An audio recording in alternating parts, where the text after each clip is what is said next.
God damn it. What a way to start the new year. At this rate, I'll be dead by Easter. Quiet down, Agent Jones. You're on the clock.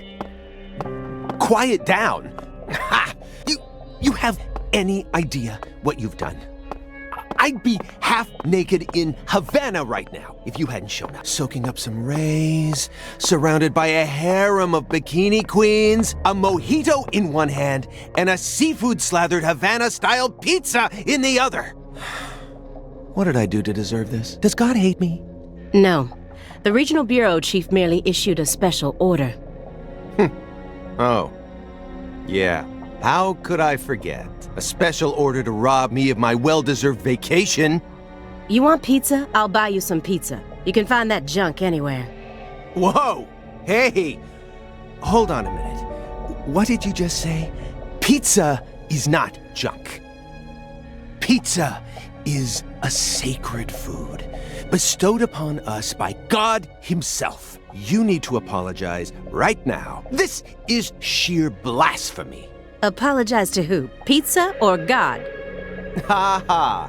You think you're so clever. Maybe if you'd eaten pizza this morning like a decent person, you wouldn't have cut your finger. I only cut my finger because I couldn't find a left-handed can opener at the hotel. Normally, I would never make such an amateur mistake.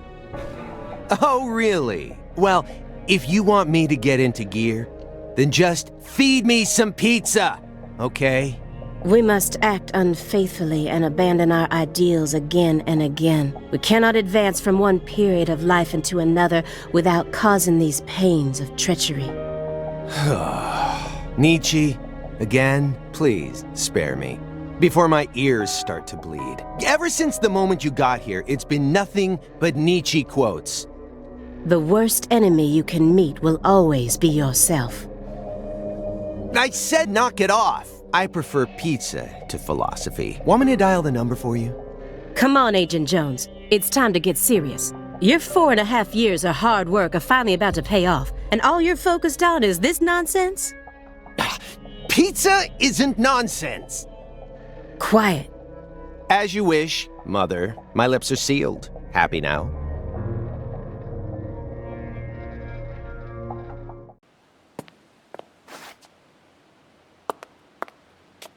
Agent Jones, don't let him take control of the conversation. The moment you let your guard down, he'll strike.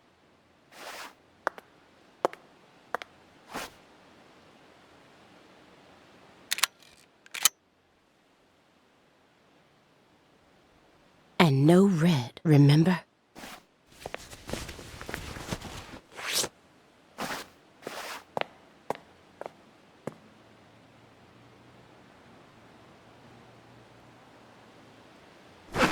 It's open. Come on in.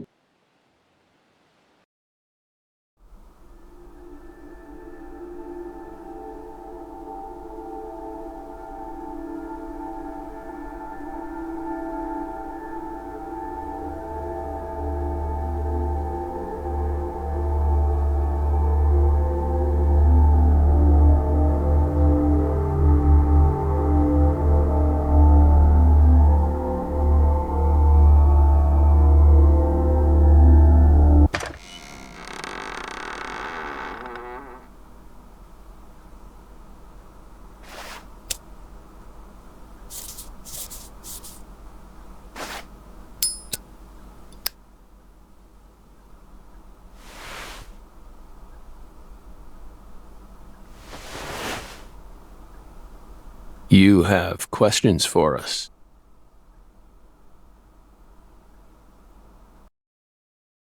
That's why you're here, isn't it?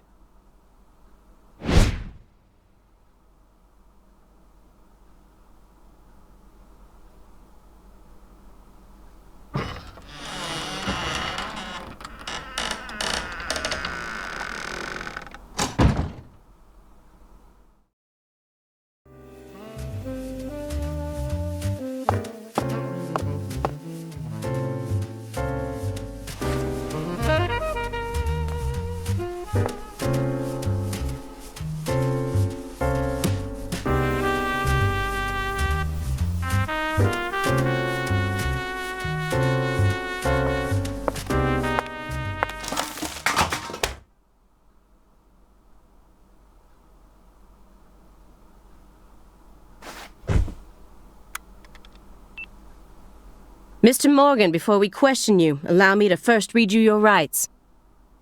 Anything you say may be used against you in a court of law. Please keep that in mind as you speak. Do we have permission to film this?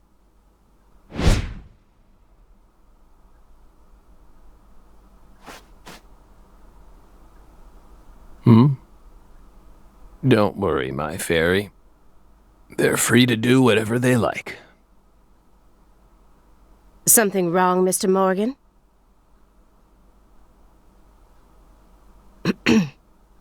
I'm FBI Special Agent Aaliyah Davis, and this is... Simon Jones. An analyst from the Boston branch. He's been monitoring us for years now. Oh, hi.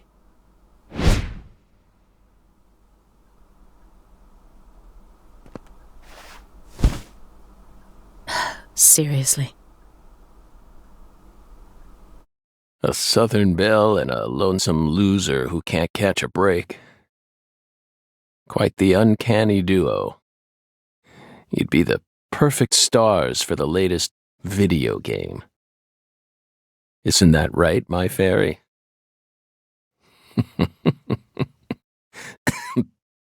How many years has it been since someone came to chat with us? Oh, but don't ask me about my fairy.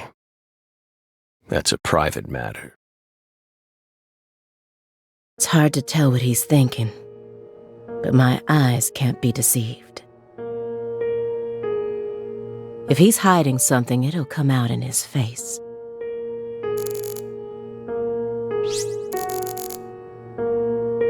Letters of appreciation from the governor and the Department of Justice. They're caked in dust as if he doesn't even care about them.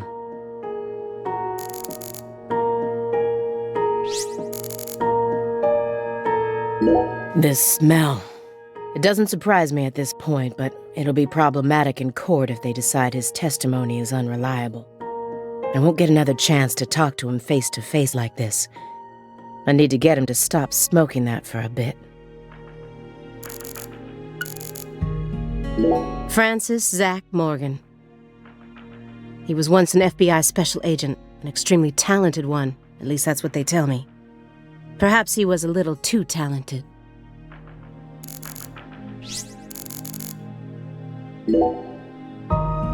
You solved many difficult cases across your career, utilizing your own unique MO. You've expertly cracked cases that were otherwise thought to be unsolvable. According to our records, after joining the FBI in 2002, you quickly solved 2 drug ring-related kidnapping cases. In 2003, you solved the inside-out flesh skinner case in the suburbs of Pittsburgh. In 2004, the Jeffrey Dahmer wannabe case in Milwaukee. And also the stuffed human collector case in St. Louis that very same year. Then, in 2005, you coincidentally happened to solve the Lise Clarkson murder case while on vacation. You went on to solve many other cases after that, all of them seemingly inexplicable. Did you really solve these cases all on your own? There are no records of you using a wide-scale investigative team or working with anyone else. How did you ever accomplish such monumental feats all by yourself? It was all thanks to our talented partner. Partner. The FBI files show no record of you ever working with a partner. Do you mean you worked with some sort of unofficial partner or an outside confidant?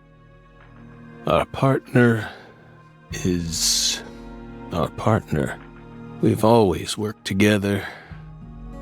Besides, Belle, you're forgetting one important thing. After the St. Louis case, we stopped by a diner on our way home and caught Thelma and Louise two highly sought-after fugitives.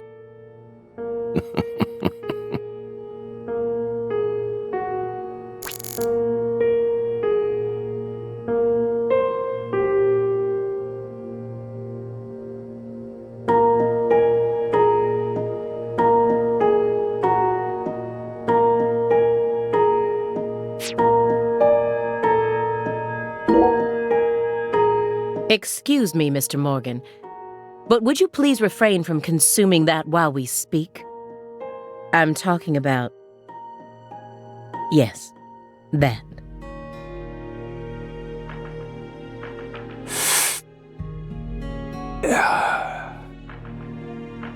You don't need to worry about us. Don't get in our way and we won't get in yours. Unfortunately, questioning doesn't work like that. Our data needs to be consistent.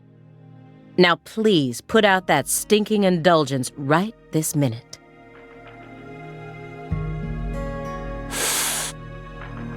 What if we say no? Then I'll put it out myself. Using force. Whoa, whoa, Aaliyah! This is Morgan's house.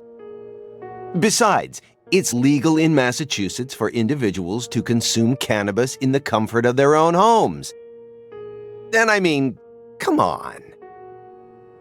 It's medicinal. Exactly.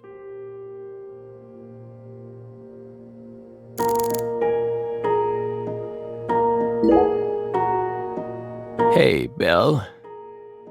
Why are you dressed so handsomely?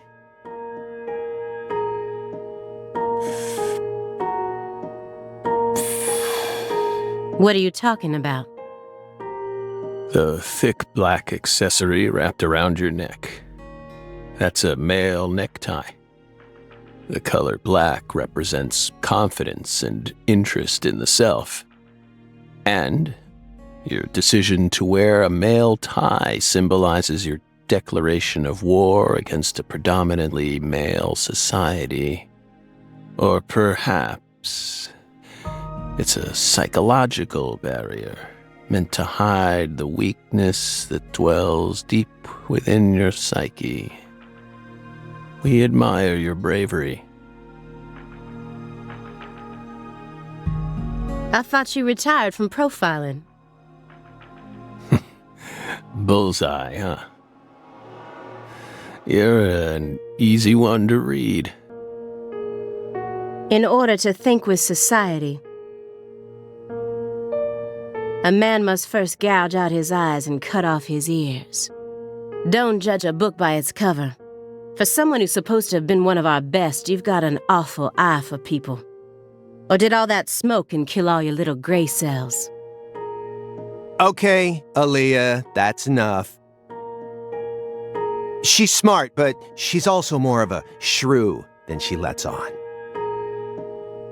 Agent Jones, that's sexual harassment.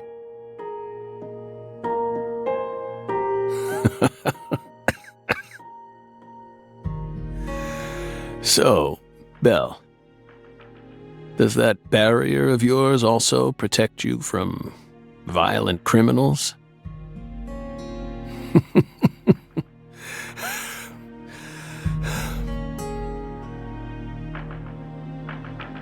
He's more dangerous than I thought. I can't read him. I'll just have to assault him head-on with questions then. First, I'll try using the files on the table to shake him up.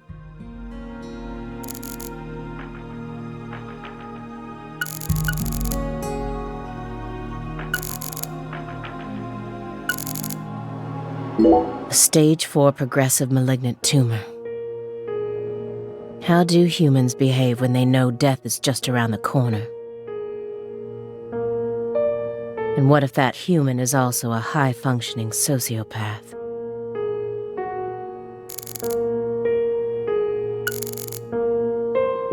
An ornate antique chessboard. Looks like he stopped halfway through the game. But who was playing with him?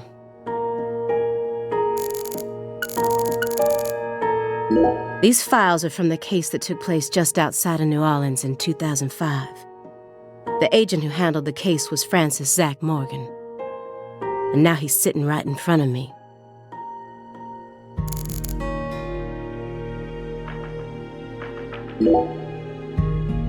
Mr. Morgan, may I ask you a question purely out of curiosity? If it makes you uncomfortable, just let me know, and I'll retract it. Belle, what's wrong? You sure put a lot of effort into that approach. It's a question about death. About this body? Are you afraid of what's coming?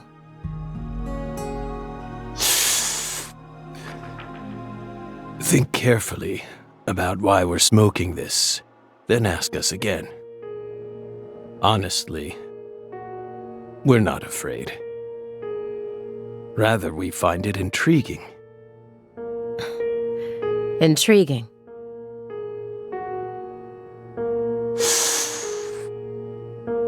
Yes. Belle, have you ever been to the Grand Canyon in winter? No. In the dead of winter, the Grand Canyon is terribly cold. Colder than you could imagine.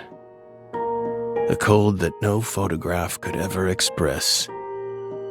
The sun, powerless, and the temperature drops below zero, right in the middle of the day. Meaning? Meaning, you can't really understand something until you experience it for yourself. If you want to learn more about us, you need to gain more experience. Belle.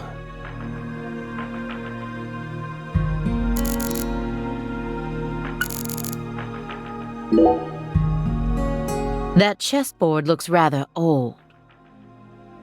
And you can't even buy those ivory pieces anymore. Right. They were banned by the CITES Treaty. That was made in France in the 1900s. We know it's in bad taste, but the weight of the ivory just feels so good in our hands. You play chess alone? Is that a crime? No. But it's a hard game to enjoy when you're all by yourself. He's probably just replicating famous games. Or trying to solve problems from a chess workbook. Right, Morgan? I may not look it, but I'm actually a bit of a chess nut myself. When I was in school, I used to pore over every issue of Chess Life, the magazine published by the U.S. Chess Federation. Well, unfortunately, your guess is completely wrong, Agent Jones. He isn't replicating a famous game, nor is he solving workbook problems. There isn't a single chess book to be found in this apartment.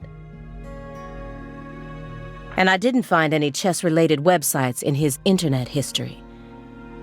He was simply playing chess, all alone.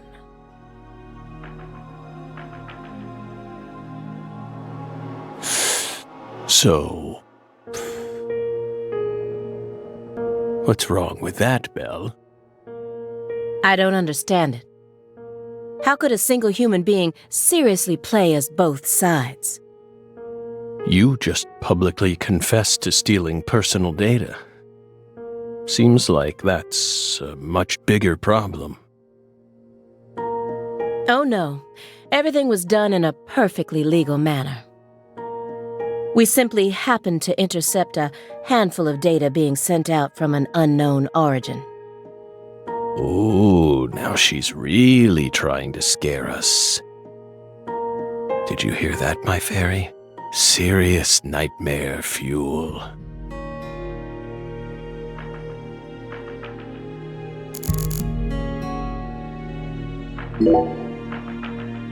Do you remember the homicides that took place in Carre, Louisiana in 2005? We solved that case. Your report states the following. By coincidence, you encountered a serious incident in a town you visited while on vacation. You then decided to steal the right to investigate from the local law enforcement and took over the case. After several more homicides, you managed to apprehend the perpetrator.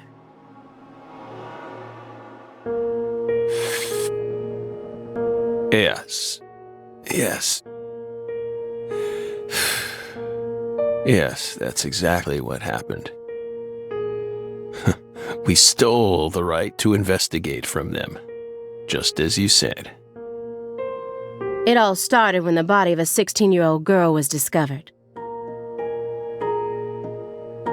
You arrived in Le Carre immediately after that, didn't you? We just can't seem to keep ourselves away from dead girls. Did you really visit that town just to take a vacation? We don't know. If you already have the report, then we suggest you read it, Belle. Either way, that case is closed. Closed. You sure about that? Don't you think this puzzle is still missing some crucial pieces?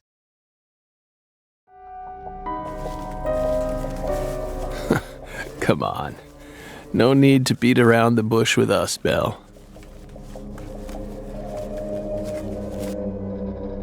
They found Lise Clarkson's body. It was hidden deep within the Clarkson Food Delivery Services cold storage warehouse. After 14 years, we finally discovered the body of the very first victim. Do you know what this means? That's why we're here. The first victim in the case he solved, Lise Clarkson. This is a photograph of what she looks like now. How will he react when he sees it?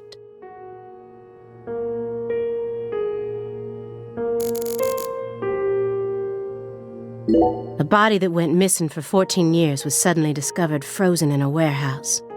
This is some kind of message from the victim to us.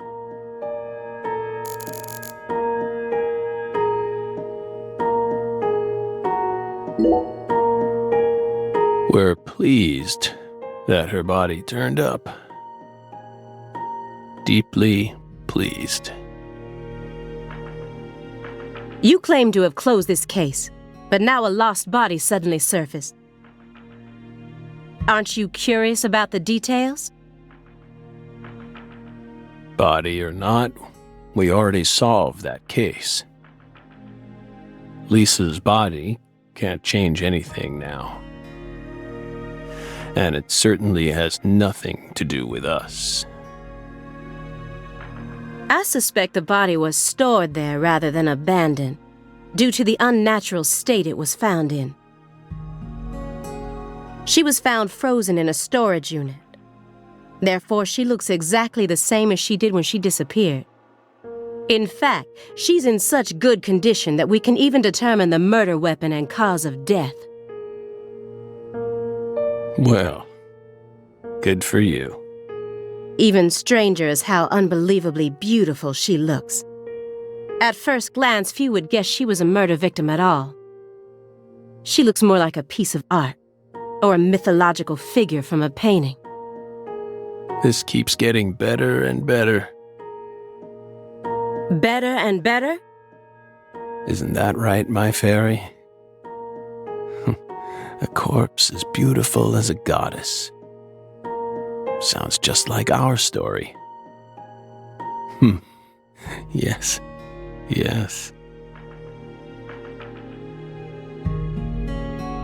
That went okay. Now I'm sure that Morgan's hiding something.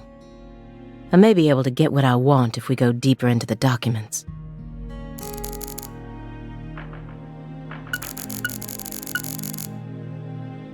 A halfway finished chess game.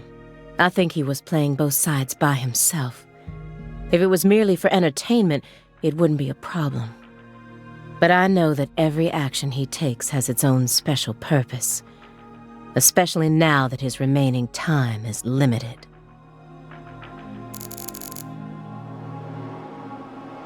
He didn't so much as twitch when he saw the picture of the body. He's even tougher than the rumors made him out to be.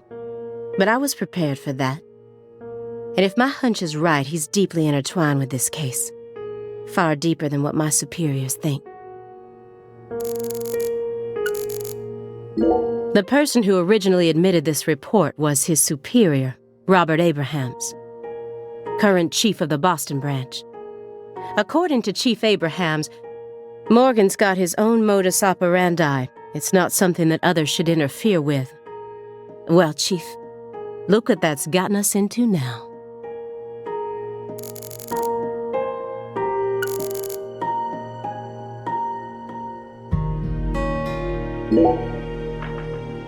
Who is it?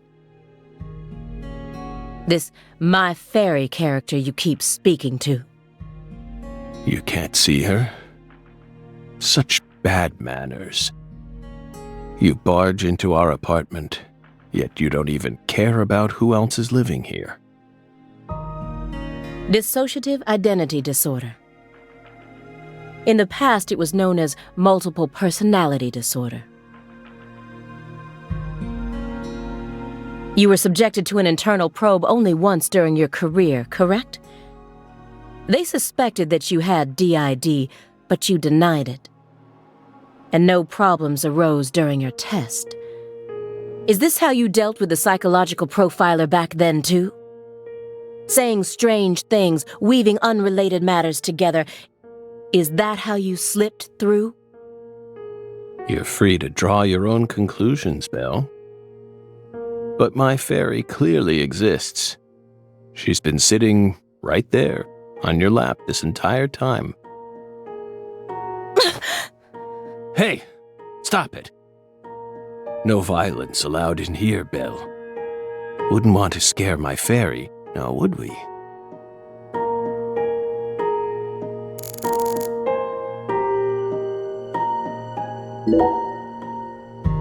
You may be wondering why we decided to unearth all these old files. Everything happens for a reason.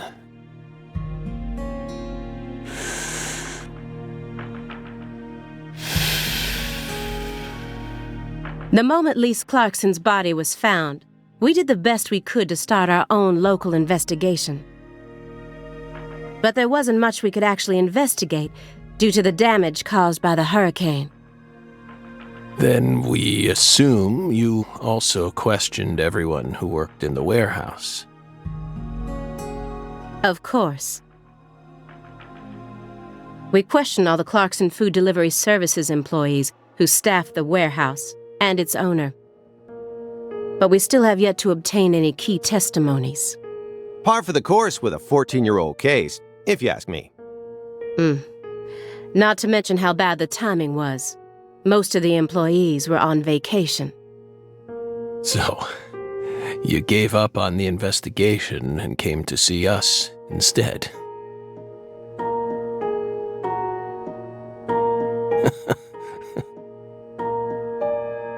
Remember what happened, my fairy?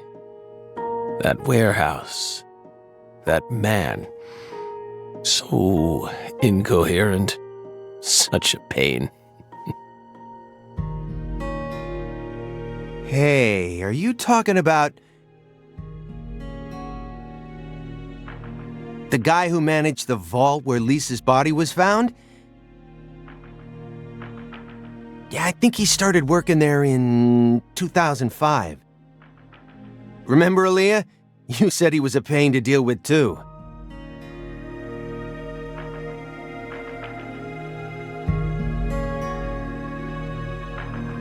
The large man, yes?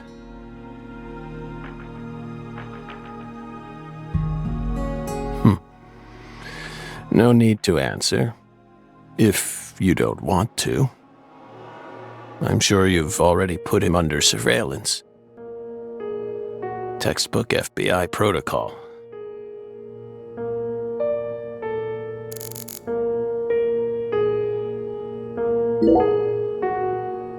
Isn't there someone else you should have talked to before coming to us? Such as... We were unable to reach Patricia Clarkson. You look surprised. I thought you already knew. After all, you visited Louisiana last week. We assumed you met with her during your time there. We haven't been to Louisiana. Not in 14 years. Is that so? We've been right here in our apartment this entire time. That man is our witness. Aren't you, Simon? He's right. He didn't even take a single step outside on Christmas Eve. Which means that I didn't get to either. Are you positive about that? I took the liberty of checking some airline records. Last Friday, the name Billy Bishop was listed on a morning flight out of Boston. This is the fake name you used to use as an agent, isn't it? A mere coincidence. Yet that's not all. That evening on the same day, a man with a large scar on his forehead allegedly purchased an '89 Cadillac from a small used car lot in Carre. He reportedly said he wanted something old, big, and strong. The owner of the car lot felt it was a strange order, so it stuck in his mind. Our world is filled with mysteries. And they always have the most bizarre timing.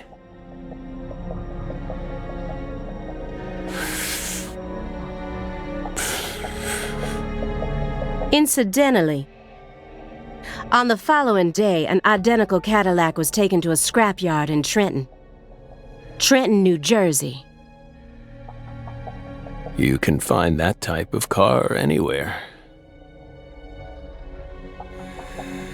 Isn't that right, my fairy?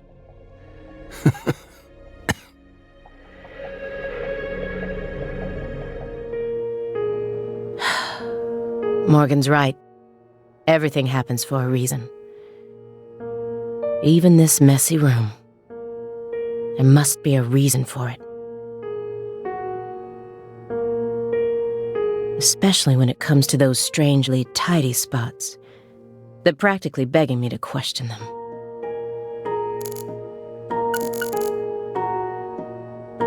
DVDs are all over the place.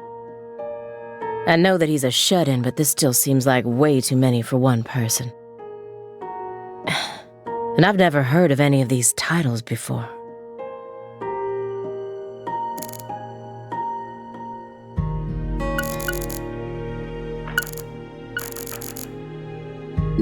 This room's a total mess, but certain spots look perfectly clean. Is it just a coincidence? No. There are no coincidences with this man. Poly-MVA supplements. And a home IV kit. It's probably filled with highly concentrated vitamin C.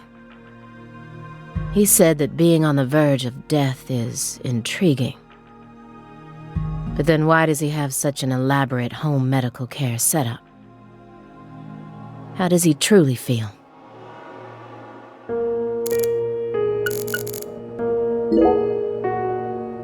A stinking indulgence, and a massive DVD collection. You must live a very comfortable life.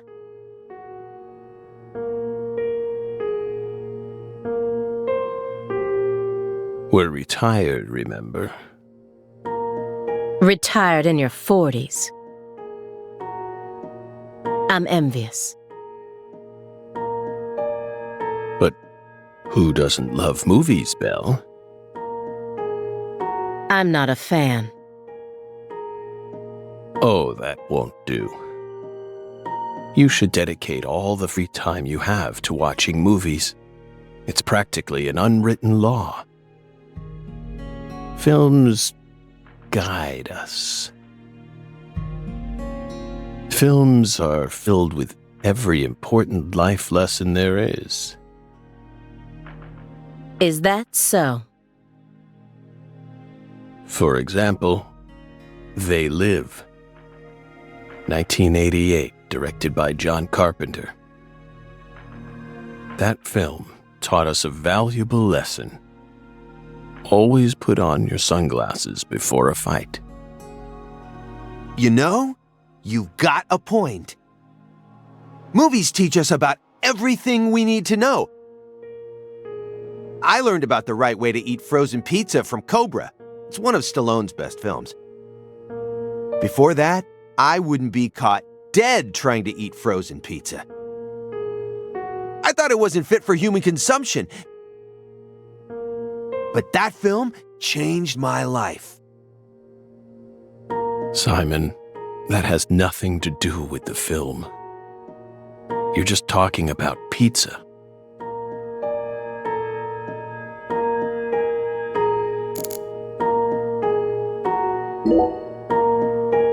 Do you like fresh vegetable juice? Why would you think that? There's a juicer in your sink that hasn't been washed yet. And do I smell the faint fragrance of baked beans? You didn't use much salt, did you? What are you implying? You just told me that you find impending death to be intriguing. That confused me. When I look around your room, all I can see are the many ways in which you're resisting death. Poly-MVA treatment, highly concentrated vitamin C IVs, fresh vegetable juice, vegetable protein without salt, gallons of vitamin D milk for fat and calcium.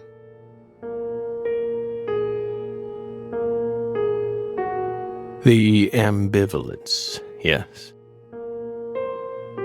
What? Two contradictory emotions, mixing, coexisting together. An adult, mature mind is never satisfied with only one response. It's common sense. Isn't that right, my fairy?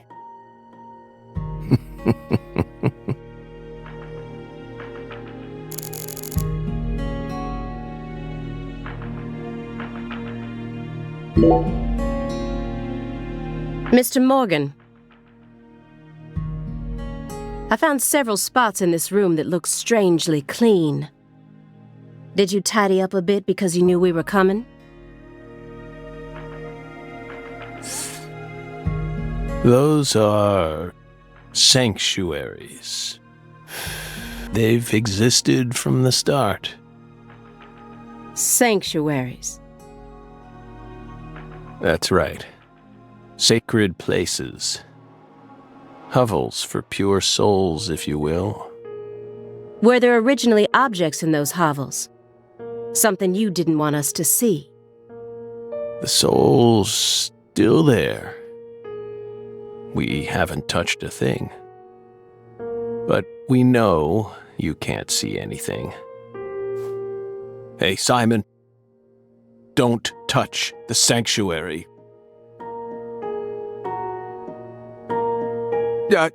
Sorry. That's a sanctuary. Don't ever touch it again.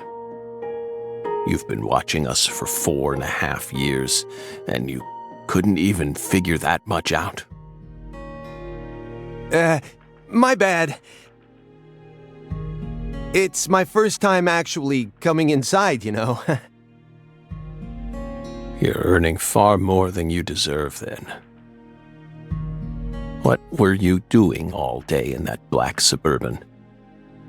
We thought wiretapping was your specialty. Don't tell me. Crossword puzzles. What do you think, my fairy? 4.5 years. All that time, and what does he have to show for it?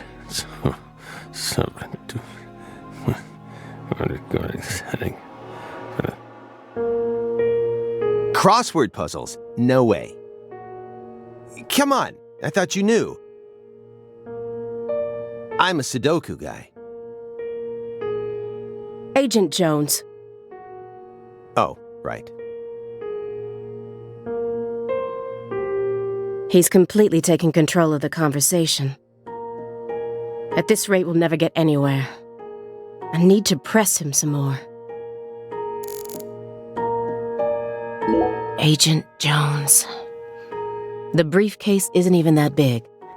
How long does he intend to keep that up? Does he have pizza menus stuffed inside there or something?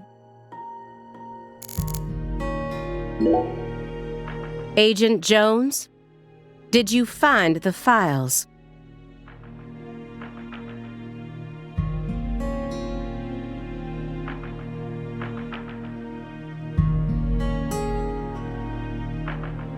Mr. Morgan, do you recognize these files?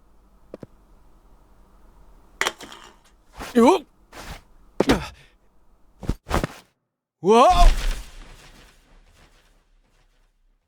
Ow! We told you. That's a sanctuary. Let him go! Assaulting an FBI agent is an obstruction of justice. We told you. Go. Ah! Stay back. Stay back. Sanctuary. Down. Somebody. Ah! Ah! Ah! Yeah.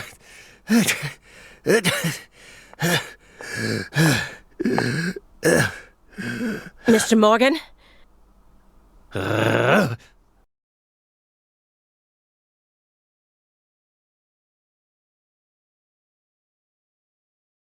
cut my finger with that can opener this morning. I thought I stopped the bleeding, but it seeped through. How could I be so stupid?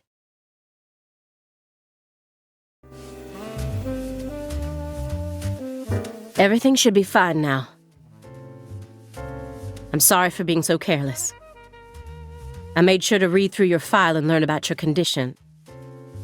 The color red. Such an unusual thing to fear. Please, accept my deepest apologies.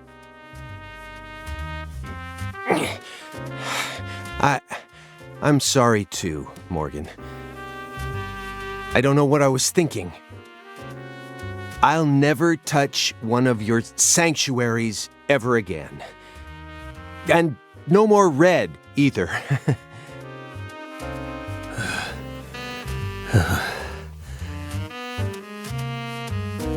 Don't ever touch one again.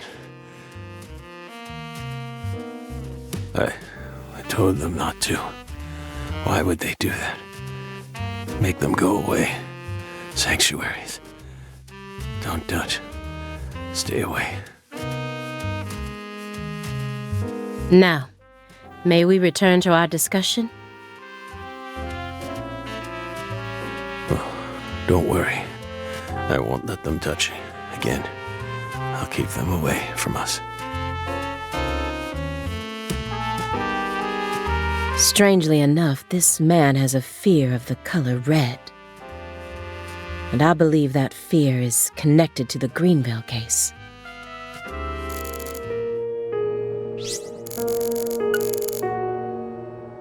Soon after Agent Jones started monitoring him, he was ordered to go through Morgan's trash. But he didn't find anything. Morgan used this machine to cut up everything, from his mail to his supermarket receipts. Then he even went as far as taking out his trash in parts. Here's another empty space. What does the word sanctuary really mean to him? Hovels for pure souls?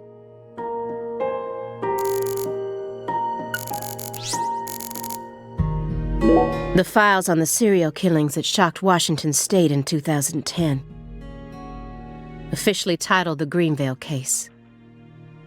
I never thought I'd take out files from a case I first heard about on the news.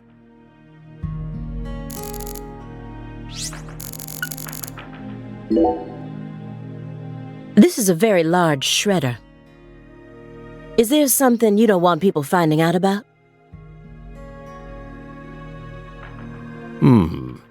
Good question. But we never know when some curious civil servants may come and sift through our trash now, do we? You're already retired. What are you so worried about? It's just a simple habit. From back when we were still on duty. Didn't they bang that into your head when you were up in Quantico? Some habits are hard to break, no matter how hard you try.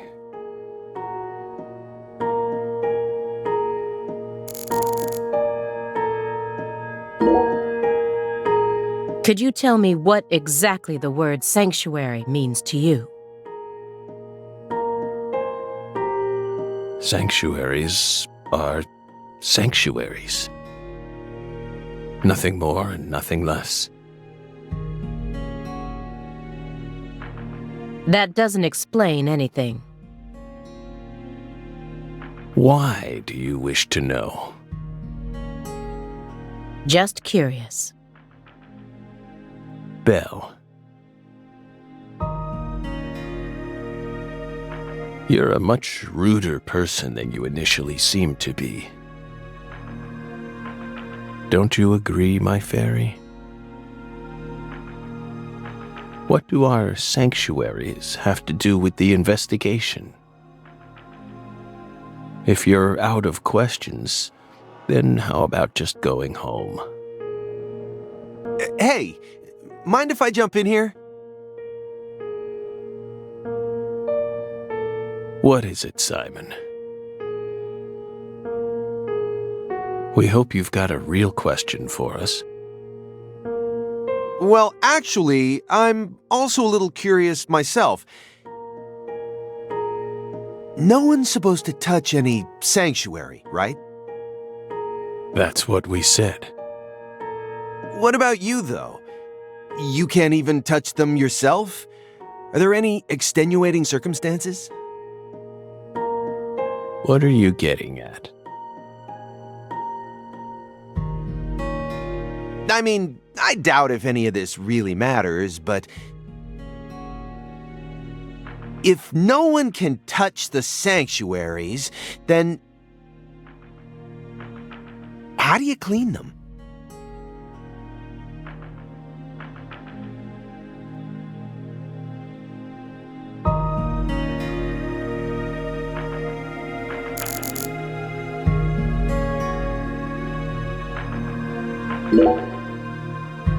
Mr. Morgan, I'd like to ask you some questions about this case now.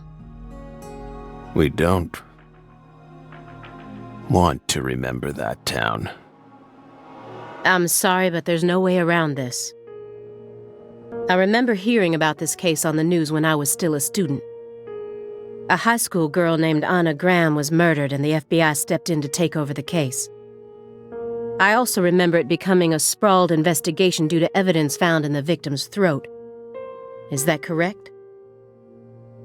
After that case, you went on sick leave for 2 years. And when you returned, you requested to be switched over to desk work. What happened? That's a private matter. None of your business, Bill. Were you traumatized? It's a common problem with prolific agents such as yourself. But there's another possibility that may make more sense. Perhaps you simply finished making preparations.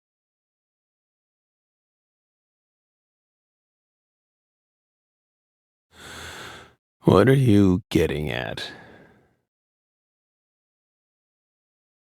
Thinking too much about something will always turn it into a problem. The Greenvale case. Don't you think it resembles the Carre case? Read the report. We have nothing else to say.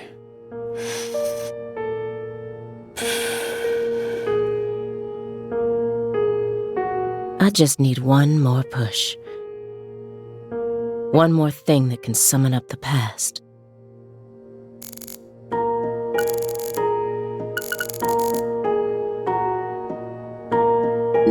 A picture of a leaf. This isn't just a picture of any leaf.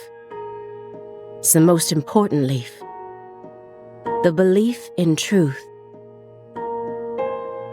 begins with the doubt of all truths in which one has previously believed. It's time to get down to business. Looks like another old antique. He collects milk cartons but treats valuable antiques like trash. What's going on in his head?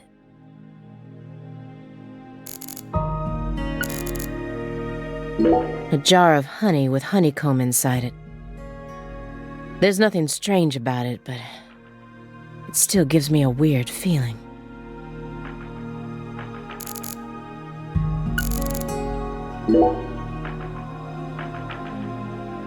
That's royal jelly. Huh? You were staring at the jar, weren't you? Do you find it strange that there's honeycomb inside? We wanted to harvest royal jelly in its most natural state. The queen's main food source, created from the worker bee's secretions. It's a perfect food, filled with power, meant to fuel the birth of the next queen. By absorbing it into our own bodies, we too can acquire that power. Incidentally, did you know that all the worker bees are female? No. Guess they didn't teach you that at Quantico. Male bees are only born to inseminate. And they're born from unfertilized eggs to boot. They have short lives and don't even get stingers. Sort of feels like a glimpse into the future of our society, wouldn't you agree? Women are gifted with the power to conceive, give birth, and nourish their children. But men are consumed with the job of providing women with the chance to do so. If women no longer had to rely on men for the seeds of life, they would soon cease to desire them, we believe. Be careful, Simon. Huh? Of what? Your bell's already stolen the reins from you.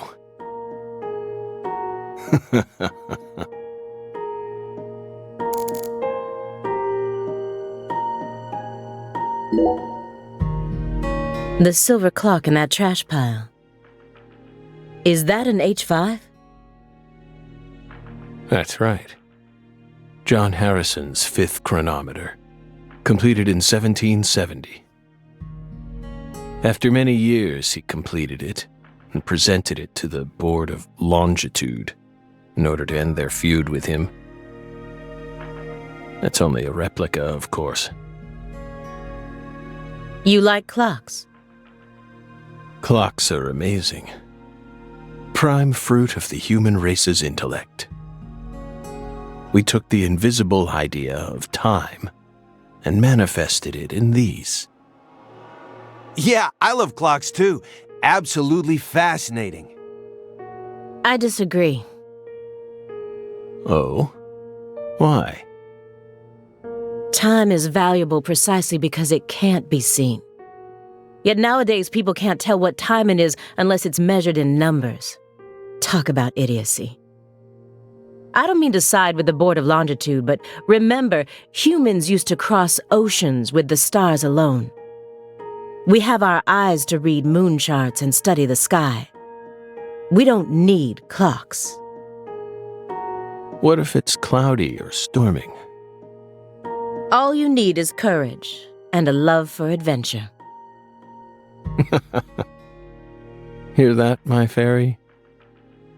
Courage and a love for adventure? Come on, Belle.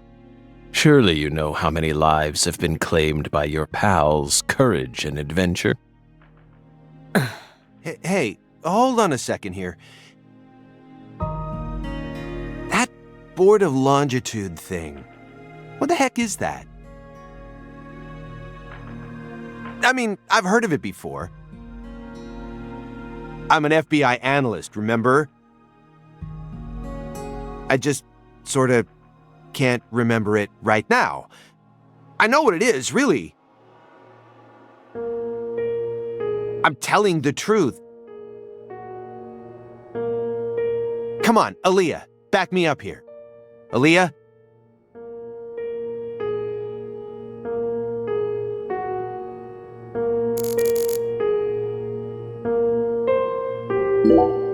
Mr. Morgan, please look at this. What did we just say? We don't want to remember Greenvale. This isn't a photo from Greenvale. Look closely at it. Former Special Agent Francis Zach Morgan.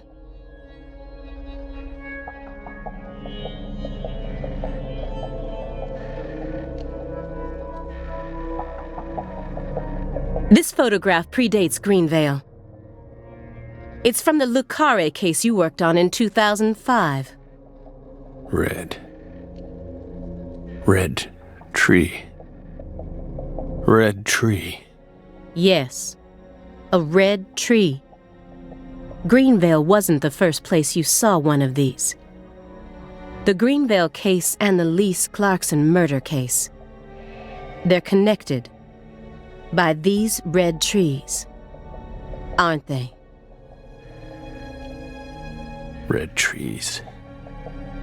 Answer me. What are these trees? Red trees. Figured it out. Yes, smarter than we thought. Connection. Red trees. I want the truth. Tell me everything you know.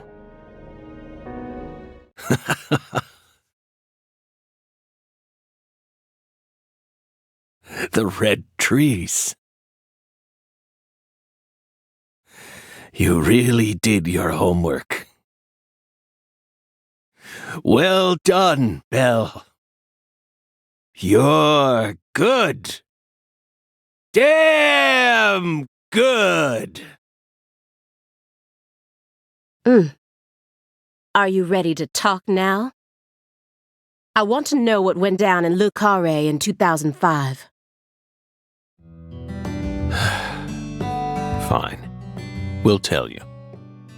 We'll tell you what happened in that town.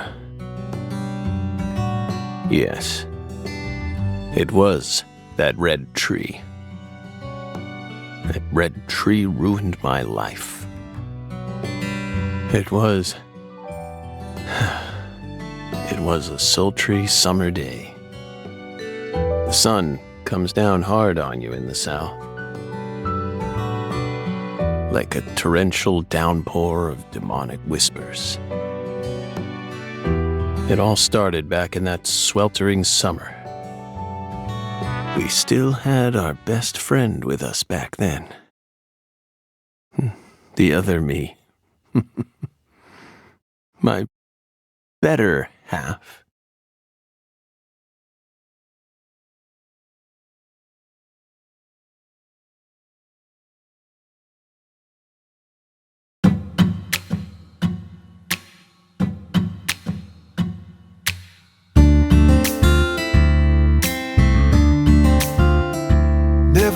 choice. When somebody needs you, you can't turn away. You're their only lifeline, just a hero, a bullet for hire, working alone. Always a voice, a cry in the darkness, an echo of pain that's been long forgotten, but it haunts me, my destiny to be alone. There's a time when you see life for what it's gotta be. You should know they'll destroy you. A call to make, to keep searching, walk alone.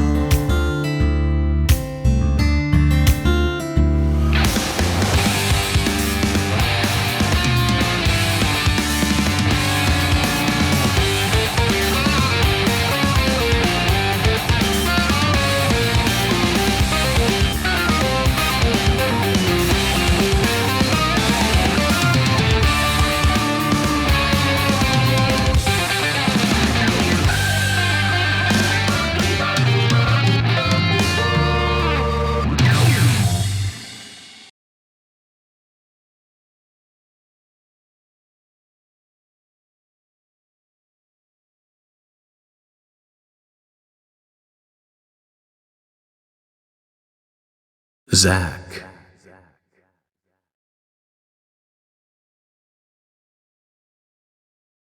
Zach.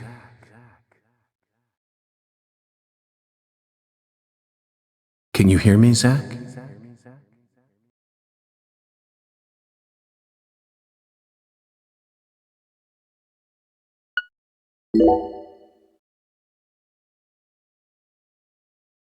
There you are, Zach.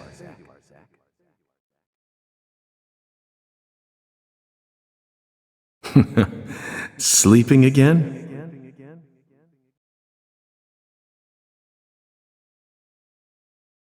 Well, rise and shine. It's time for us to head back out into the chaos.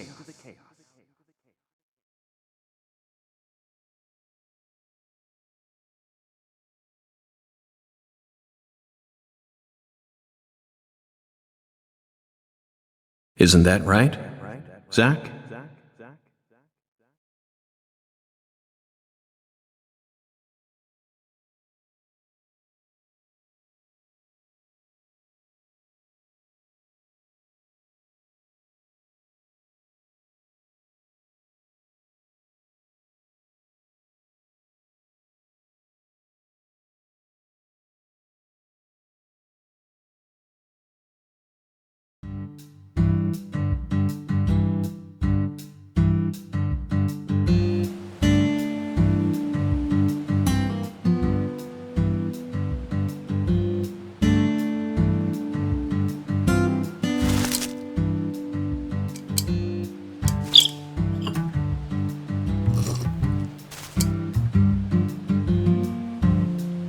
Zach, it looks like she wants us to join her for breakfast. Perhaps this town's finally starting to warm up to us.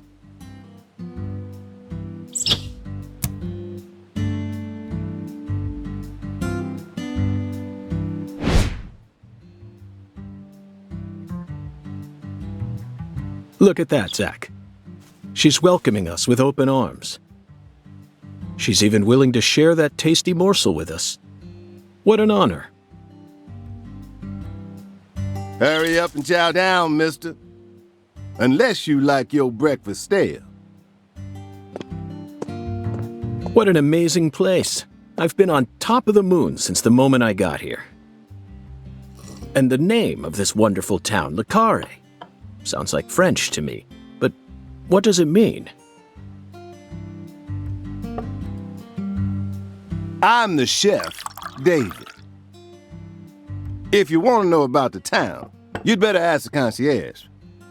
Only amateur chefs flap their gums about stuff that ain't food-related.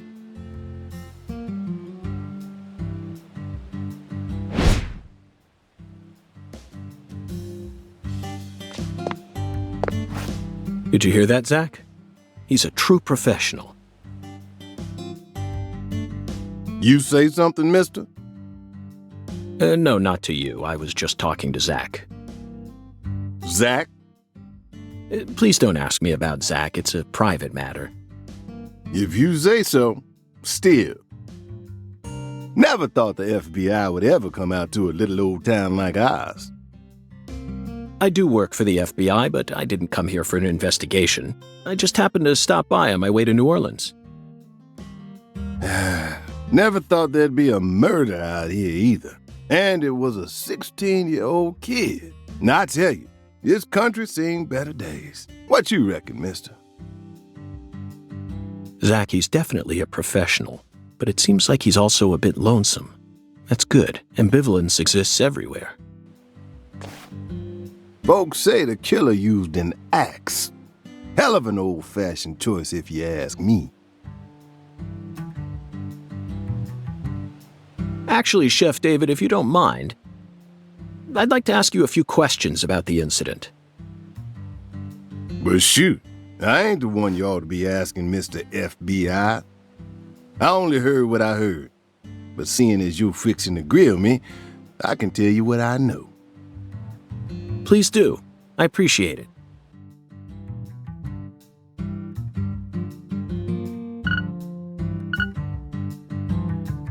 You said the victim was a 16-year-old. Did you know her? Well, sure. I reckon the whole town did. Meaning? She's Lise Clarkson, the little grandbaby of the Clarkson family. The Clarkson family? That's right. You ain't seen they sign on your way in here? The one above that huge cold storage complex. Should have had a dragonfly on it. Anyway, that's the Clarkson family seal. They own most of the land around here, from the sugar plantations right down to the food processing plant. Yeah, I reckon they got a stake in just about everything. They even own the water tower on the edge of town, you know. They're the ones who built up this town, and they still support it.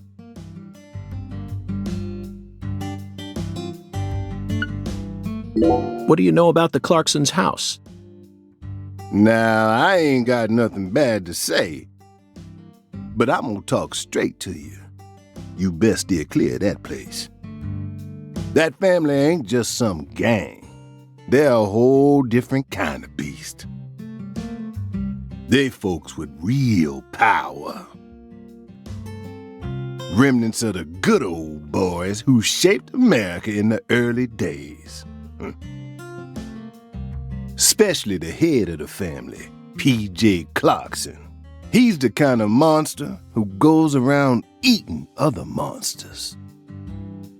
And I'm sure he's on edge now with his granddaughter getting murdered and all. So don't go barging in with that shiny FBI badge of yours and think you'll be safe for nothing. Things are different down here. So if you plan on sticking around, you best remember that. I see. I'll keep that in mind.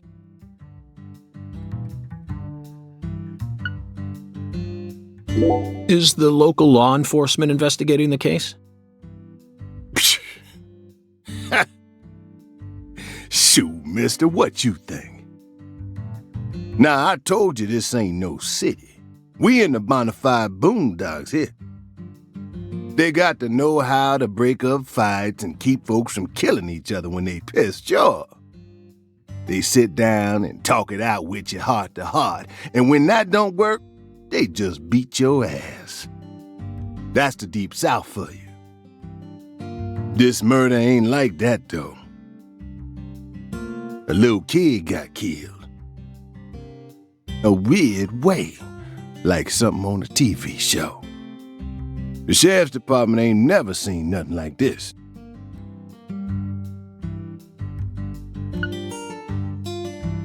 Live and Let Die, Angel Heart, and The Pelican Brief. Right? 9 out of 10 people will name those titles when you ask them to think of a film set in New Orleans. They're all excellent movies, but to me they lack realism.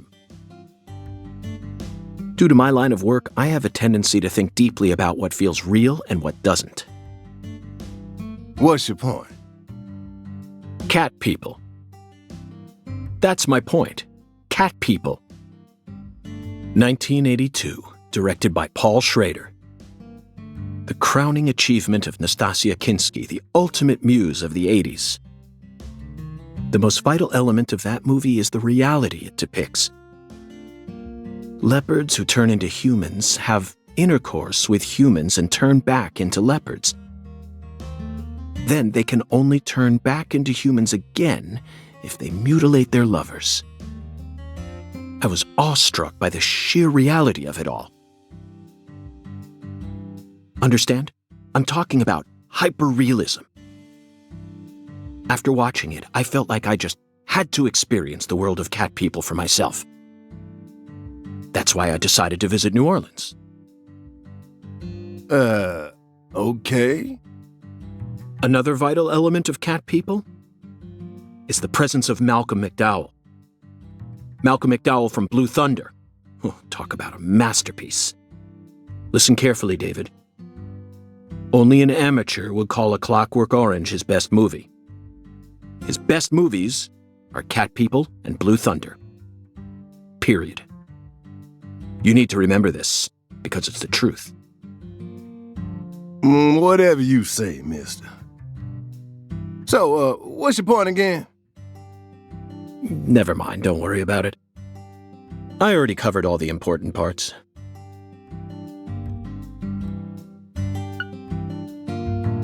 When you say it was like something from a TV show, what exactly do you mean? Hey, mister. Why do you look so excited, huh? Like a kid asking Grandma to read him a fairy tale. I just can't seem to keep myself away from young women who died in bizarre ways. Well, I ain't seen it with my own eyes, but folks say they found the body hanging under a bridge on the bayou. And under that bridge, there was some kind of altar. An altar? Like something they use in black magic. Something horrible. Voodoo? Nah. Wasn't nothing like that. Just a weird altar. That's all? Oh, and the body was all cut up in pieces, scattered around the altar like. So she was sacrificed. That's what the fella who discovered her said, yeah. Bingo, Zach. This case has got our names all over it.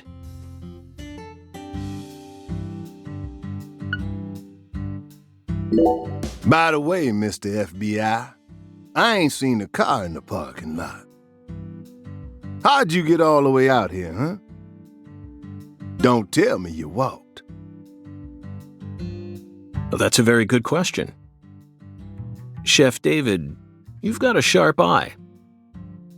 It's true that I didn't park my car in your parking lot. Do you know why? Can't say I do.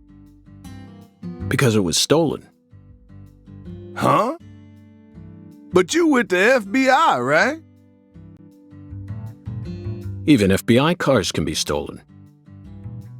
It could happen after you park your car on the side of the road and go off to do some legwork. When you're eating lunch, when you're watching a movie, when you're asleep at night, when you're buying cigarettes at the local supermarket. Your car can be stolen anywhere. That's precisely what it means to be an FBI agent. In my case, my car was stolen while I was on my way down here. But no need to worry. I already reported it to the local authorities. And I've also already acquired another mode of transportation. Another mode? Want to hear the details? Not really. But I'll listen if you want me to. Then please do. After I finished my work in Houston, I flew to New Orleans. Then, I rented a car at the airport. Whenever I visit the West Coast, I always rent a convertible, especially in California. But now I'm in hot and sticky Louisiana. So, I decided on a brand new hybrid car with a fully equipped air conditioning system. A hybrid car? Oh yes, they're marvelous. Vehicles that utterly defy everything you think you know about cars. Now, in the year 2005, it feels like we've finally entered the 21st century. Stomp down on the gas all you want. The engine won't make a sound. It's silent? At first, I felt like the landscape was moving past me on its own. Give it a few more years, and I'm sure we'll start seeing cars that run purely on electricity. Who knows? In a decade or so, electric sports cars may end up lining the parking lots of Silicon Valley. I can see it now. It's the world of The Last Starfighter. 1984, directed by Nick Castle. It's famous for being the first film to utilize realistic CG, but I couldn't care less about that. See, I was mesmerized by the beautifully refined mech designs. It even made me wish that I could be one of them myself. Especially the Gunstar spacecraft. No other sci-fi movie has ever had. So, where'd your hybrid car get stolen? Sorry, I got off topic. I noticed it was missing after I finished my lunch and walked out of the diner. Incidentally, this diner was located at the entrance to a small town just south off the I-10. I went out to get back in it, but my hybrid car was nowhere to be found. I remembered exactly where I parked it, right between a blue pickup truck and a hedgerow. But when I came back from lunch, it had completely vanished. In short, someone stole it. And in its place, they left me this. What? A skateboard. A skateboard? Yes. While I was sliding my lunch into my stomach, someone was busy replacing my brand new hybrid car with a wooden board attached to 4 wheels. Remarkable, don't you think? So then how did you get here? By riding the skateboard, obviously. Why do you look so surprised? No, I couldn't ride the board very well at first. But by the time I hit the 3-mile mark, I'd more or less gotten the hang of it. By the 10-mile mark, I'd even learned to do a few tricks. It was a journey of self-discovery. Not even I knew I had this latent talent sleeping inside me. This summer's gonna be another hot one. It's supposed to get over 95 today. Watch out you don't go getting heat stroke. The Lise Clarkson case needs us. Don't you think so, Zach? The cat people are what guided us to New Orleans. We should be thanking Malcolm McDowell. Once we get home, let's watch Blue Thunder again. I'm already looking forward to it. Aren't you, Zach? Zach. The searing light. These scents. It's the deep South. That was a fabulous breakfast. You're the world's greatest chef. Wait, mister. You didn't take a single bite. Well, the tea was to die for. But I'd prefer coffee next time. What would a morning be without coffee?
Sang Rouge.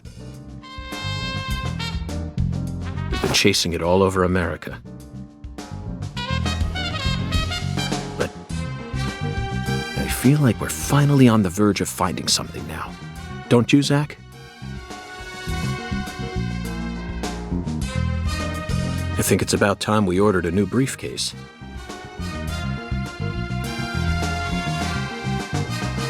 Yes, I know this one carries a lot of memories, but it's seen too much. This hole's from the shootout in Tucson. And, Miami. Now that was a fascinating case. Billy, our perp, cut his own torso right in two. Even with the help of the drugs, a feat like that still requires incredible mental fortitude. I was so impressed that I forgot I'd left my briefcase on the floor.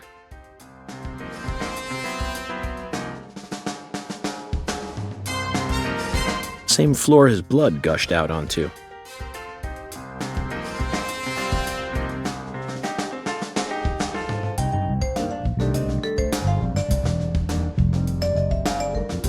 I know, Zach, I know. Now isn't the time for a trip down memory lane.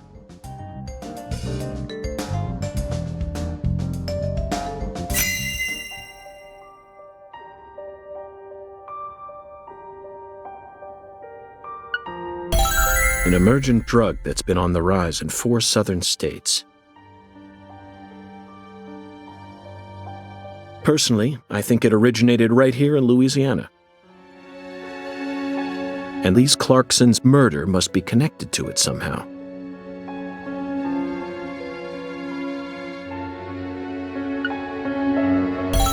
The 16-year-old girl who was murdered. Her body was found beneath a bridge over the bayou,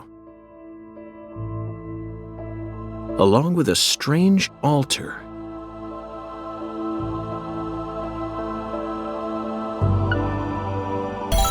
The powerful man who essentially controls the town of Carre. And he seems to be more fearsome than your average gangster. I doubt he'll be willing to cooperate with any law enforcement, Zach.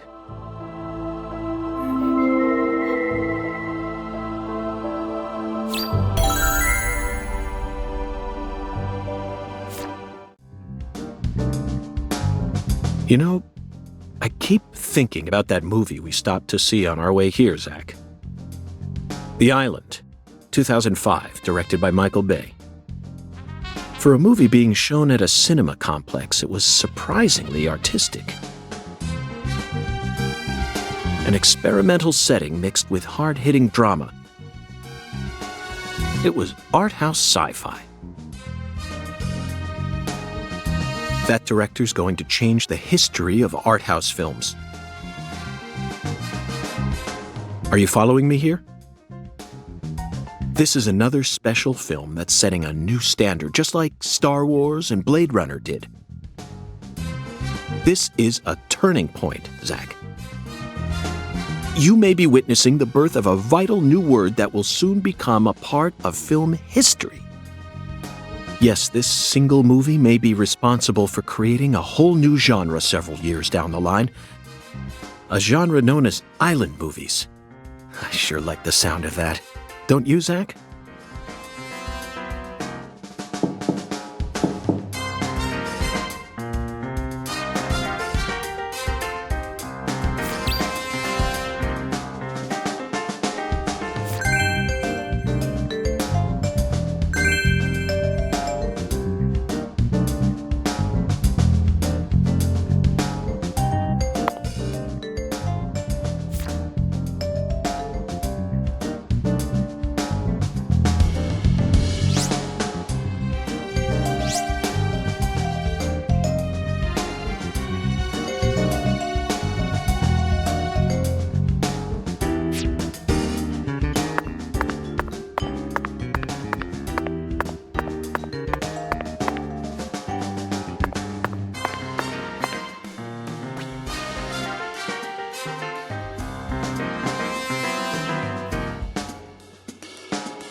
I'm very satisfied with the decorations and the size of this closet, Zach.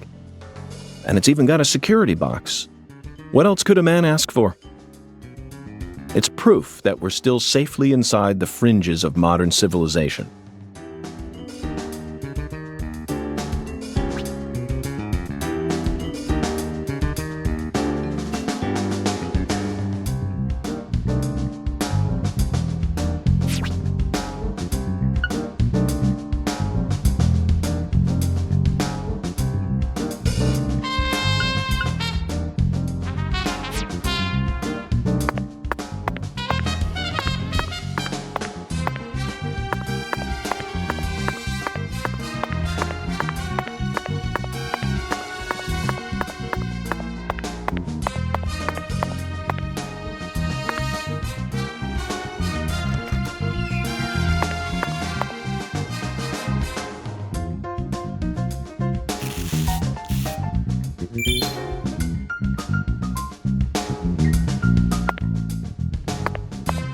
Dude, but Zach, do you know what I hate most about living out of a hotel? Shower pressure.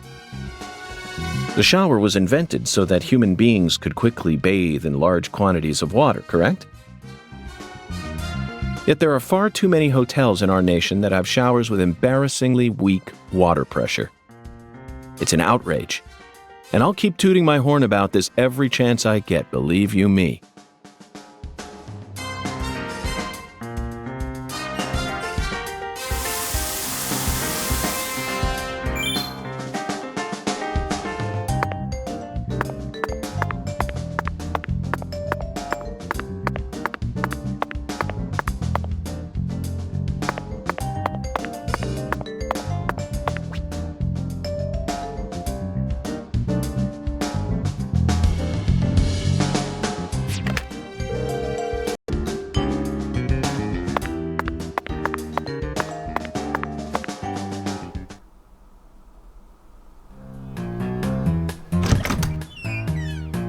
Hey there, Chef. What's cooking? Chef, what are you talking about, sir? I'm the concierge, David.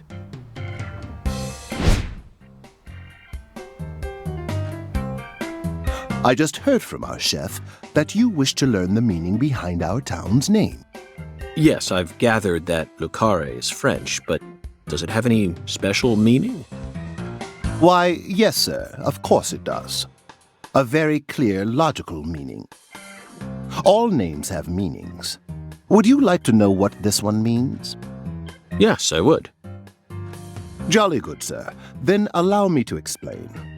Le Carre means square in French. Ah. And? That's it. That's it? Yes, that's it, sir. Do take a gander at the town map in the lobby if it fancies you. It's beautiful, valuable, and old. I'm sure you'll understand once you see it. Now, please excuse me, sir. If you ever need anything, please don't hesitate to ask.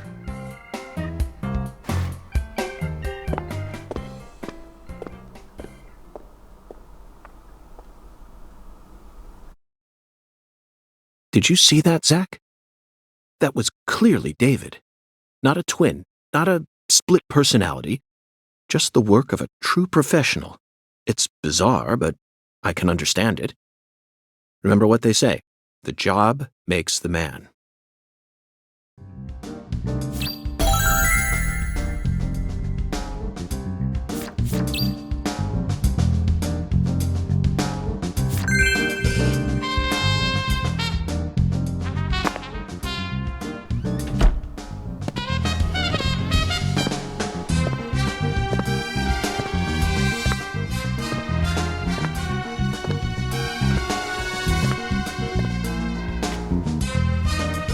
Do you feel that, Zach? Dozens of paintings no one will ever see. The faint scent of tobacco baked into these walls for over a century. Now that's what I call a hotel.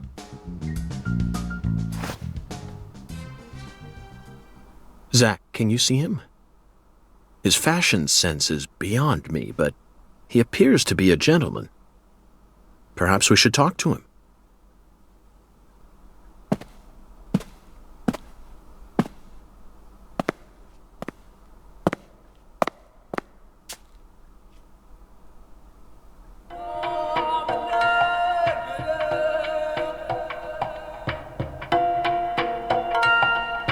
Nice tie.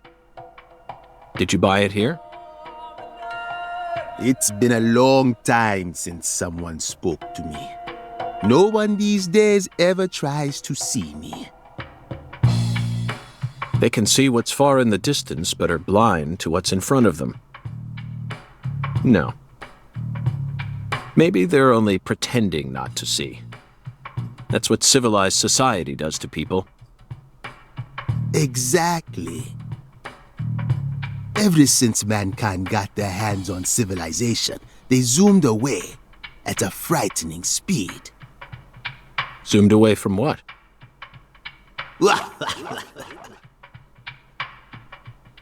Don't be a fool. You know the answer. As for me, just call me Hoongan. Hoongan. The title given to a leader in a certain religion. Is that what you are?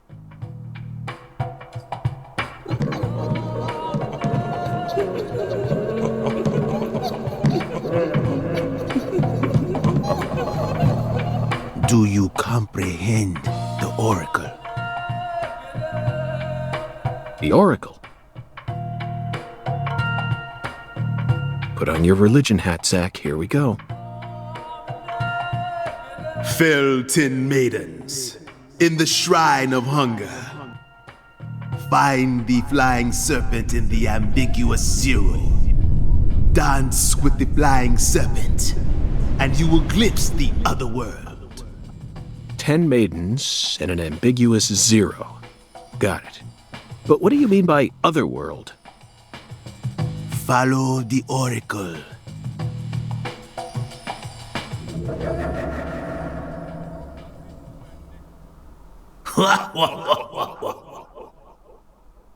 Zach, did you hear all that? Looks like we've already taken our first step into chaos. But such is our duty. We need to accept the chaos, let it inside, then carefully dismantle it piece by piece. And after we've put all the pieces back into their rightful places, the truth will reveal itself. Let's capture the truth and present it with a shiny pair of silver bracelets, Zach.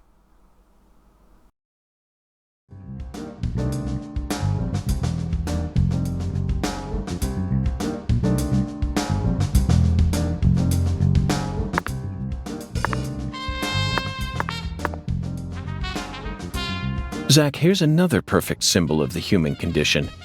Hunting trophies. And it's a buffalo hunting trophy. Now that's a surprise.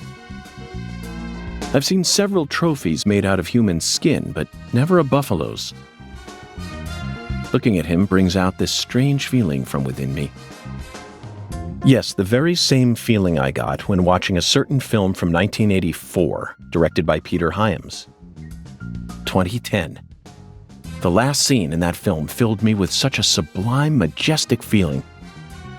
It was filled with everything that was missing from the finale of 2001: A Space Odyssey. Just talking about it makes me want to watch it again. Let's watch it once we get home. Promise, Zach.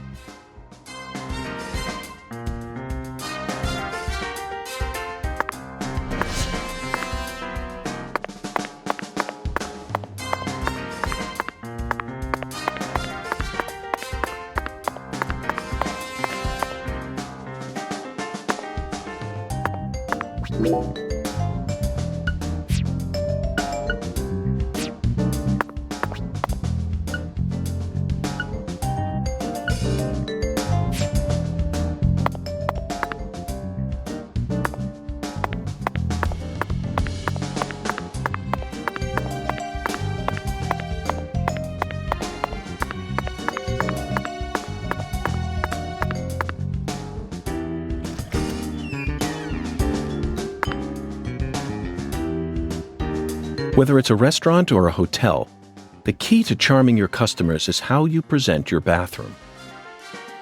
I'm sure you feel the same way, don't you, Zach? Now this is the kind of bathroom a person can really get excited about. It might even trump the one we saw in that drug dealer's house in Austin. Remember? The art piece on display in there utilized the natural curves of human ribs in such a novel way. It was truly brilliant.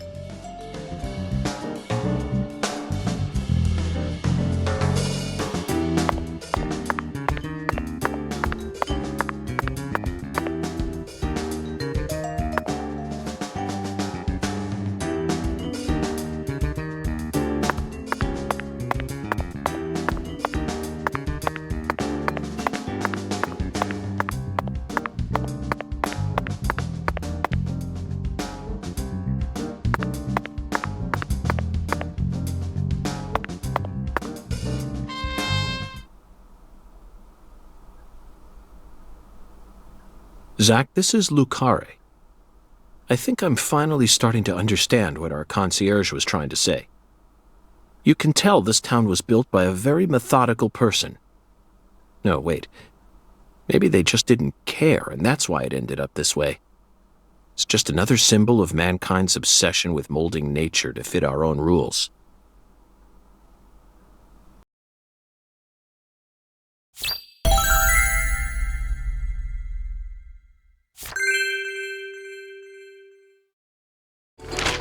Zach, what did you think of Hungun's oracle?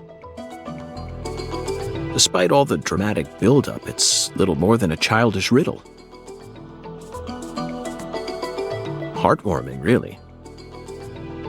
Exactly the kind of feeling one gets from the good old-fashioned countryside. Now let's start by tracking down those 10 maidens. The oracle gave us a place and an act. We need to go to the Shrine of Hunger and fell 10 maidens. Now, where in this town can one satiate their hunger? The hotel and where? And the 10 things that need to be knocked down. Simple, right? The answer is bowling. The shape of the bowling pin was based on the feminine form. The 10 maidens are the 10 pins. But a place where someone can both eat and bowl at the same time. I'm skeptical as to whether we'll be able to find such a place in a backwoods town like this.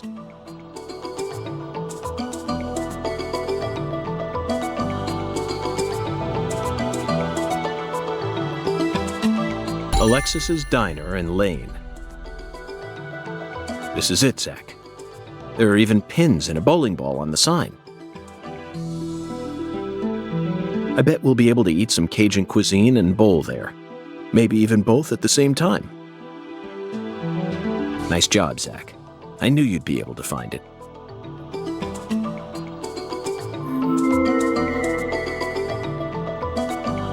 Now for the other oracle. There's no flying serpent on this map.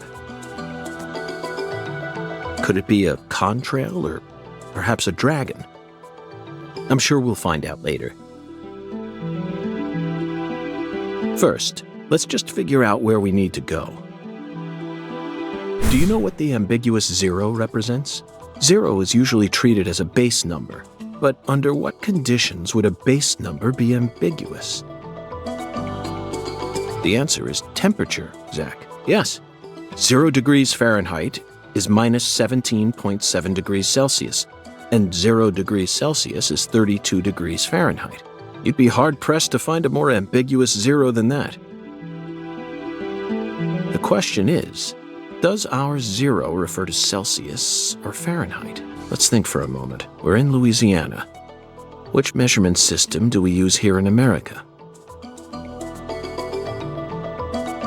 The Clarkson Food Delivery Services Cold Storage Warehouse. That's got to be it. Even with this blazing sun in the sky, they can easily keep the temperature below freezing. Be honest now, Zach. You knew the answer from the very start, didn't you?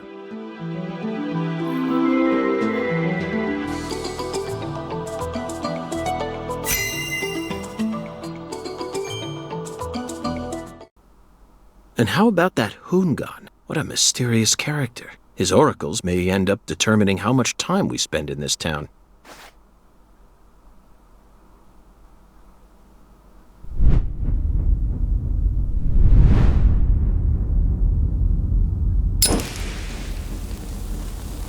Sorry, boss, but this is a smoke-free hotel. If you're dying to smoke, head out the entrance and you'll find a smoking area in the rear parking lot. Don't tell me. You're the At bellboy. your service, boss. Are you good friends with the concierge and the chef? We work at the same place, yeah. But, I can't really say whether we're good friends with each other. We're all professionals, though. Nothing more, nothing less. I believe we've struck gold here, Zach. It just screams Deep South, actually. No, it doesn't.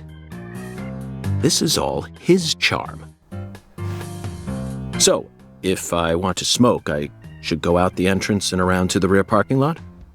Bada bing, bada boom. Okay. I'll play by your rules.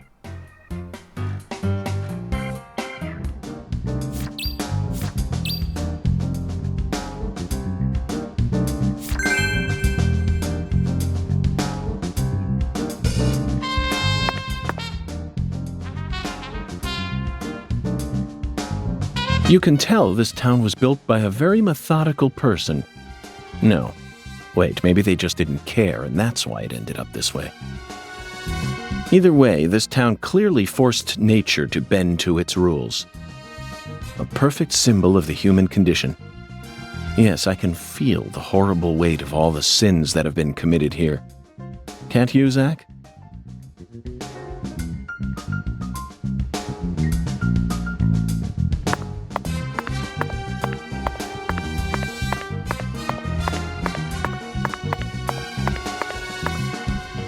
Hiya, boss. How can I be of service?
Hiya, boss. How can I be of service?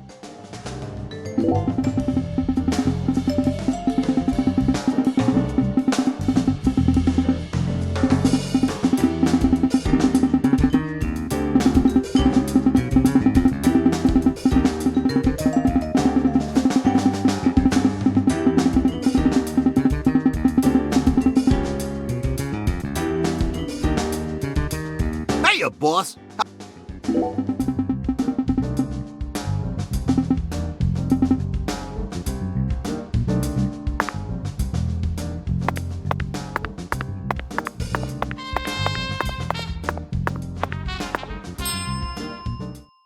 We always strive to provide our guest with the finest of service, sir. Our humble, bucolic town does have its inconveniences. Shopping, in particular, can be a bit of a slog. Therefore, we decided to provide a modest selection of daily necessities right here at our very own front desk. Great. Sounds convenient. Exactly.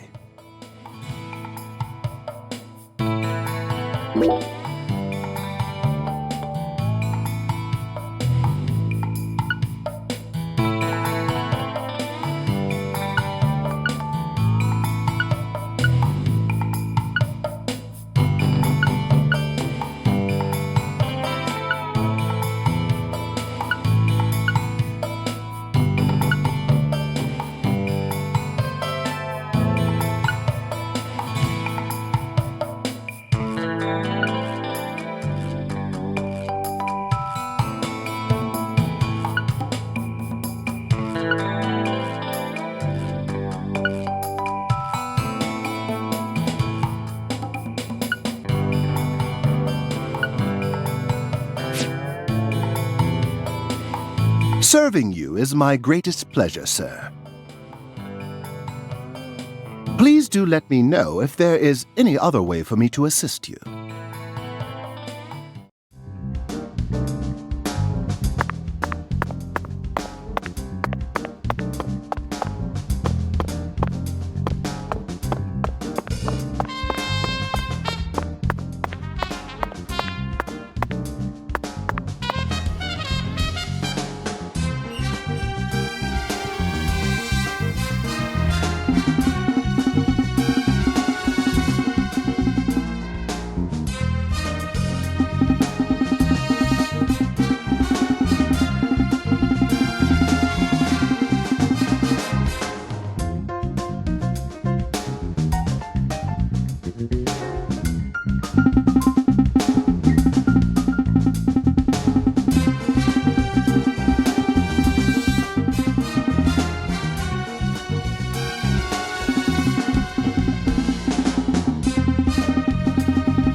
Very good, sir. Please, come right this way. Serving you is my greatest pleasure, sir. Please do let me know if there is any other way for me to assist you.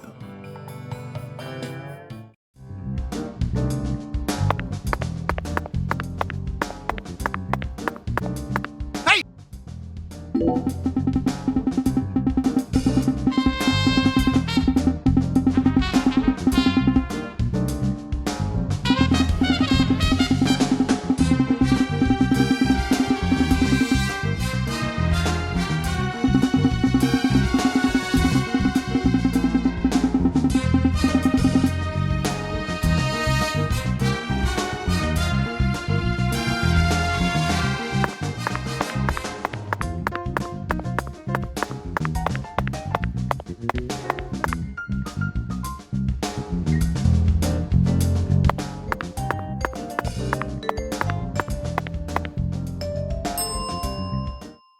Very good, sir. Please, come Please don't hesitate. Would you mind if I asked you just one question, concierge? By all means, please ask me whatever you like, sir.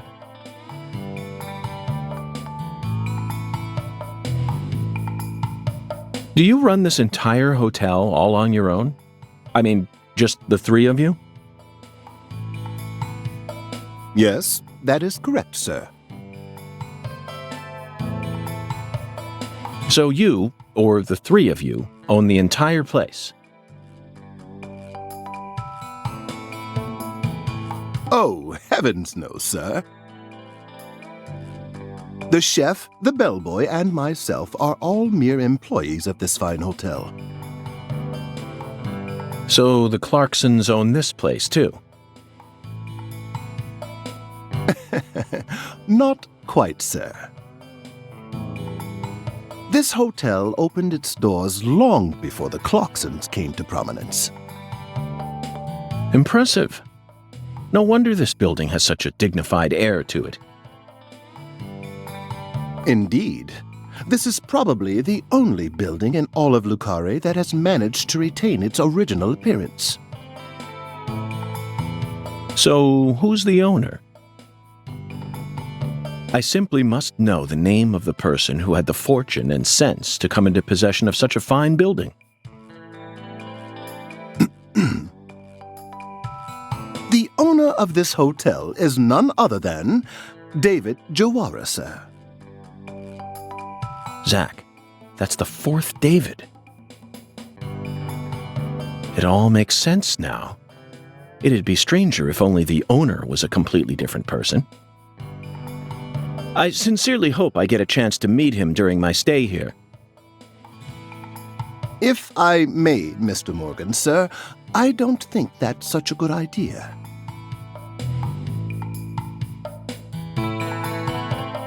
Why not? Unfortunately, our owner has a bit of a personality problem. The three of us here describe him as having a fractured mind.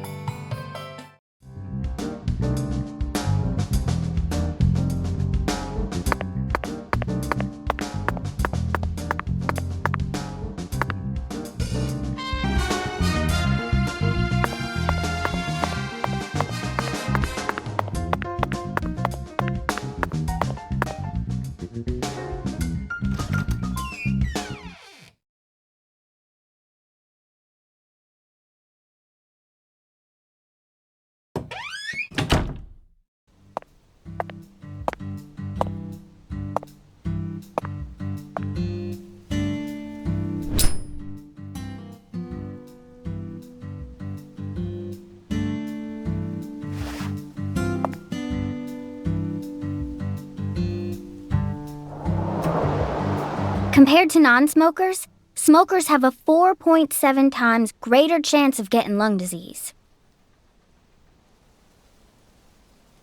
You know that means it's more likely than getting asbestos poisoning?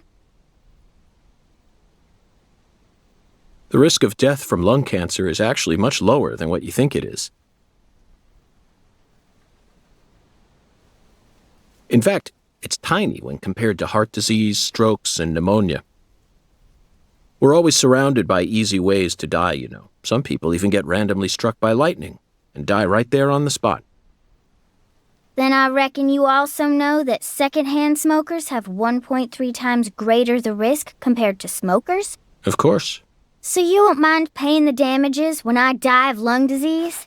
How about writing that in a contract for me? You got a pen, right?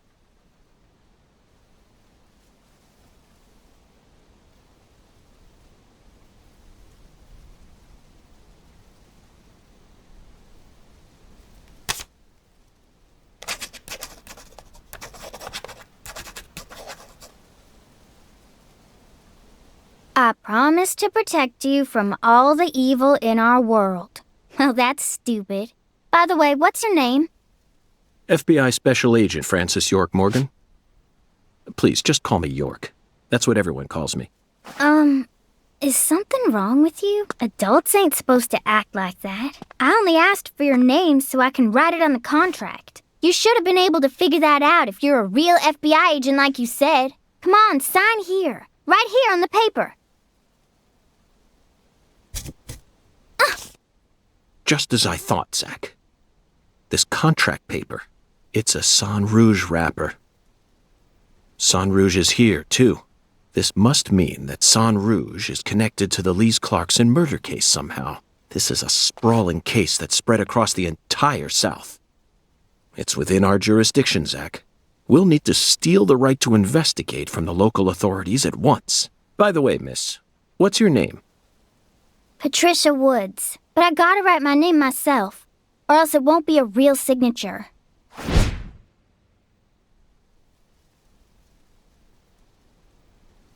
Tell me, Patricia, does this town have a sheriff, or is it under the jurisdiction of the nearest city police? Perfect timing. Well, go on and steal it if you want it. I was just thinking about how this is way out of my daddy's league. Thank you for the information, Patricia. Okay, Zach, it's time to get to work. How should we seize control from the sheriff this time?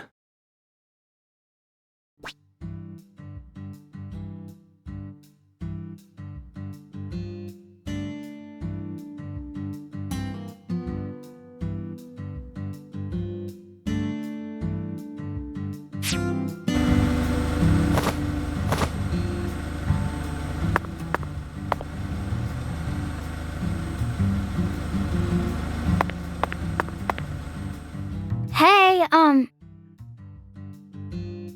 my daddy's still in the parking lot. I thought you were gonna steal the right to investigate from him. Hurry it up.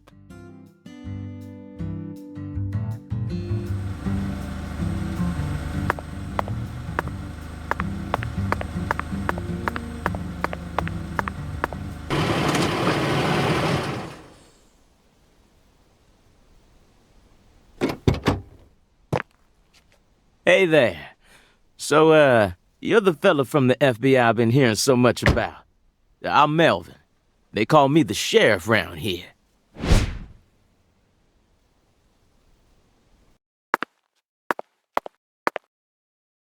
FBI Special Agent Francis York Morgan? But call me York if you can. That's what everyone calls me. Huh? Well, all right. Mr. York. How's that sound? Fine by me. I'm sure you figured this out, but our town's a small one. Yeah, folks are already busy spreading gossip about how some FBI agents come to town. Now, I reckon you came from the city. What was it? D.C., L.A., or New York? Anywho, in the city, it's normal not to know who your neighbor is. Fella who moves in next to you could cook up a dozen folks in his backyard and no one would bat an eye. That's the city for you. Now, I never lived in one myself, but I visited them a few times, so I know what it's like. All pigs must die in the city of wolves. Yeah! Now, does that sound badass or what? I bet you'd... Hey! I know, CLG. I'm just trying to make a little small talk, that's all. Anywho, round these parts, everyone knows each other's name. So lots of folks get leery when they see an étranger like you. And since it's my duty to protect the town, I thought I'd stop by and say hello. Zach, it looks like this sheriff is quite the happy-go-lucky type. A clear indication of just how peaceful this town is. Melvin, about the Lise Clarkson case. I knew you were here for that case. Can't put one past the FBI. So they even got eyes on the smallest of towns like us, huh? Our world is filled with information, and it's all within their grasp. FBI, the Federal Bureau of Investigation.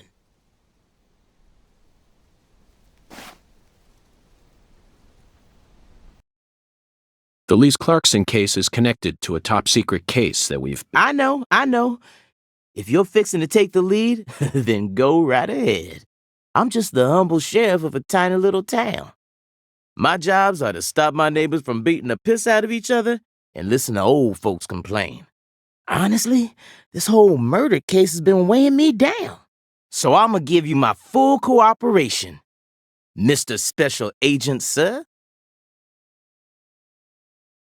Well, Zach, that was anticlimactic. I didn't even get to use my secret weapon. Melvin, there's a cold storage warehouse on the southern end of town, isn't there? I'd like to get permission to enter it. Say what? You want to see where the body's being kept, right? Oh, I get it now. Lisa's body, yeah. Now, that's what I call a special agent. You already figured that much out. But, I'm not too sure that, going down there at this point is really gonna help much, you know? Explain it yourself, Daddy. That's incredible. I don't believe this. Amazing. Did you hear that, Zach? They put the body in a cold storage warehouse. This is fantastic. Insanely fantastic. Really? Well, how about that? Well, all right then. I'll head on down to the warehouse ahead of you and make sure we get permission to search it. Sounds good. The management company only keeps the warehouse open during certain hours, so you'll have to come during those hours. I ain't looking to create any further disturbances. So be on time. Got it? Come on, let's roll, CLG. I'm gonna walk home, Daddy. I still got another stop to make. Oh, if you say so, sweetie. She's a real sharp one, as you can see, so I try to stay out of her way. Well, all right then, York. I'll see you at the warehouse.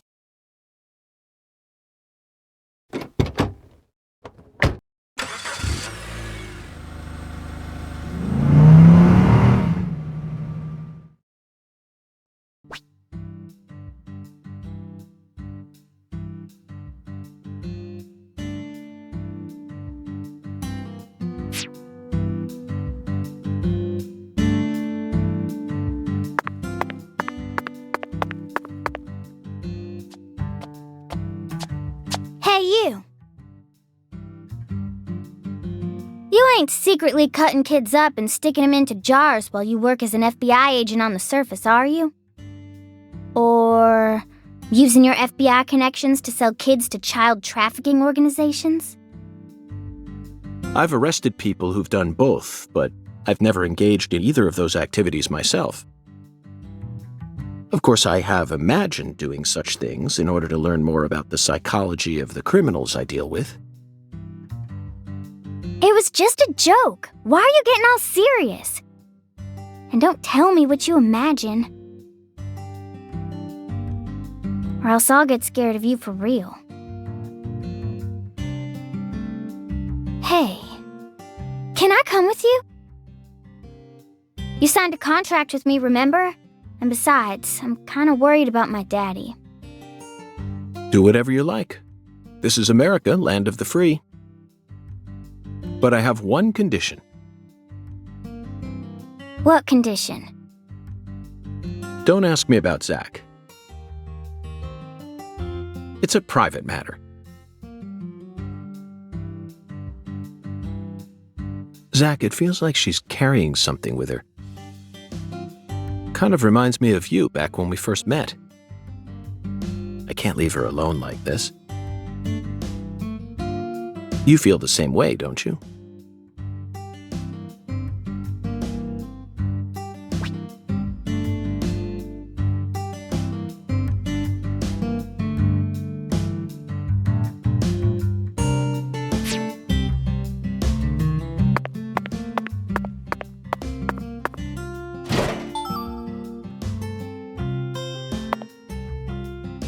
By the way, Patty, what do you usually do when you're at home? Is this an interrogation? Oh, no. I just figured that since we're working together now, it'd be a good idea to learn a little more about you. Should an adult male like you really be asking a little girl this kind of question? I feel like I heard a story about this sort of thing on the news once. There's a time and a place for everything. You know exactly who I am. And I've also introduced myself to your father. Besides, you're the one who said you wanted to come with me. I was just kidding, jeez. You're an FBI special agent. Why would I ever need to worry? You shouldn't automatically trust someone just because they're an FBI special agent. One's profession and one's personality are completely separate things. For example, one special agent may fall spiritually in love with a genius criminal who enjoys the taste of human flesh. That's Hannibal. You pulled that straight out of a movie. Just because it's a film doesn't mean it isn't deeply rooted in reality. You can't judge people solely based on where they work or how they look. You need to think hard and decide things for yourself. Fine. So allow me to ask you this. How do you feel about me? I don't know. I only just met you. Exactly. Now it sounds like you're thinking. You should never feel the need to force an answer out or pretend like you know something you don't. Zach, she's a good kid, isn't she? Honest and straightforward. Oh, wait, there's one thing I can say. Oh. What? When you talk to yourself like that, it really creeps me out. Did you start doing that after you became an adult? Or have you just always done it? Either way, you should stop doing it. It's really weird and, makes me wince whenever I hear it. Ooh. Zach, did you hear that? No need to worry. Neither of us are weird, I can assure you of that. She's probably just having trouble finding the right word to describe us. No, I think I'll stop there. Wouldn't want her to think we're getting desperate. Like I said, it's really creeping me out.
Melvin called you a strange name, CLG.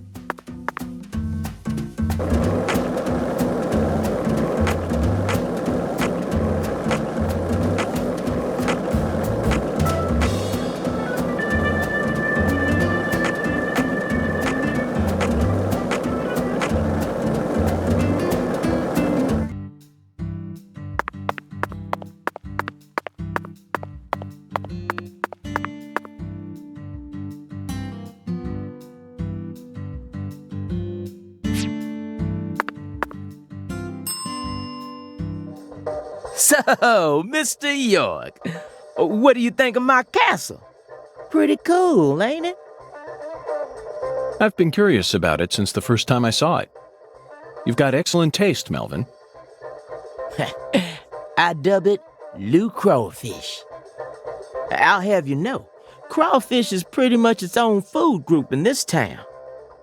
Since this store carries all the bare necessities you'll need for daily life, I reckon it was an apt name. If it's sundries you're looking for, there ain't much you won't find here.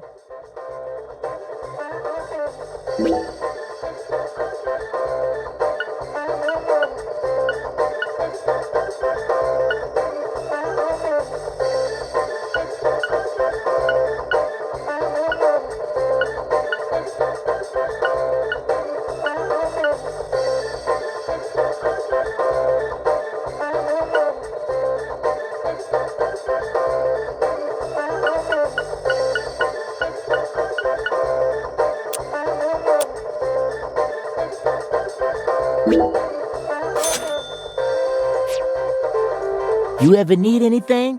You just come on by, Mr. York. You're not only the sheriff of this town, you also manage a general store. Sure, as long as you ring this bell here. That's terribly convenient, Melvin. But I have one concern. What if a crime occurs while you're managing the store? Running a business and keeping the peace, both jobs require immediate response in times of crisis. I just can't see how it would be possible. It's actually pretty easy, Mr. York. But what if a criminal who just robbed a bank came here on his way home and bought up all your stock? Oh, I like the sound of that. You want to make me rich? Hey, how about you just buy up the whole store while you're at it? I'll never let money stand in my way. It's not the boss of me, for I am the last shopaholic. Ooh, I'm funny. Melvin, that was a serious question. Really? Could have fooled me. Not even the Clarksons would do something that crazy. No point in preparing for something that'll never happen, right? After all, this is Carre, the tiny forgotten town in the middle of southern nowhere. Get it, Zach? It's Occam's razor to a T. Melvin, I have to say you're a very balanced man. Now I feel confident that the Woods household will do just fine, even if you end up losing your job as town sheriff. You sure are a joker, Mr. York.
Okay, Patty.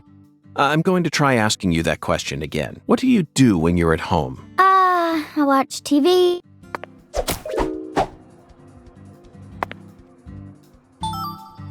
So you clearly love TV shows, but what about movies?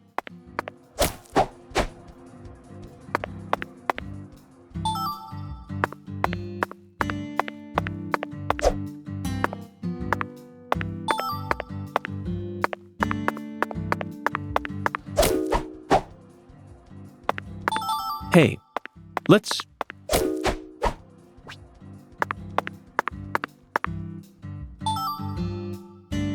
So you clearly love TV.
Excuse me, but what are you doing?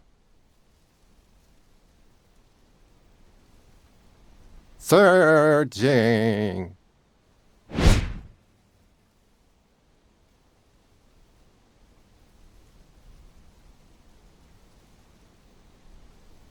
What are you searching for? Unknown. You don't know. Interesting. Zach, this man is the perfect symbol of the human race. We all live out our lives searching for things, yet no one knows what they're actually searching for. That's what it means to be human. Don't you agree, Zach? I feel like that simple declaration of his just awakened us to something.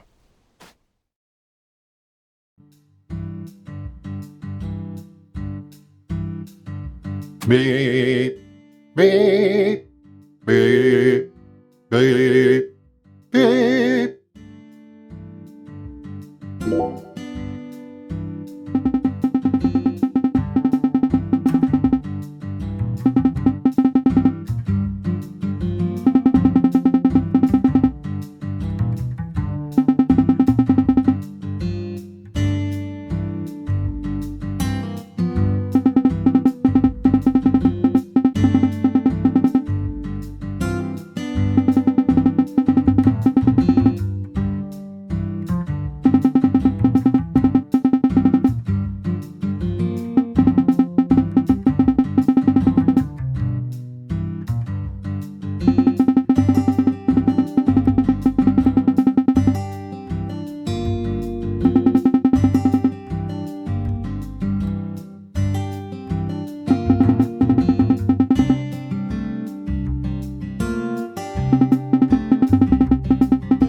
Beep.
Hey, Zach, it looks like we were right on the money. Tracing the San Rouge distribution route led us right to Louisiana. You know what that means. We've got a hot hand, and Lady Luck's given us far more favor than she ever has before. We just happened to hear news about Lisa's murder while sitting in a bar during our vacation in New Orleans. That certainly wouldn't have happened if we had stayed in D.C. They would have given the case to another special agent, or maybe even to the state, and then we never would have found it. In the end, it would have been shut up in that vast, desolate evidence vault along with all the other cases, marked by nothing but a first-degree murder tag buried in a soggy grave at the bottom of a sea of data. That would have been its fate. Instead, it traveled from person to person until it finally fell right into our lap. Things always work out that way for us. We've traveled all over the United States trying to track down San Rouge. We can't let this chance pass us by.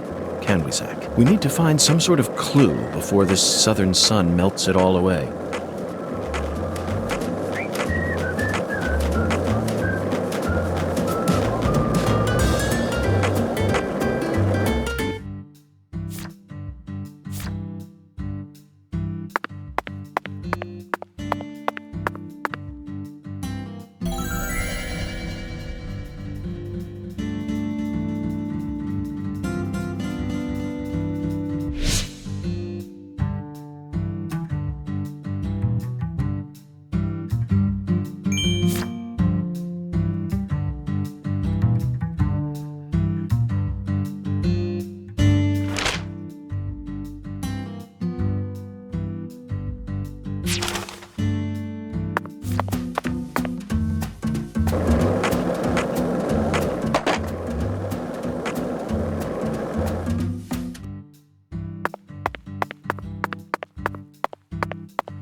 Okay, Patty.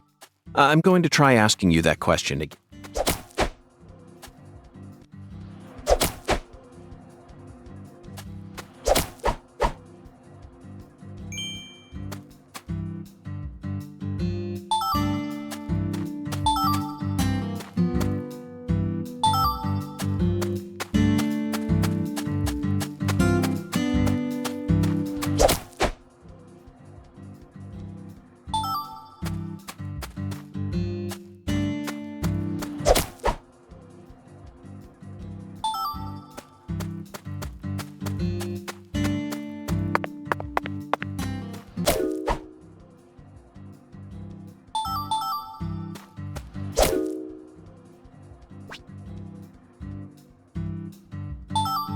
Patty, this town is so...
Hey, let's chat.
Patty, what's that?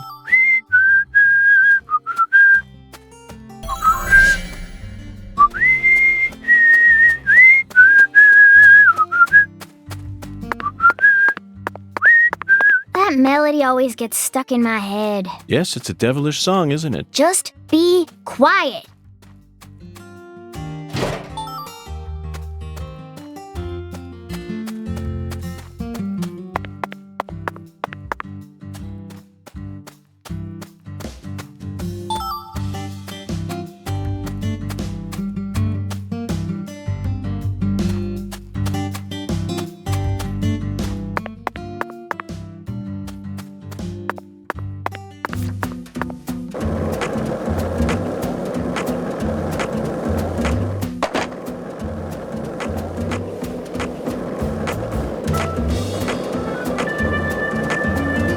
So, what do you think of him? Yes, I'm talking about him. Unga, is the skeletal gentleman friend or foe? Or does he merely exist outside the realms of either? Still too early to tell, but it's clear that he'll be the key to uncovering this case's mysteries. That's what my soul tells me. By the way, Zach, Hungan feels very familiar to me. You might even say he reminds me of someone. Yes, I think I see the connection now. A cheerful, wise, yet also mysterious African-American who appeared in a variety of different films. My mind must be overlapping him with the skeletal gentleman. Do you remember his name?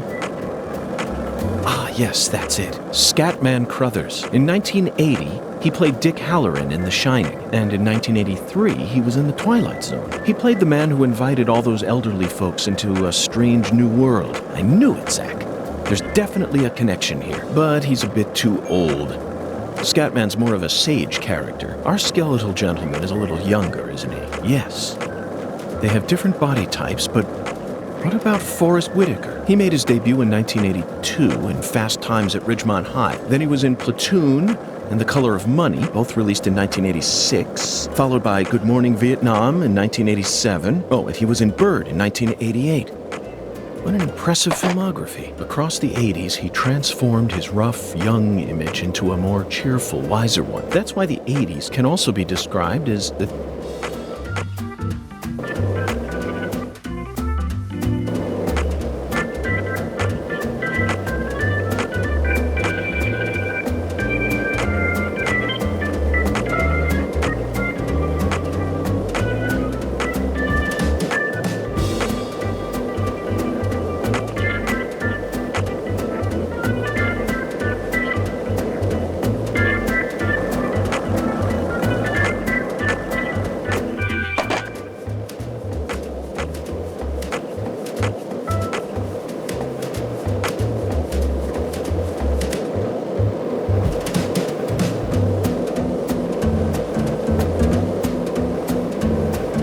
Did you notice it yet? The streets in New Orleans were a mess, all busted up and undergoing maintenance. The city was built on a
So, what do you think of him? Yes, I'm talking about him.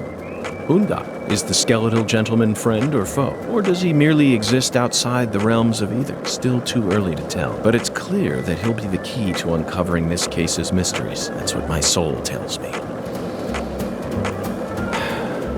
By the way, Zach, Hungan feels very familiar to me. You might even say he reminds me of someone. Yes, I think I see the connection now. A cheerful, wise, yet also mysterious African-American who appeared in a variety of different films. My mind must be overlapping him with the skeletal gentleman.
Mr. Morgan, sir, how may I be of service?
My restaurant serves only the highest quality Creole cuisine. The real deal, which ain't too easy to find in a backwoods town like this. Did I hear wrong then? Set me straight, would you, Chef? I thought that Cajun food was the norm in Acadiana. Why would you go out of your way to serve Creole food here? When I was a youngin', I trained myself at a famous restaurant in New Orleans. A famous restaurant? That's incredible. Was it Arnaud's? Antoine's? No, don't tell me, I got it. Brennan's, right? None of those, actually. But that place taught me how to really cook. Go on and try something, you'll see. Very intriguing.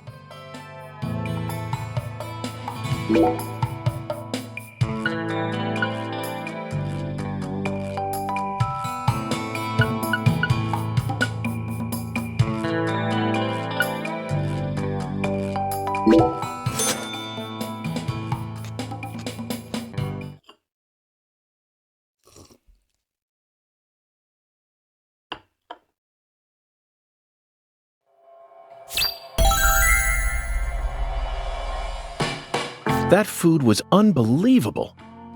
I see you weren't lying about undergoing training at that famous restaurant. Now you just trying to embarrass me, mister. I still appreciate it, though.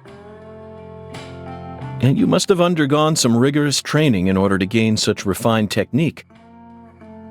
You put so much care into preparing everything just right. And your manipulation of that low-temp flame in order to bring out such a pleasant fragrance, simply perfect. This is true Creole food. You have to tell me now, which famous restaurant did you train yourself at?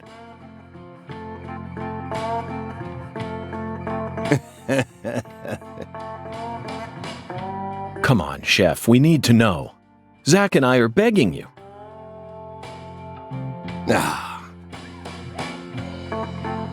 You drive a hard bargain, mister. All right, I reckon I can give you a hint. Really? Oh, just a hint now.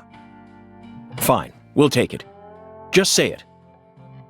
It's the restaurant that serves the most famous fried chicken in all of Louisiana. Crispy, crunchy. You know what I'm talking about? Bonafide fried chicken. No, you can't mean... Oh, yeah. I'll bet they worked you pretty hard.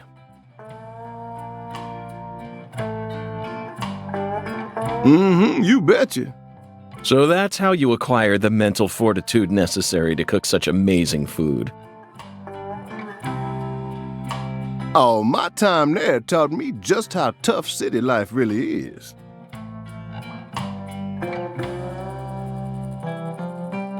Amazing. Zach, did you hear all that? That's an incredible story, David. You really are a true chef. Both Zach and I have given you our official approval.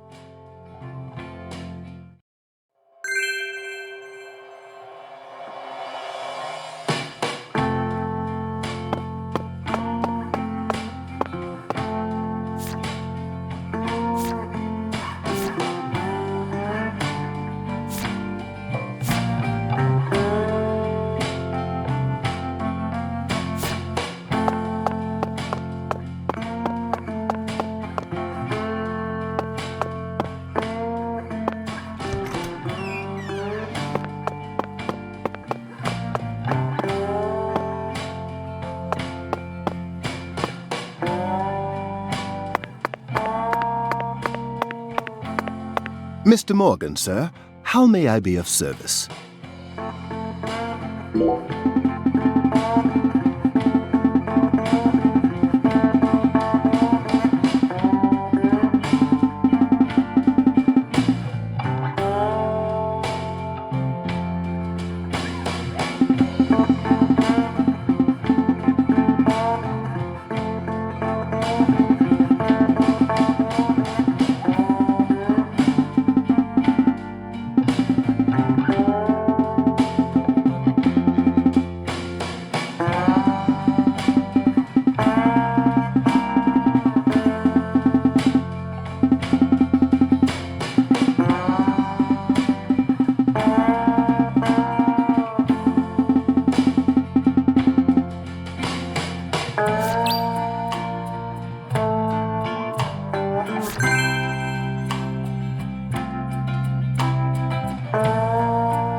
king size, made in France. It looks soft enough to alleviate all our exhaustion. Zach, even though the Bureau is paying for this, it's still tiring to have to live out of hotel rooms day after day. Nothing beats getting a good night's sleep in your own room.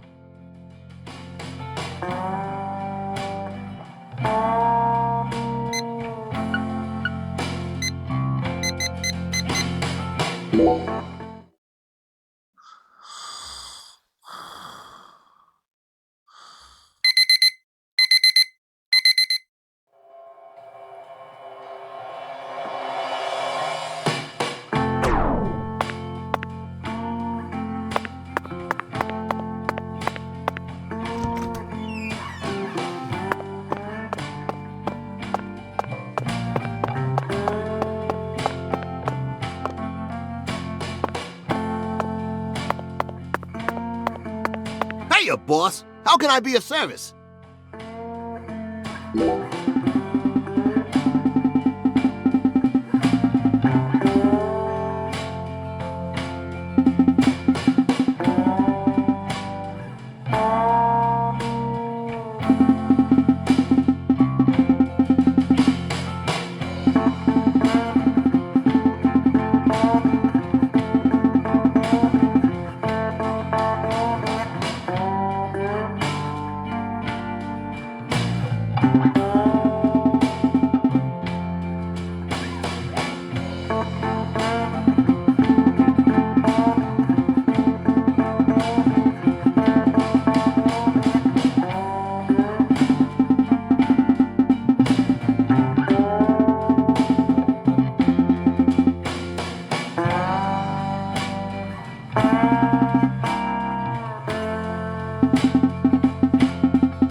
Now that's what I'm talking about. You can't get fine eating like this at any of those diners out there. So make sure you enjoy it.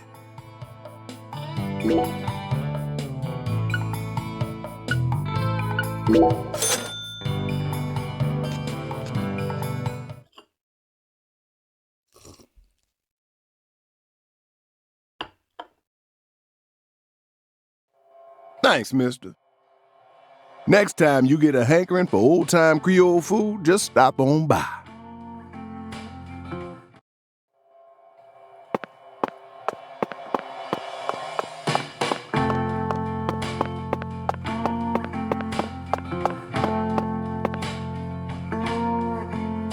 Hello there, mister. Need something?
Very good, sir.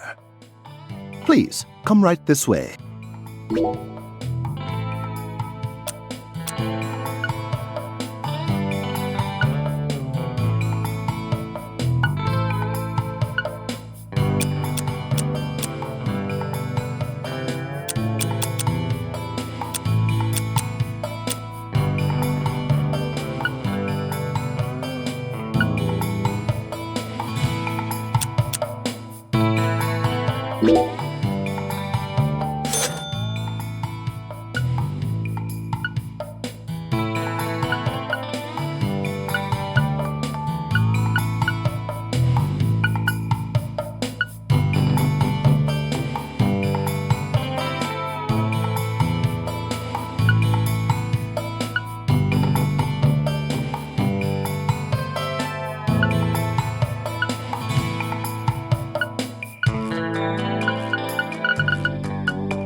Serving you is my greatest pleasure, sir.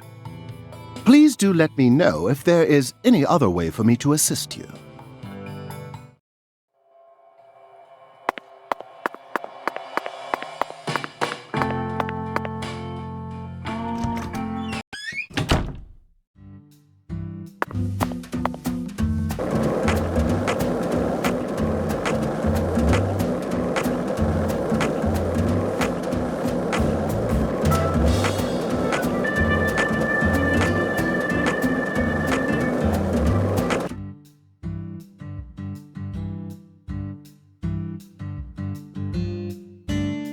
Oh, you got here ahead of me. Only 'cause you didn't tell me where you went. I was so worried.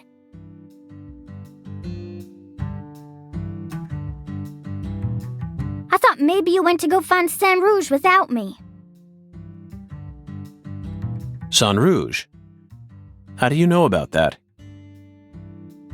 You're the one who brought it up when we met in the parking lot. Don't you remember? Come to think of it, you're right. I did mention it. Right in front of you. And you remembered it. I guess so. If you want to find Saint Rouge, you ought to ask Professor R about it. Professor R? Yeah. Professor R is the owner of a jazz bar on the other side of the bayou. How do you know that? Because. Because, huh? Interesting.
"10 maidens, Zach. Let's topple their hourglass figures and complete this oracle once and for all." Oh, my Lord. I don't believe I've seen you around here before. Sorry, honey, but you can't smoke in here. Since you're with Patricia, I'm guessing you're some friend of Melvin's. He's Agent York from the FBI. This is Alexis, the owner of this restaurant. I'm helping out Agent York in his investigation. We signed a contract. Oh, my Lord. Well, ain't that something?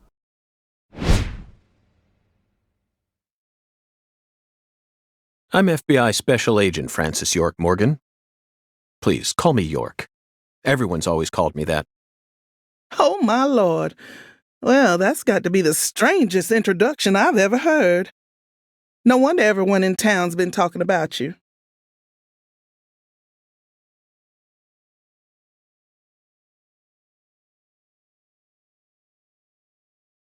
I want a chocolate sundae, but no cherries. I want 2 wafers instead. Don't put too many Rice Krispies on it. Oh, but don't scrimp on the chocolate syrup either. Oh, my Lord. And what'll it be for you, honey? Alexis, are these photos of the town? Oh, you like my pictures? My hobby's collecting snapshots of what our town used to be like. So whenever someone gives me an old picture, I just put it up here on display. Our world these days feels a bit cold to me, you know? Just thought it'd be nice to help folks remember what it was like in the good old days. Zach, did you hear that? The good old days. Even in a remote town that's already far behind the times, there are still people who yearn for the past. She told me what was going on, you know. What? Lise, you don't need to try and hide it from me, honey. Last time she came here, she told me all about it. Some odd fella was following her around. Stalking her like. What kind of fellow? She said he had a really tall shadow. How tall? As tall as an oak tree. Did that ring any bells for you? Sadly, it didn't. I know just about everyone in this here town, but I ain't never seen a man who stands that tall. Maybe it really was an oak tree and she just mistook it for someone. Sometimes the silhouettes of them trees, with lots of Spanish moss hanging down, make me feel a little funny too. I don't think so, Alexis. Lise said the shadow was following her, correct? That means she must have been stalked by a man as tall as an oak tree. If she had only mistaken an oak tree for a person, she wouldn't have described it that way. She might have said, It felt like a crowd of people was staring at me. Yes, exactly. She certainly wouldn't have talked about being followed by someone. Thank you, Patty. Zach, this data is all very intriguing, but it isn't the answer we're looking for. We came to knock down the 10 maidens, remember? Oh, yeah! Booyah! Oh, I got a turkey! truly mesmerizing, Zach. This is why I never tire of small-town investigations. Same goes for you, right?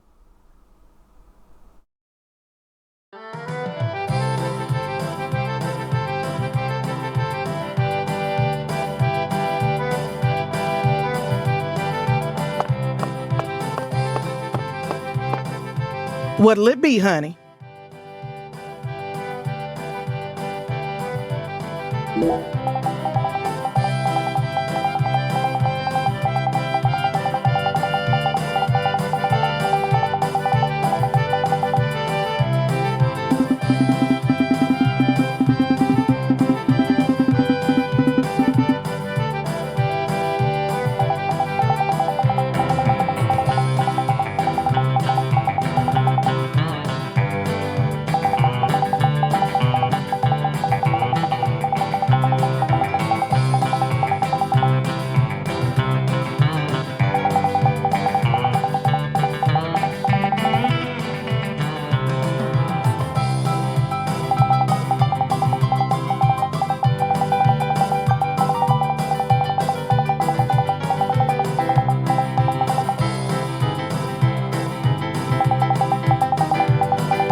What'll it be, honey?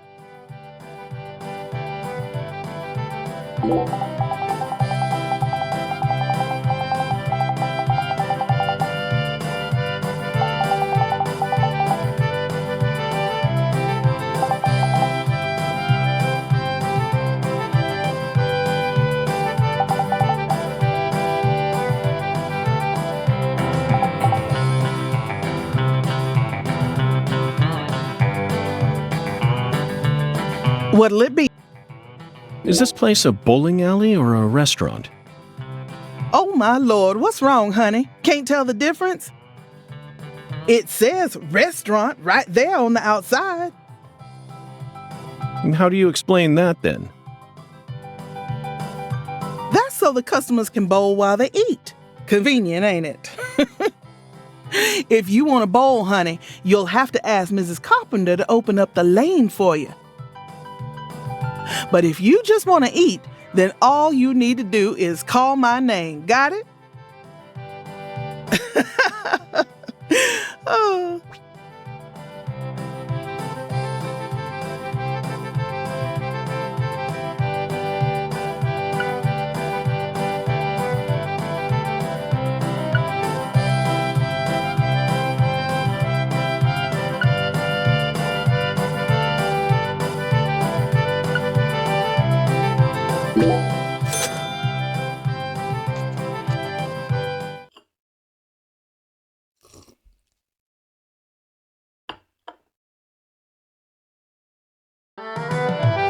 So, what do you think of my Cajun food, honey?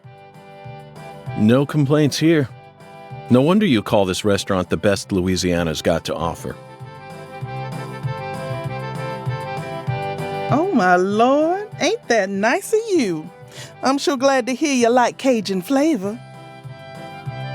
It's nothing like that Creole food.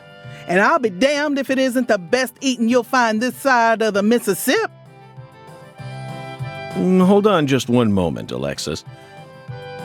I always thought that both Creole and Cajun food were staples of the South. Am I misunderstanding something?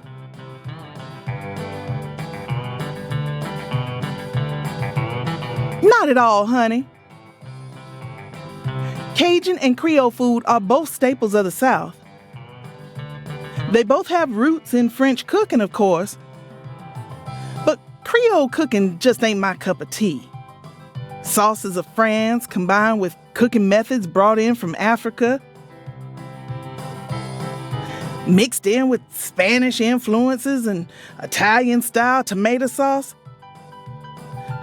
When you smush all that together, you can't even tell what it is no more. Cajun food is pure and solid. The Acadians who settled in Canada brought it here from France in the 1600s. Then the British chased them off their land and they ran all the way down here. They walked straight across America, north to south. Finally, they found a safe haven right here in southwest Louisiana. Whew, we got everything you'd ever want here. Fresh fish, wildlife, even veggies and fruit. They used their knowledge of French cooking and added some spice and herbs. And then they threw in fresh local ingredients to create what we know as Cajun cuisine. Interesting. Now I understand what you mean about the Cajun and Creole food being completely different. But I still insist that both are shining examples of delicious local food. Roots and history aren't that important, are they? Oh my Lord, you don't get it, do you, honey? Lately, there are shops all over the place calling themselves Cajun, Creole, or whatnot. But all they serve is a hot mess of different ingredients loaded with spices. And the tourists ain't none the wiser. I just hate feeling like folks are getting the wrong impression about Cajun food. I get it now. According to your interpretation, Creole food is contributing to that wrong impression. You bet it is. That's why I always make sure to teach all my customers what's what.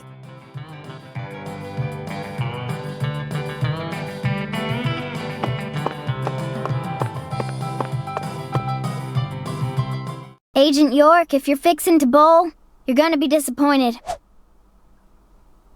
Mrs. Carpenter never lets anyone else use the lane while she's here. Patty, that's exactly what I came to do. You see, Zach and I need to bowl down 10 maidens. Fine, go on and try if you wanna, but I'm gonna eat my sundae. Hey! Are you nuts? What's the most addictive drug in the world? How should I know? It's sugar, Patty. Far more people die from obesity and diabetes than from cocaine and heroin. Alexis, would you give her some milk? Oh, my Lord. Coming right up, honey. Sugar might be dangerous, but it ain't against the law. You got no right to take that from me, even if you are some FBI agent. Actually, Patty, I do. We signed a contract, remember? I promised to protect you from all the evil in our world. Hey! Delicious. What an amazing chocolate sundae. Zach, I think we just uncovered an incredible treasure here. I feel like I could eat one of these every day while we're in this town. Oh, what?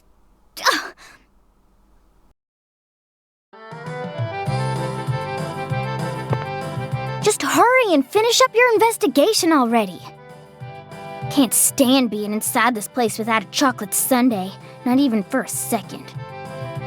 Don't worry, Patty. I'll knock down those 10 maidens in the blink of an eye. You just wait here and drink your milk. Meh.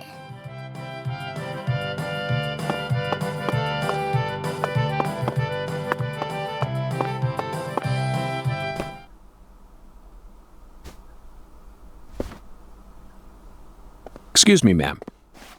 Oh, howdy, stranger. My, you're a handsome one. You came out here from the city, didn't you?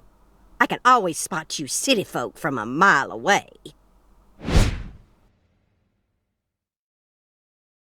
I'm FBI Special Agent Francis York Morgan. Would you mind calling me York, ma'am? Oh, so you are from the FBI. I thought as much. So sophisticated. Well, my horoscope in the paper today told me I'd be meeting someone new. And those horoscopes never miss. They're the real deal. Well, one even predicted when I'd bowl my first perfect game. Oh, no. Oh, could you stand a bit closer to me? Whew, that was a close one. If you move any further that way, you'll cast a shadow over the lane. Well, the sheriff did that once, and something horrible happened. The next time I bowled, I got a gutter ball. First time in 12 years. I was mortified. And I am going to make sure nothing like that ever happens again. In our world, some routines lead to good things, while others only lead to the bad. So, you mustn't ever cast a shadow over the lane. Is that understood? It's her routine, Zach. Understand? Just like us and coffee. Incidentally, ma'am, would you mind letting me use this lane too? I'm investigating the Lise Clarkson murder case. And I need to topple 10 maidens, no matter what it takes. No, absolutely not. Not even the FBI can take my lane from me. I haven't given it up once ever since my husband passed away over a decade ago. I'll never break my promise to him. But... Now, if you'll excuse me...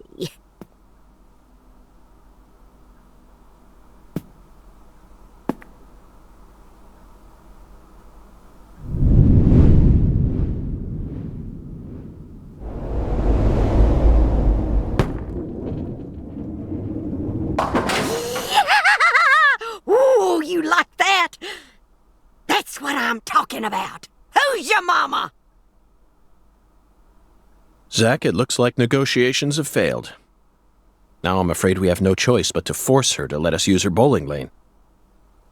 Yes, I know. I won't do anything illegal.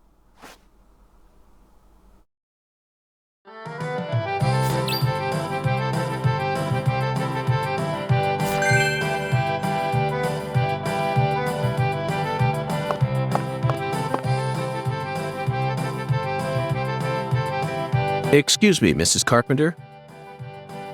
Stop! Not now! Can't you see I'm already in my bowling stance? What, are you blind?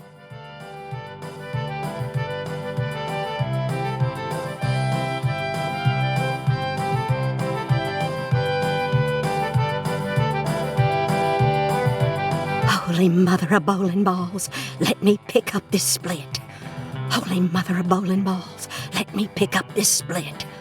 Holy mother of bowling balls, let me pick up this split.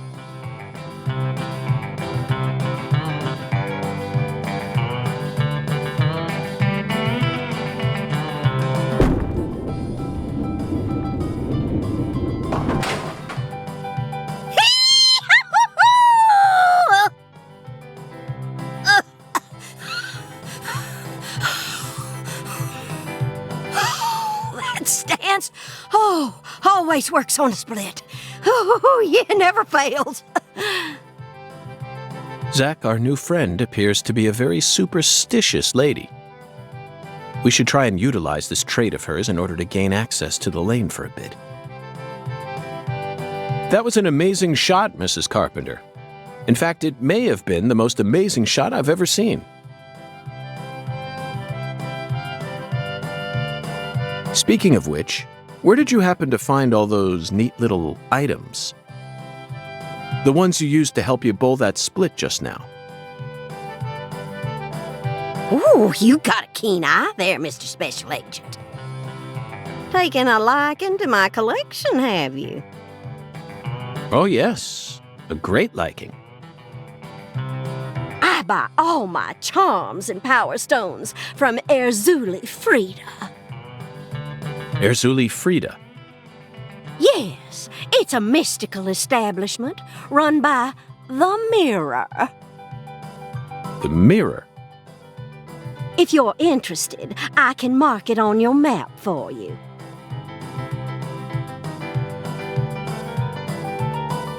Zach, this is it. Erzuli Frida. There must be a treasure trove of dubious trinkets on sale there. We may even be able to find something capable of changing her mind. It really feels like we're in the deep south now, doesn't it?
You came here to bowl. Yes, I did. Then why are you leaving? You gave up on trying to convince Mrs. Carpenter to let you play? No, Patty, neither Zach nor I have given up on anything. We're just going to stop by Erzuli Frida. Erzuli Frida? What do you want with that place? What do you know about it, Patty? It's a dumb store that sells stupid voodoo charms and even stupider souvenirs. No one who actually lives here would ever be caught dead there. Daddy even told me to steer clear of it. And why is that? 'Cause they sell guns? You mean Erzuli Frida is a gun shop? It's kinda like a gun shop and a voodoo shop had a baby. A voodoo shop? Thank you, Patty. You just helped me make up my mind. We're going to use the power of voodoo to help us steal the right to use that lane.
What'll it be, honey?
It's a beautiful...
Patty, you live in a very peaceful...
What'll it be, honey? Oh, coming right up, honey. I'll put my heart and soul into it.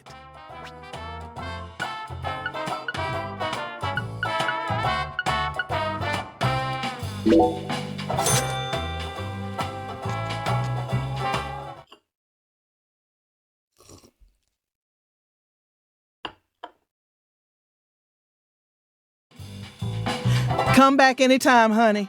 You ain't gonna find any better Cajun food in all of Louisiana.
A voodoo shop. It's a voodoo shop. Just looks like a dumb souvenir shop to me. Of course it does, Patty. You're much too young to understand the true value of such a place.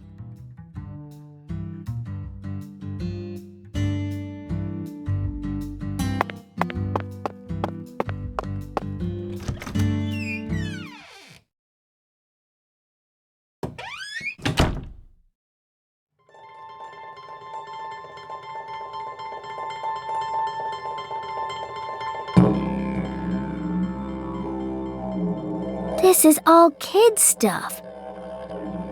It's just a bunch of charms. I'm allowed to watch TV and go on the internet, but I ain't allowed in here? My daddy makes no sense sometimes. You agree, right, Agent York? This is all just kid stuff. Look at this, Zach. All the mysticism of the Deep South gathered up into one quaint little shop. This is 100 times more exciting than the FBI evidence vault. It's a vast treasure chest. So much to study, so much to learn.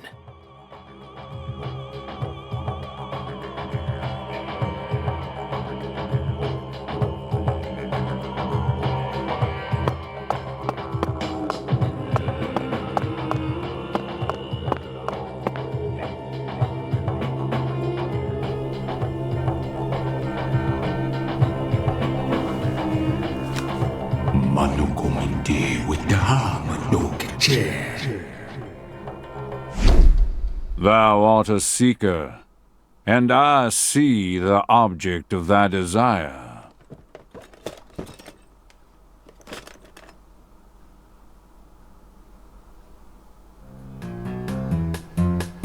Doth this be what thou seekest?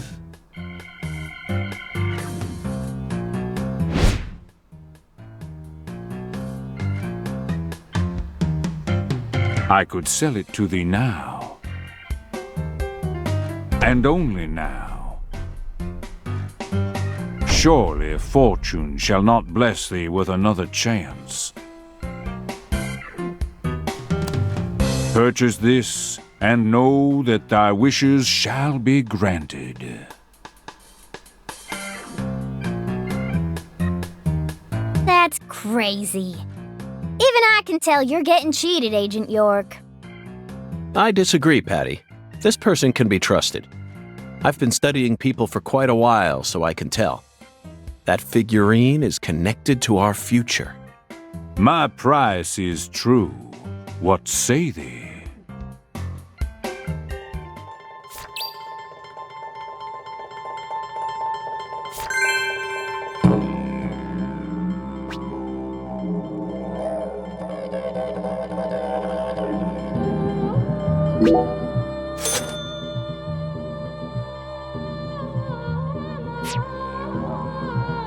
I'll buy it. Thou art a man of refined taste. I am loath to part with it, but 'twould be a fool's errand to keep it from such a keen-eyed soul. What's wrong with you? No normal person would ever buy a piece of junk like that, not even at a garage sale. Marvelous, isn't it, Zach? What a treasure. I can't wait to use it. Use it? Where? How? Isn't it obvious, Patty? I'm going to put it in front of Mrs. Carpenter's house. In front of her house? Yes. I'm sure this figurine will stop her right in her tracks. And that'll give us a chance to finally topple the 10 maidens. Are you serious? Of course I am. And so is Zach. Aren't you? I'm seriously wondering if I should quit helping you out with this.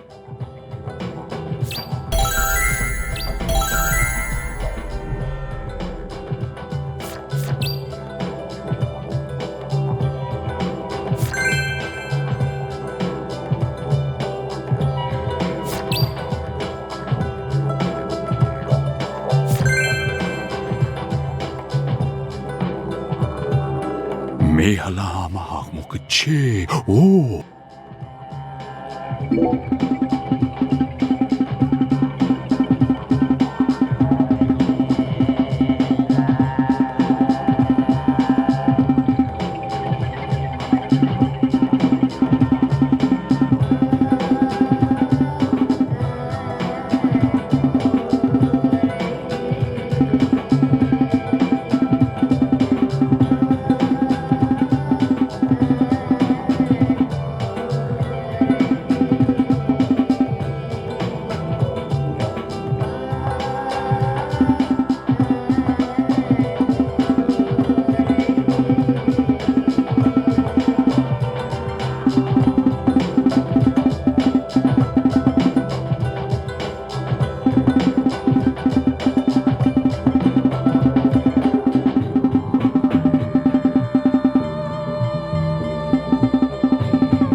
Verily, much shall serve thee well here.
Where's the thing I just bought? All awaits thee at the altar. Altars exist, whether thy needs exist. The bedchamber of thy hostelry doth possess one therewith. So where's my thing? All altars lead to the other realm. Thusly, all periapts in thy possession may be confirmed at any altar. The other realm? Forsooth, any mirror may metamorphose into an entrance to the other realm. Prithee, say thou doth grasp this wisdom. You can see the same world as the skeletal gentleman? I am the mirror. As my name doth suggest, I am the looking-glass given flesh. Zack, it appears that there's still a lot about this world that we don't understand.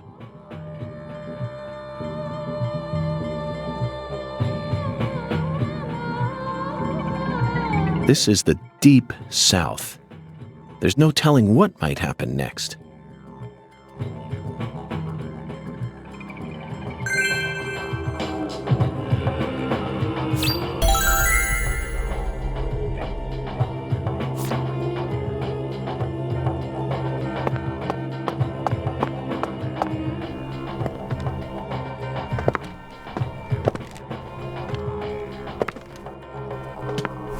Whoa. That was close. Well, look at you, all standing there like you're expecting me to apologize. It's your fault for not paying attention. What? Got a moment? Can't say I do. I'm in a hurry here. I won't take up too much of your time. I'd just like to ask you a few questions. I said I'm in a hurry, Peckerwood. Now get out of my way. Patty, who was that? Kalina Clarkson. PJ Clarkson's second daughter, and Lisa's mother. Zach, we've found ourselves a Clarkson. Oh no, she's not here. My dolly. Oh, she's not here. My dolly isn't here. One of the key persons in this case just came out of the woodwork to meet us. Now things are really getting interesting. Isn't that right, Zach?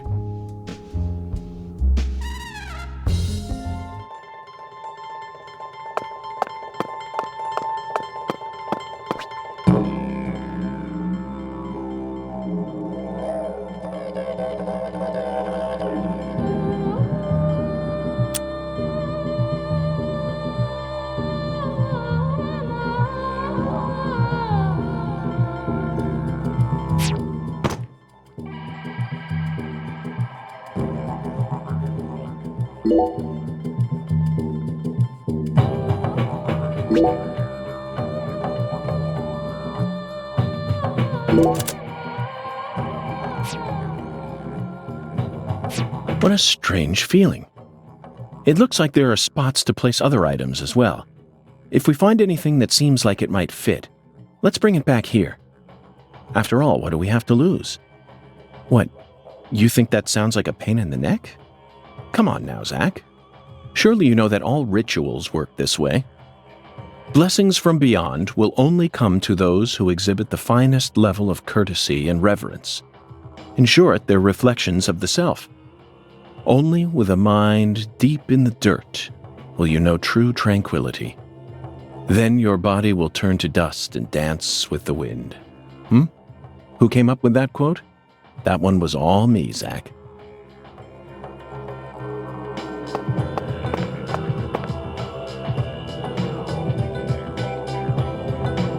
Mihalama. Verily, much shall serve thee well here.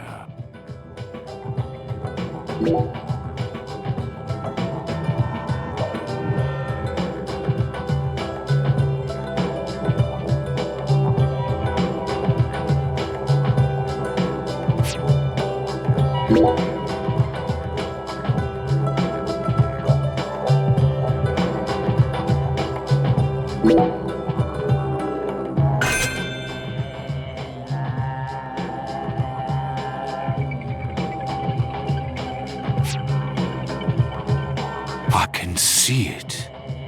Thy return is imminent. Thou hast discovered the very purpose of my emporium, that is. Mihala mahakmukachi.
By the way, Patty, what are you...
Okay, Patty. Hey, let's chat. Patty, you're getting more and more...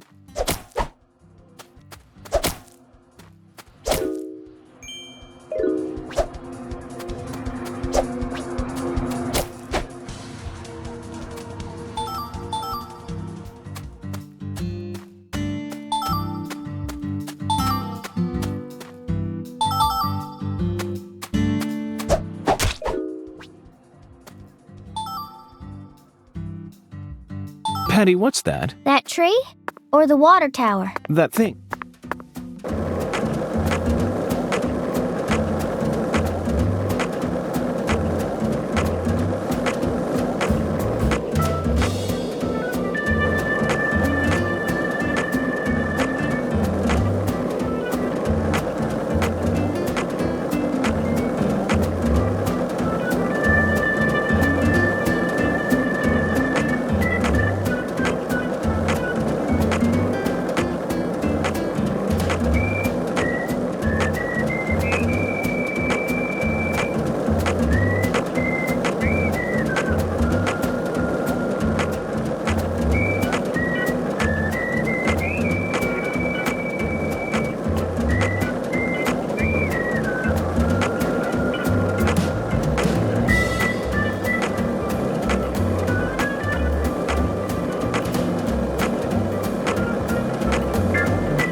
Patty...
By the way, Patty, what do you usually do when you...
It's a beautiful day, Patty. Really?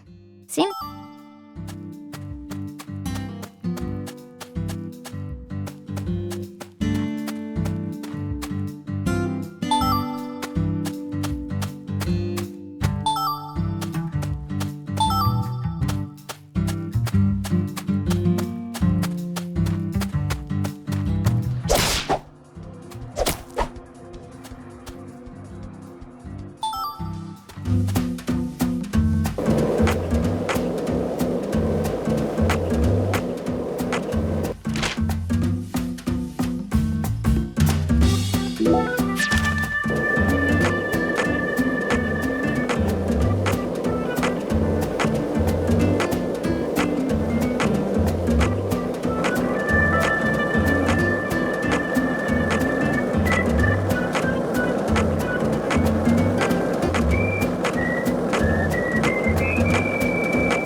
This is the Deep South. I feel it every time that molten hot sun pours down on me. Don't you, Zach?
Verily.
I can see it.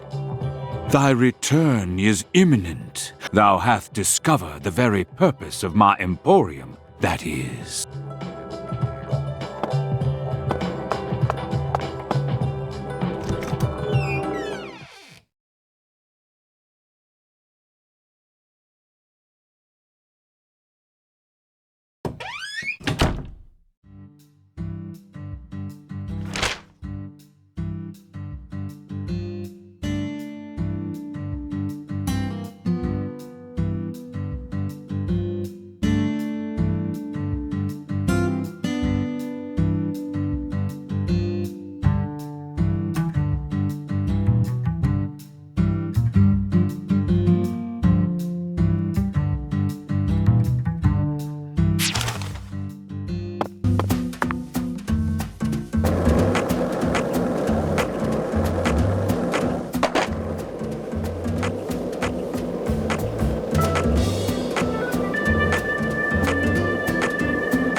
1 lollipop?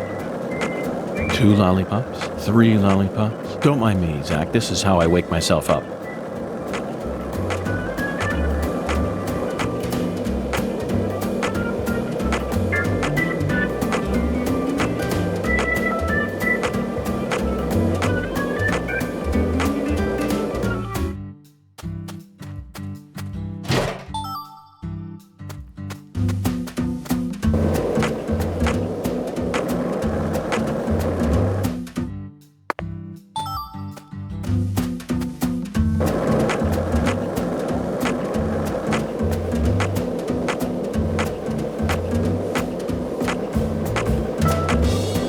So, what do you think of him? Yes, I'm talking about him. Boonga. Is the skeletal gentleman friend or foe? Or does he merely exist outside the realms of either? Still too early to tell. But it's clear that he'll be the key to uncovering this case's mysteries. That's what my soul tells me. By the way, Zach, Hungan feels very familiar to me. You might even say he reminds me of someone. Yes, I think I see the connection now. A cheerful, wise, yet also mysterious African-American who appeared in a variety of different films. My mind must be overlapping him with the skeletal gentleman. Do you remember his name? Ah, yes, that's it. Scatman Crothers. In 1980, he played Dick Halloran in The Shining, and in 1983, he was in The Twilight Zone. He played the man who invited all those elderly folks into a strange new world. I knew it, Zach. There's definitely a connection here, but he's a bit too old. Scatman's more of a sage character. Our skeletal gentleman is a little younger, isn't he? Yes. They have different body types, but what about...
Let me cut you.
Looks like a case of bad timing, Zach.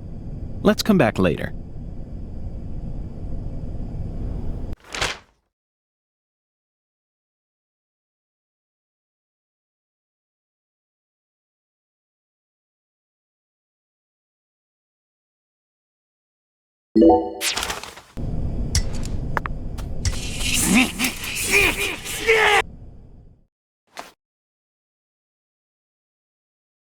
Yes. Perfect. Oh, my dear lost lamb, what are you doing there? Oh, this? This is all part of the Lise Clarkson murder investigation. Something important, hmm? Oh, yes. Very important. I'm FBI Special Agent Francis York Morgan. Please call me York. That's what everyone calls me. But what should I call you? I'm Tyrone Sanders, pastor of the Carre Evangelical Church. And what business does a pastor like yourself have in a place like this?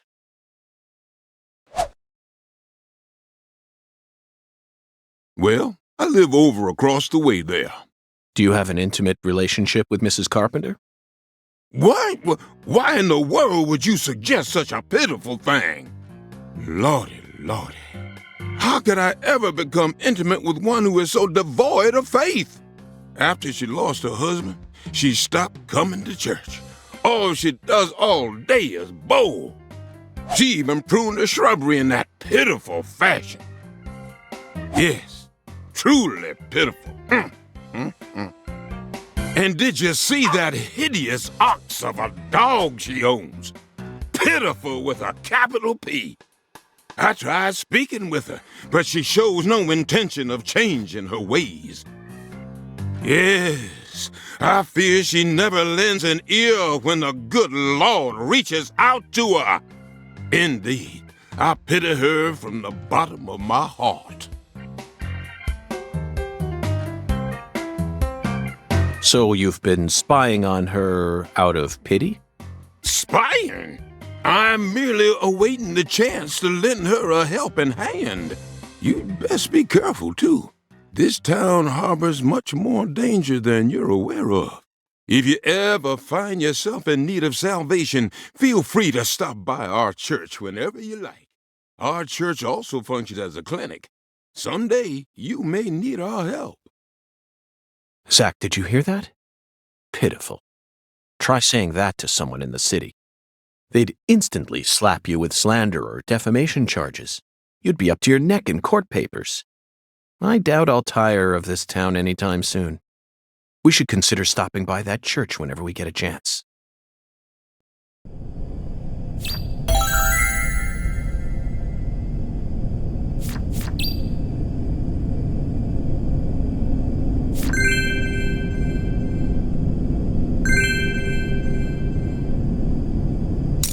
You just slice it up. Let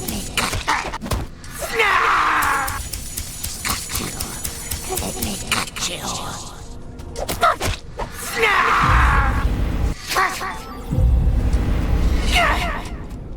I want to cut it up. Cut it up. Snip, snip you. I want to cut it up. Snap!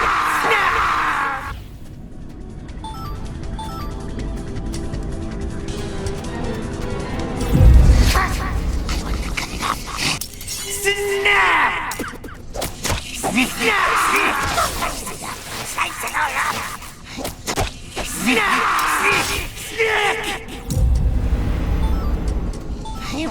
I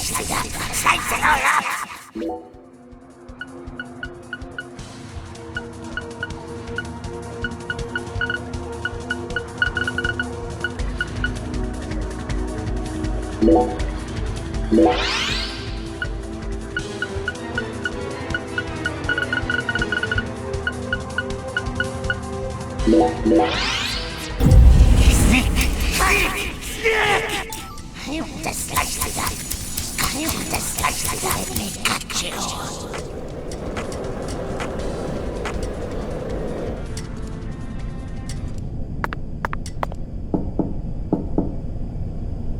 Looks like a case of bad. Let's come back later.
I want to slice you up. Slice it all up.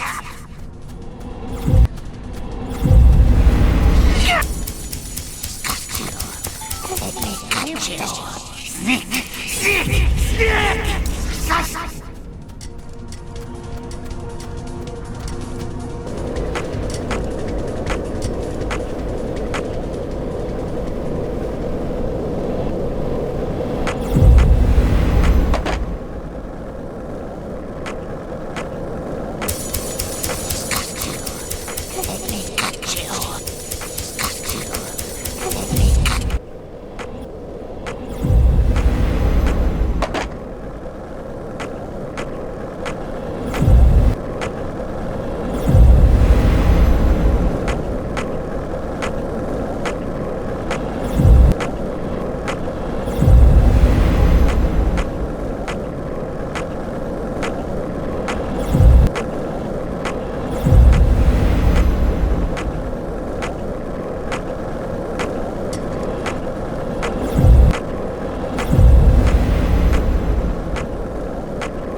Now that's what I'm talking about.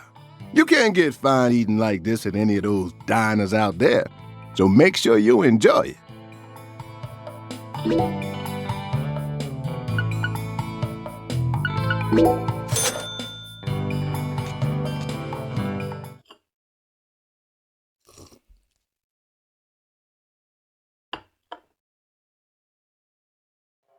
Thanks, mister. Next time you get a hankering for old-time Creole food, just stop on by.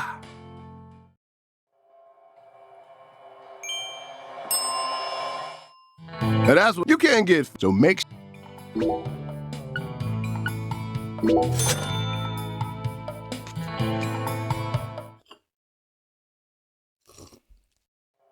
Thanks, mister. Next time you get.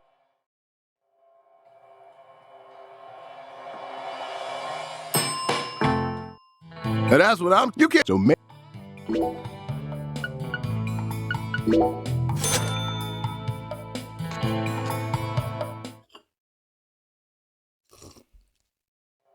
Thanks, mister. Next time.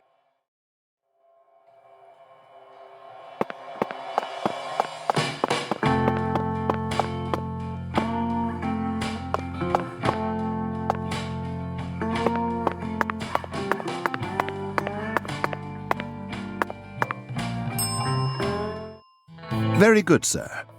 Please, come right this way.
Serving you is my greatest pleasure, sir.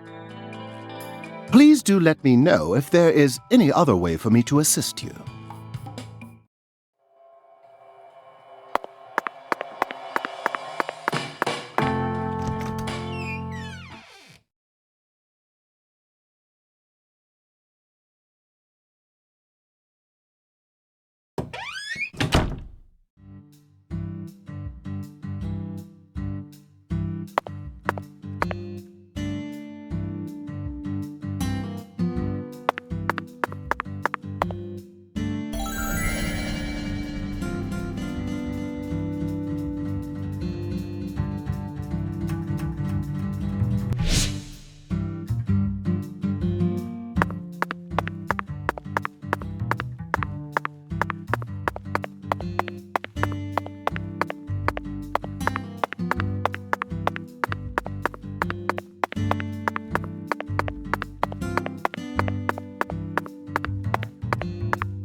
It worked like a charm, Patty. Mrs. Carpenter is nowhere to be seen. Now's our chance to topple the 10 maidens, Zach.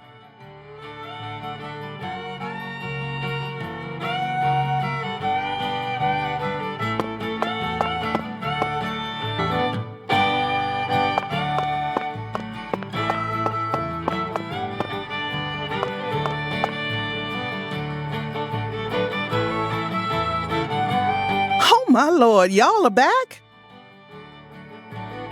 Listen up, y'all ain't gonna believe this. What's wrong? Mrs. Carpenter hasn't come in. For the first time in 10 years, what could it be? I just hoping nothing bad happened to her. She's fine. You have my guarantee. Oh, my Lord. I reckon if an FBI agent like you is convinced, then I should be too.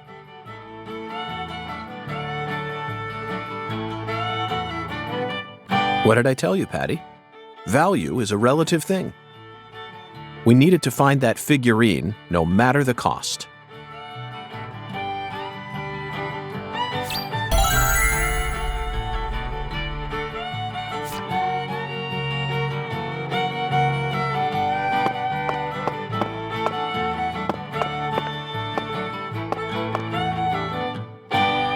You really wanted to bowl that bad? They don't have bowling alleys in the city no more? Wrong, Patty. I have absolutely no interest in bowling. Tossing a heavy ball at lined-up pins? Where's the fun in that? You can't even call this a sport. It's a game for cavemen. Nonsense. Utter nonsense. Then can I throw the ball instead? Absolutely not, Patty. This is part of the investigation. I need to do this myself, no matter how stupid it may be. You're the one who's stupid. Sure looks like you're having fun to me.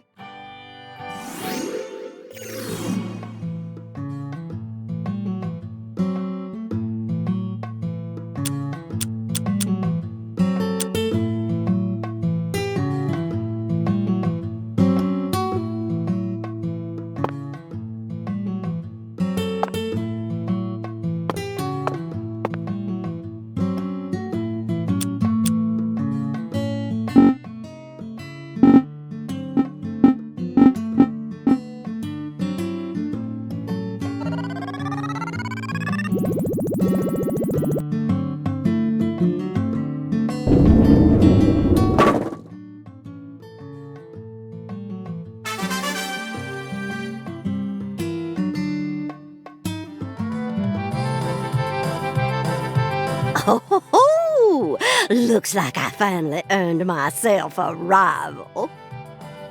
That was just a stroke of luck, Mrs. Carpenter. Despite how I may seem, I've never been any good at any of the ball-based sports that exist here on our planet. Oh, no, you can't fool me.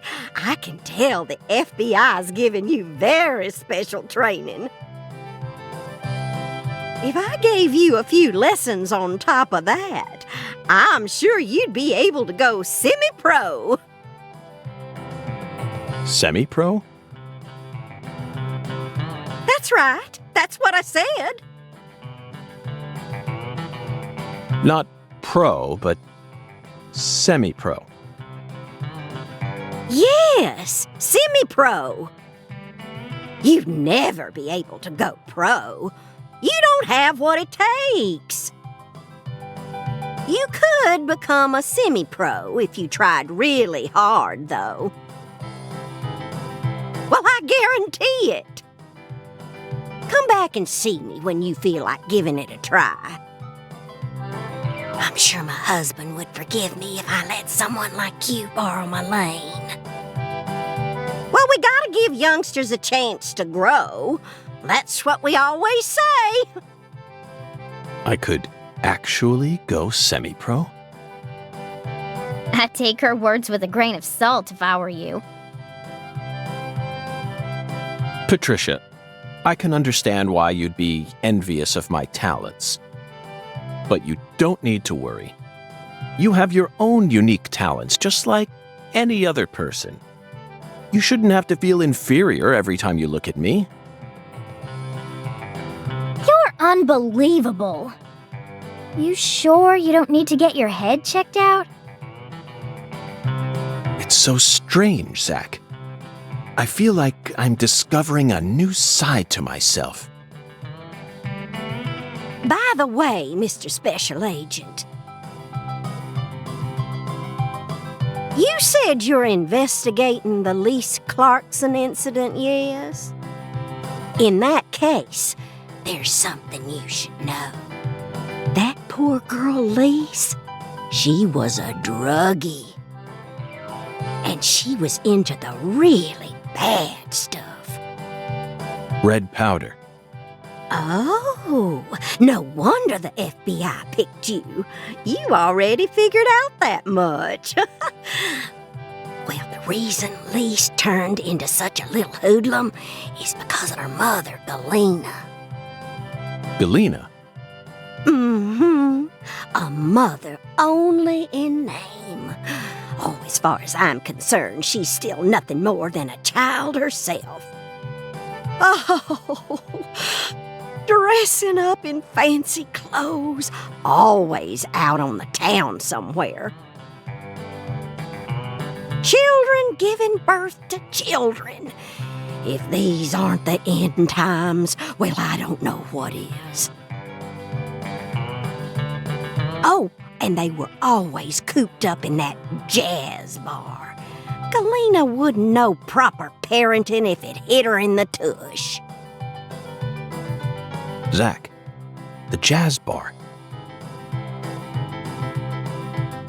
We first heard about it from Patricia.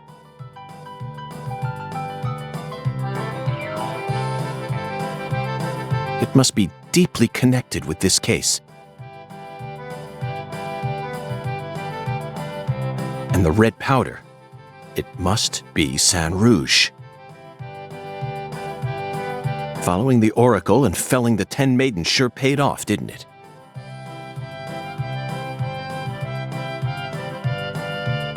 So, Mr. Special Agent, are you all finished here? Yes, Mrs. Carpenter.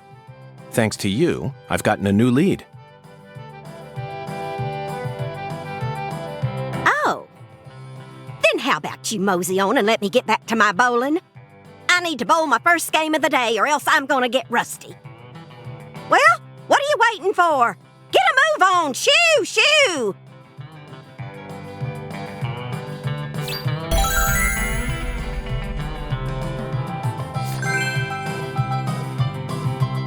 Felling the 10 maidens proved to be a more difficult task than it seems, Zach. Next up is the ambiguous Zero. Let's head to the cold storage warehouse and catch that flying serpent.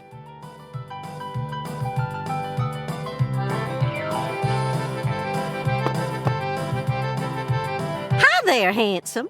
How's your day coming along?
there, handsome. How's your day coming along? Hello, ma'am. Would you mind if I used this lane for a bit?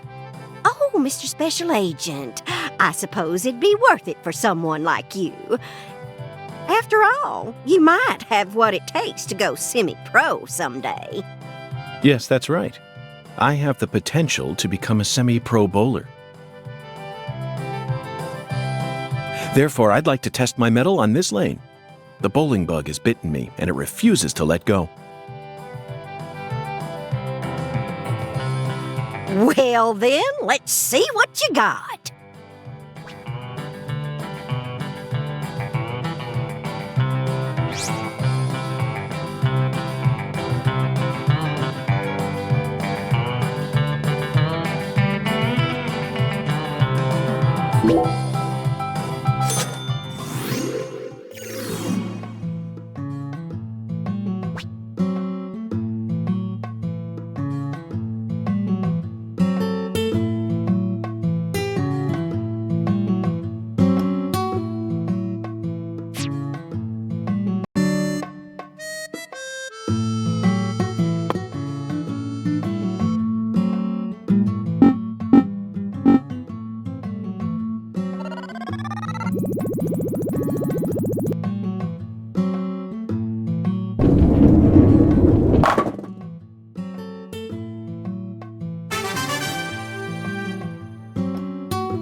there, handsome. How's your day coming along?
there, handsome. How's your day coming along?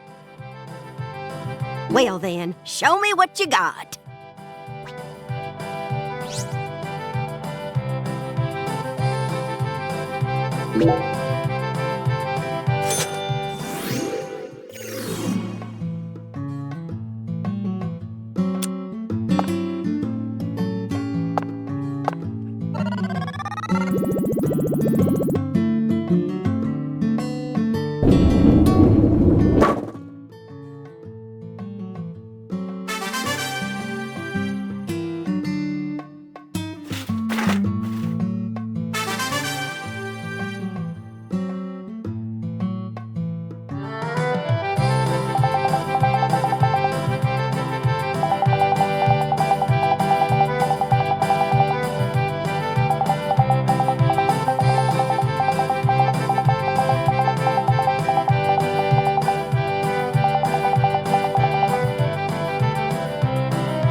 there, handsome.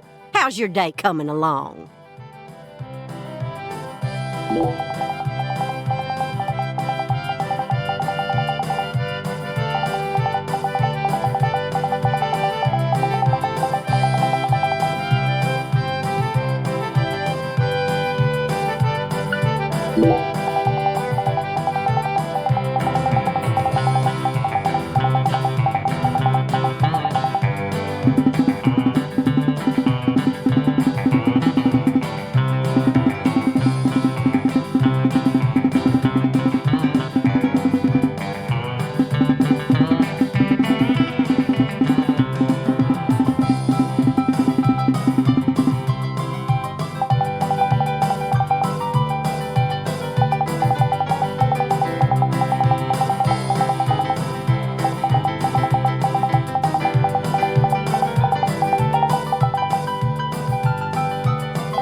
There, handsome. How's your day coming along? Well then, show me what you got.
Hi there, handsome. How's your day coming along?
This is the Deep South. I feel it every time that molten hot sun pours down on me. Don't you, Zach?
How pitiful. Are you lost, little lamb?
What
do you want, Peckerwood?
How pitiful. Are you lost, little lamb?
How pitiful. Are you lost, little lamb? You did well to come here.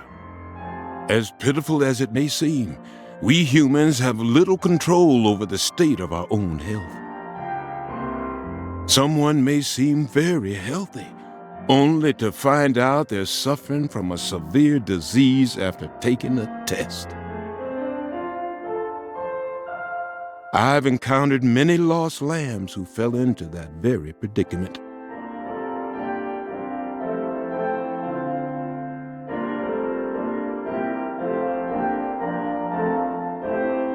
Allow me to pray that the same doesn't happen to you, my son.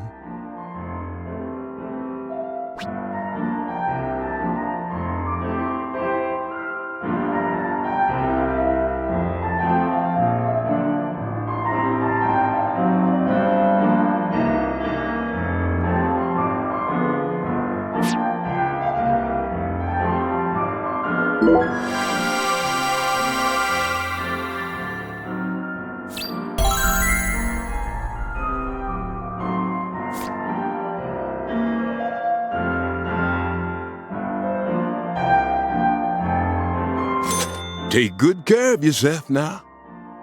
Thanks for the help. By the way, Pastor, or should I call you Doctor? Why is this town's clinic part of the church? It's hard for me to believe that two intricate facilities such as these would mesh well together. Pitiful. Pitiful.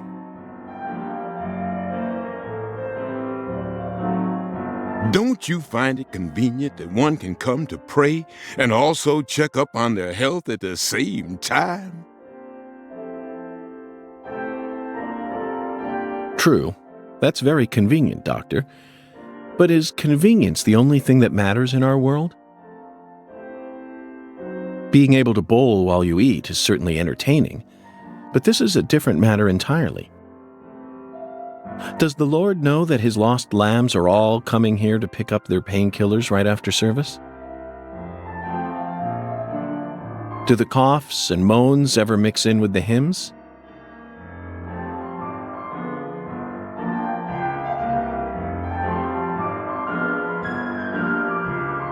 Doesn't the smell of antiseptics or the ambulance sirens ever interrupt morning prayer? Pitiful. Pitiful.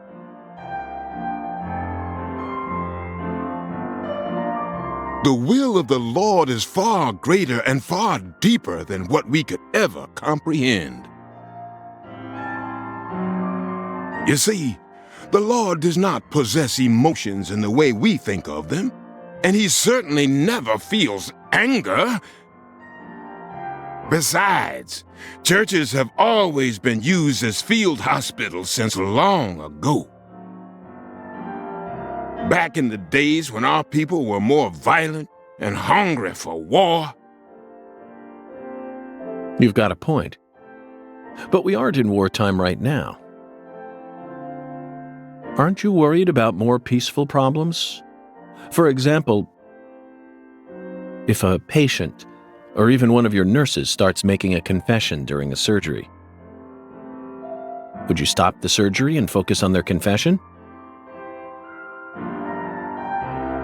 Or would you continue the surgery and listen to the confession whenever you take a breather?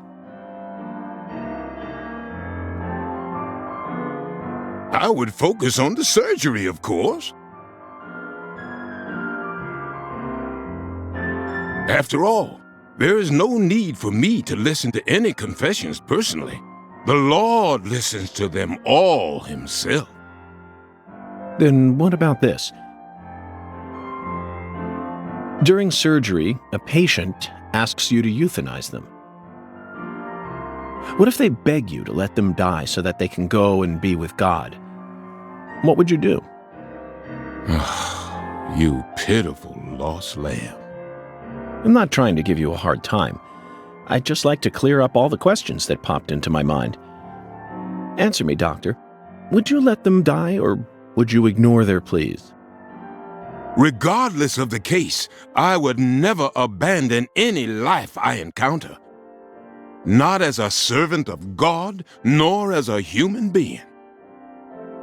And I'm sure the same goes for you, Agent York. Besides, I'm only a physician. I may bandage up wounds every now and then, but I never perform surgeries. I see. Another perfect answer. Well then, Doctor, or should I say Pastor, whatever you are, please just allow me to ask one final question. How do you use the profits you earn from the clinic? They aren't offerings or donations. It's nothing but pure profit, yes? I'm just wondering about how you deal with this in terms of U.S. tax law. Oh, so pitiful! Oh, Lord, please save this poor lost lamb. Pitiful. Truly pitiful, just pitiful, pitiful.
Zach, I can't go on.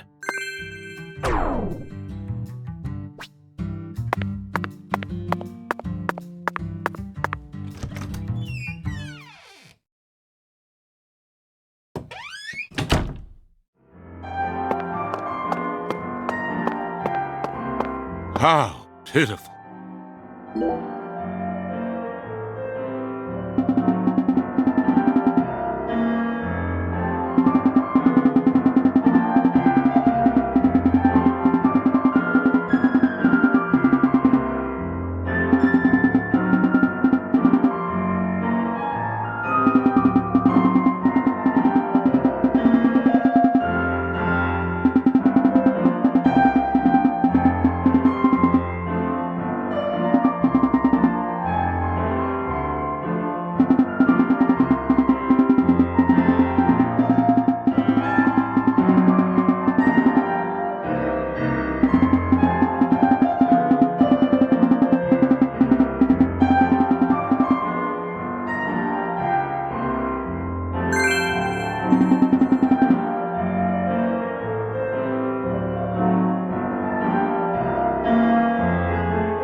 It was very sensible of you to come here. Every superior investigator needs a solid bill of health.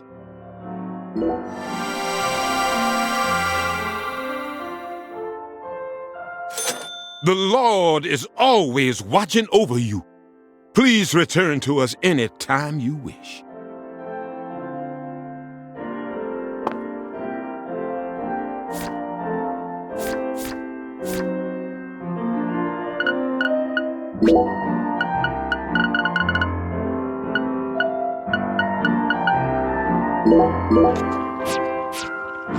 How pitiful. Are you lost, little lamb?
How?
How pitiful.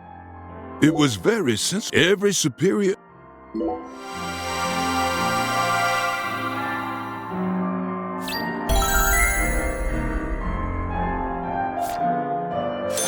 The Lord is pleased with... How pitiful.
How?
Got a minute? I'm the bartender here. I ain't gonna stop you from talking to me. This is America, land of the free. So folks just do whatever the hell they want. That's one of the beautiful things about America. Yeah.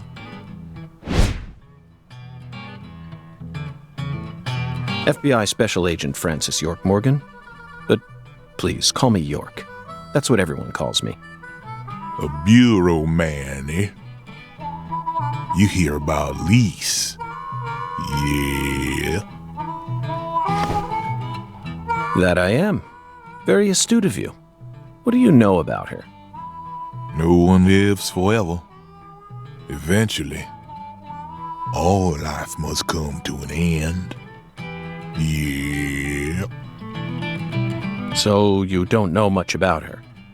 The girl I love was her best friend. That's all I know, man. Sounds like you're deeply connected to this case, then. Why are you giving me the runaround? Truth bomb number 1. Think good and hard before you reveal yourself to someone you don't know. Just some common sense for daily survival. Yeah. Hey, Bureau man. You change your underwear every day. Yeah. Here's another truth bomb for you. Clean, white underwear, without a single stain on it. So pristine it shines.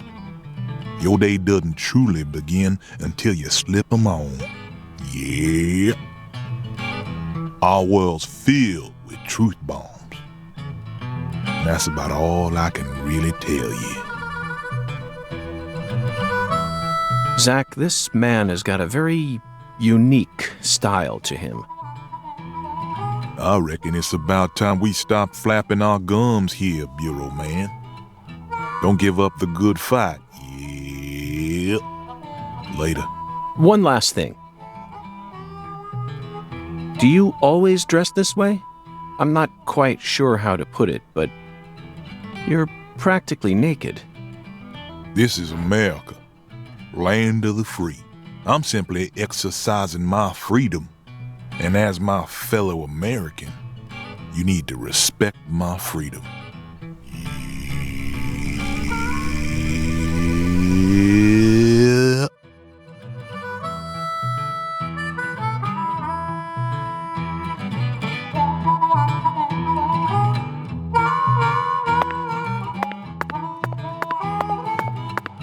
So, we meet again, Bureau man.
So,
So,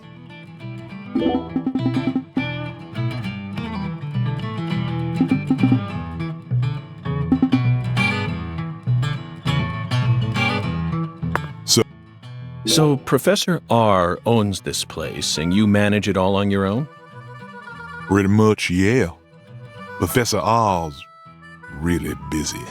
What sort of relationship do you have with her? You interrogating me, Bureau man? Professor R is my boss. I'm her employee. End of story.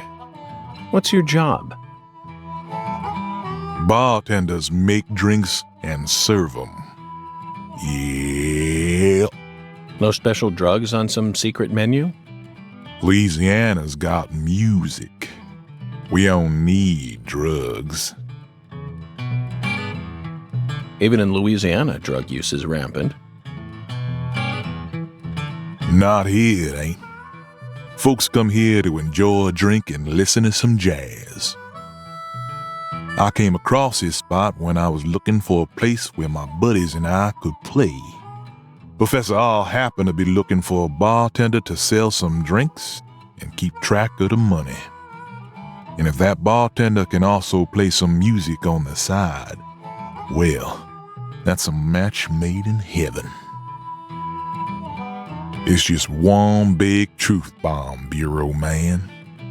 Irrefutable. Yeah.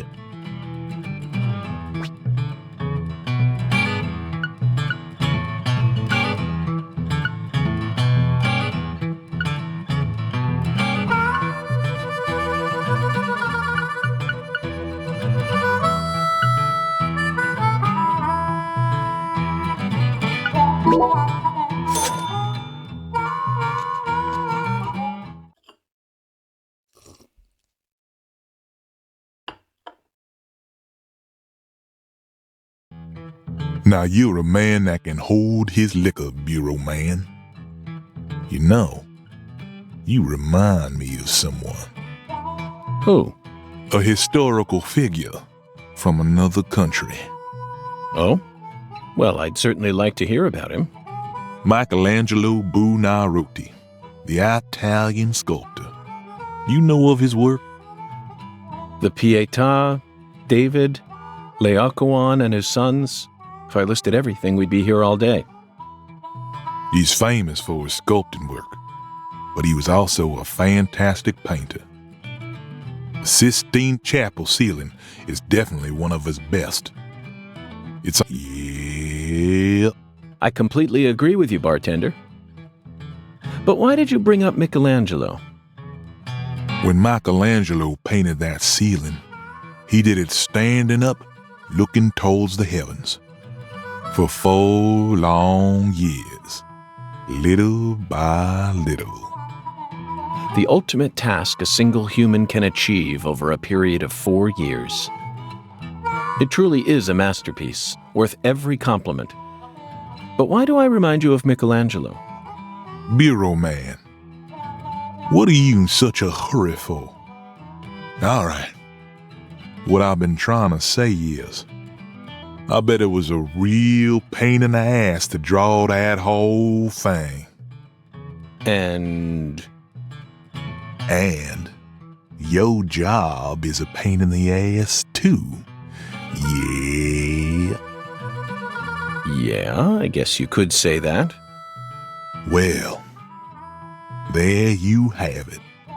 Have what? Just another truth bomb. Zach, he really got the jump on us back there.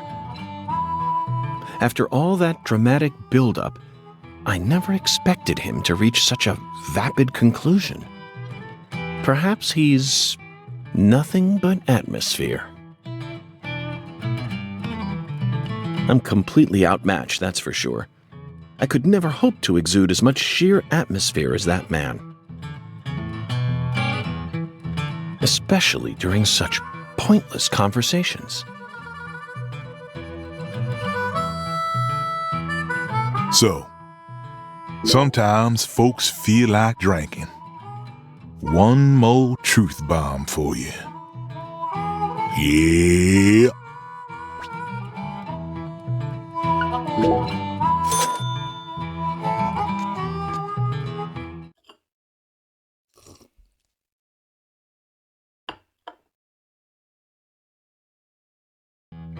You'll be back, yeah, Bureau man?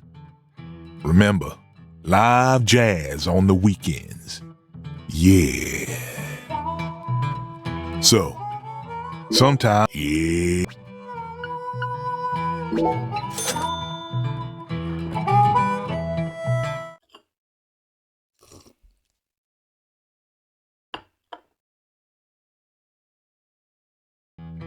You'll be back, yeah, Bureau. Remember.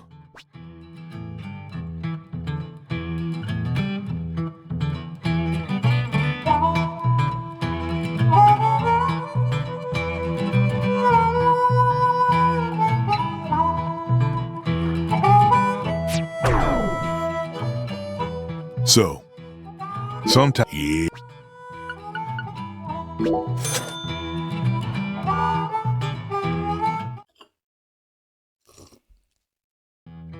You'll be back, remember? So, sometimes, yeah.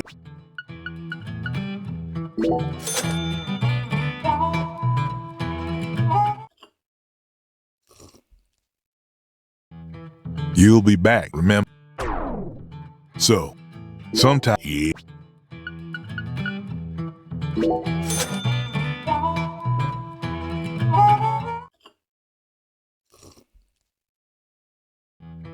You'll be back, remember?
Zach, let's come back during...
And that's what you so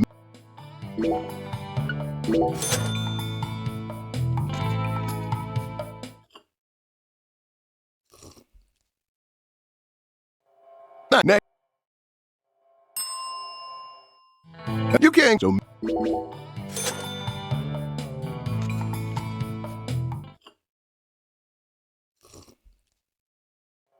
thanks, mister. Next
Hey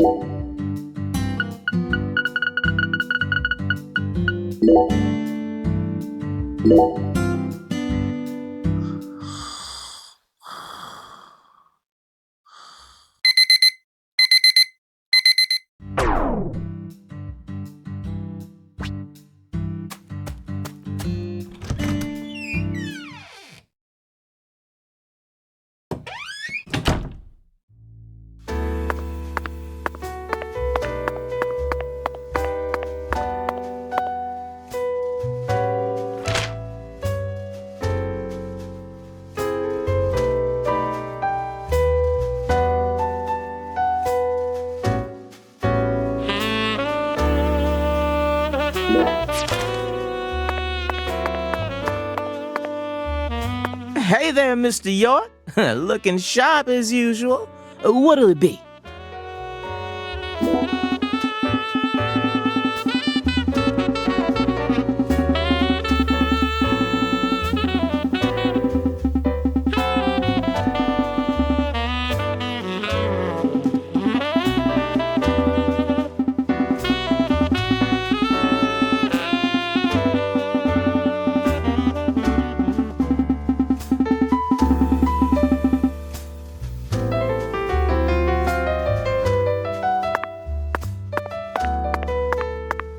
Hey there, Mr.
So, we meet again, Bureau Man.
So,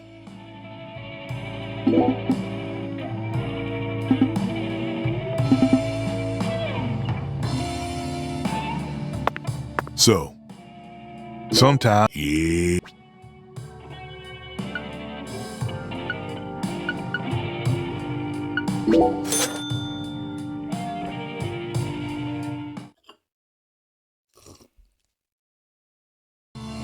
You'll be back, yeah, remember.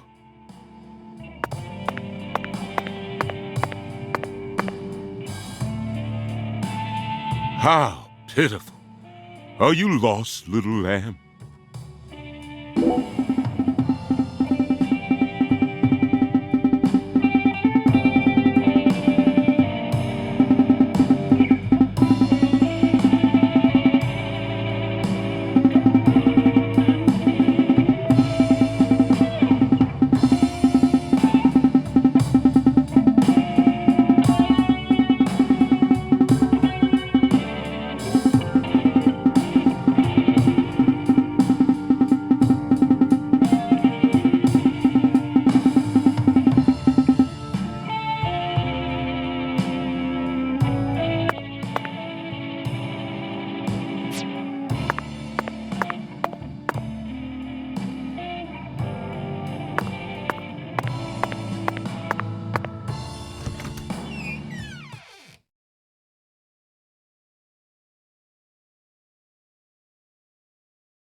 Miss Jolly good, sir. Do give...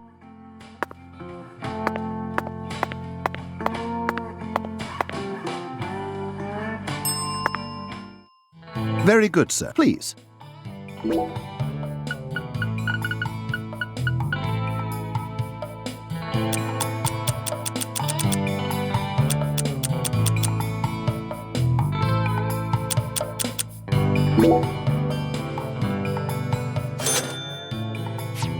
Serving you is my greatest pleasure. Please do let me know if there is any other way for me to assist you.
Zach, let's come back during.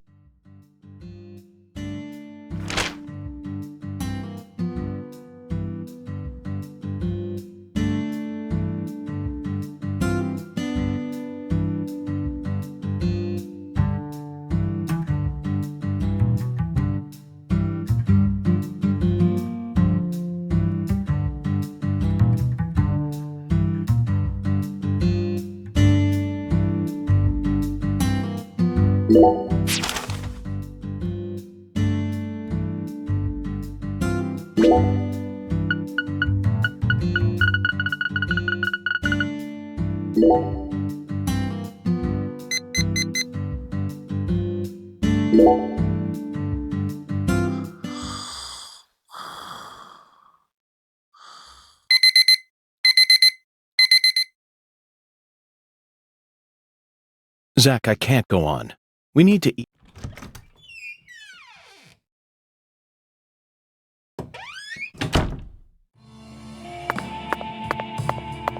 So, sometimes folks feel. Yeah.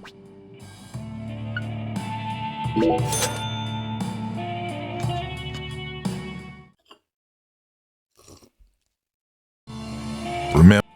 So.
Sometimes. Yeah.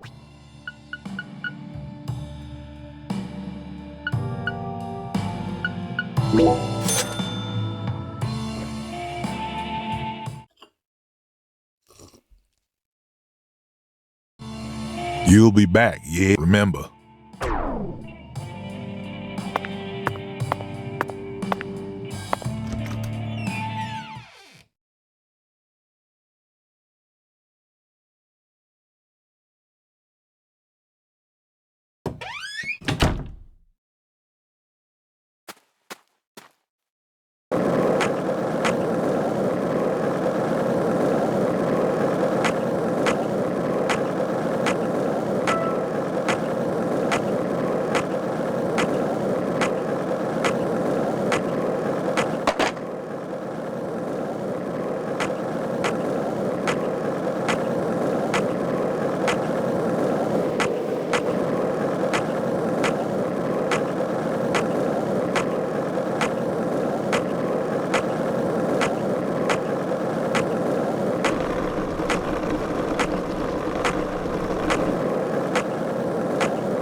You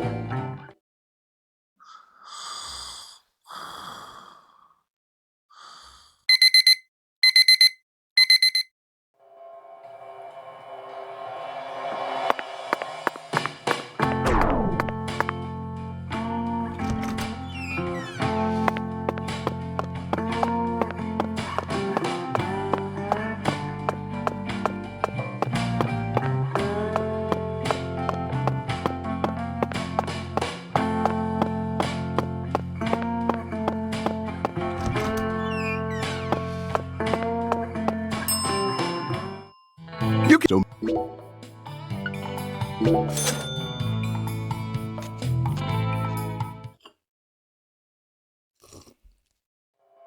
Next.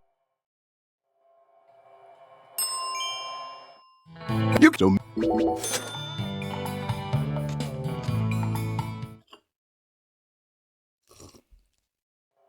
Next.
So, we meet again, Bureau Man.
Okay, hold on.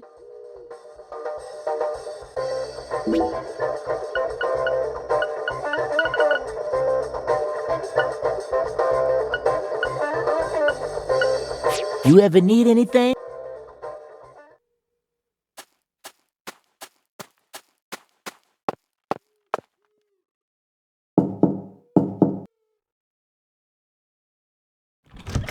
Hey there, Mr. York. Looking sharp as usual. What'll it be?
You can so next.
So, sometimes, yeah.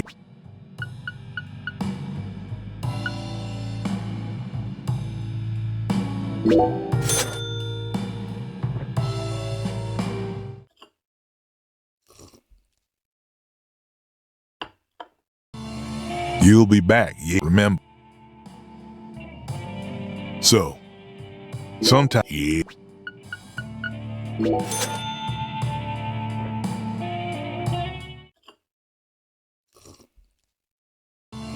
You'll be back, remember.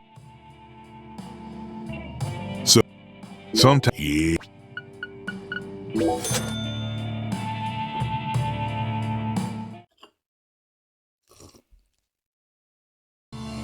You'll be back, remember.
How?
You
can.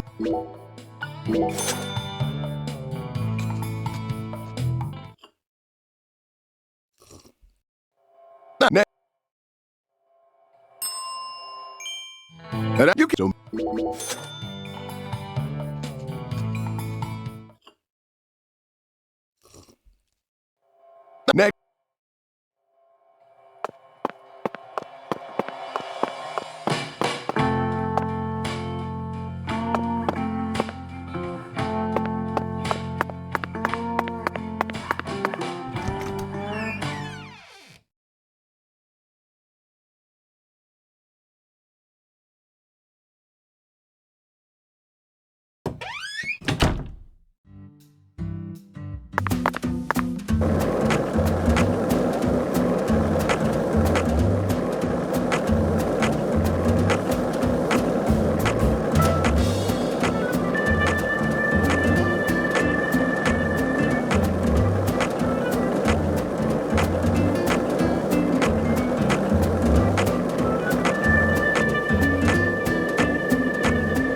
So,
sometimes, yeah.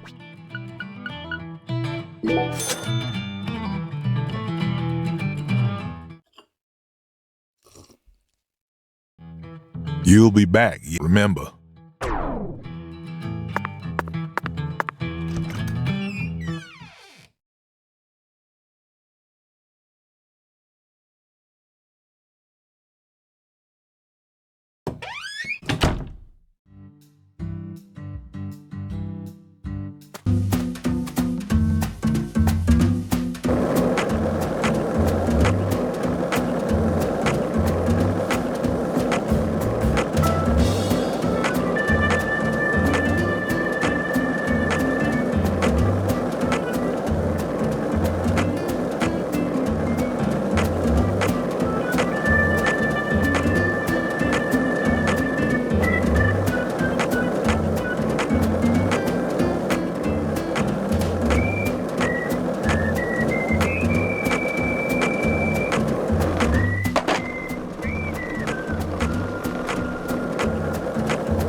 And that's what you can. So make.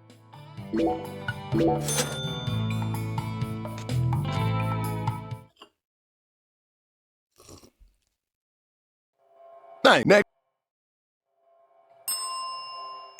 And that you can. So.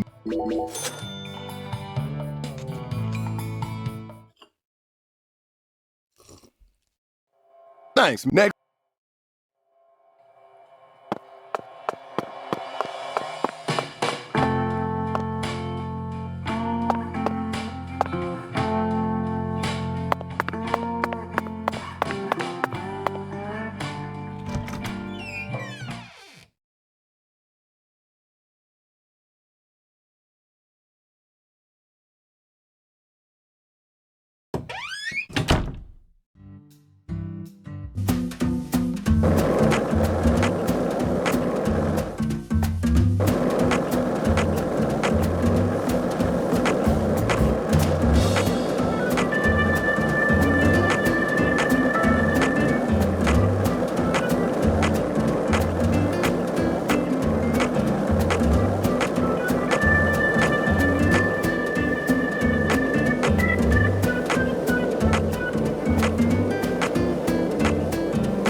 So, sometimes folk, yeah.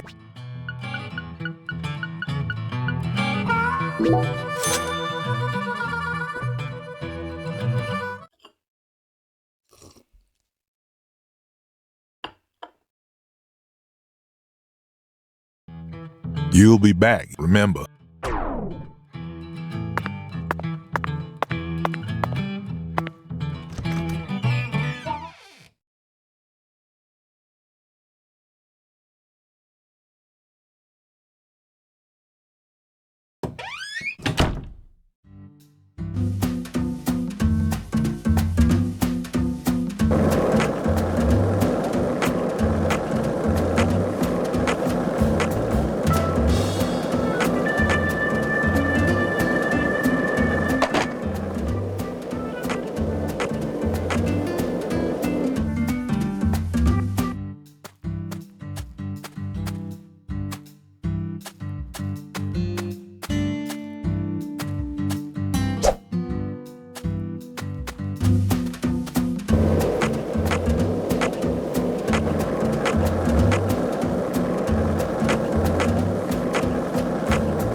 Mr. York, that was mighty quick. The special agent does it again. You sure don't waste any time. I bet my CLG's got a lot to learn from you. By the way, Mr. York, looks to me like you aren't packing anything. I was on vacation in New Orleans before I happened to stop by here. Well, shoot, that won't do.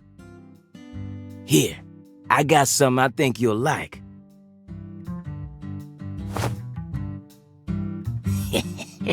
I call him Mr. Alligator. Badass, ain't he? It's a tranquilizer gun for the gators.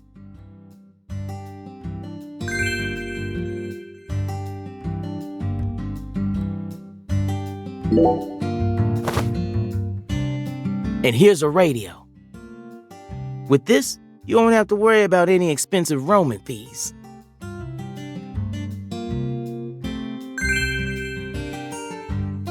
Might take you a while to get used to him, but you'll get it.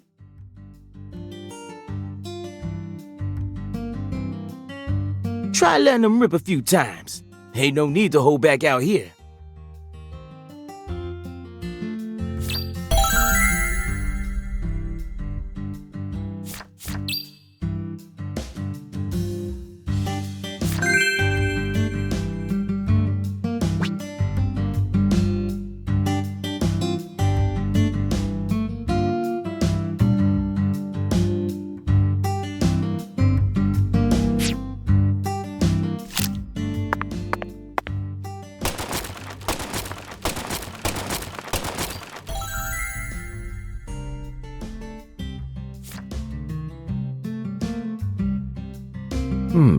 Now this is an intriguing weapon. For a tranquilizer gun, it really packs a punch. But I'm afraid I'll decline. After all, this town is peaceful, isn't it? Well, sure it's peaceful. At least the humans are. But the animals are a different story. Remember what I named it? There are some real mean-ass gators out there in the swamps, and every now and then, they wander into town. One of them even went and ate a kid once. It happened a long time ago, but still. One chomp's all it takes. They swallow down every last bit of you. Poor kid's parents didn't even know what to put in his coffin. The worst part is, that taught the gators just how tasty we humans are. So now, those suckers just attack on sight. Man-eating crocodiles will feast tonight in Blood Swamp. You know he's fibbing, right? Gators don't attack folks. I never heard about no kid getting swallowed by a gator. Actually, Patricia, you're wrong. I'm what?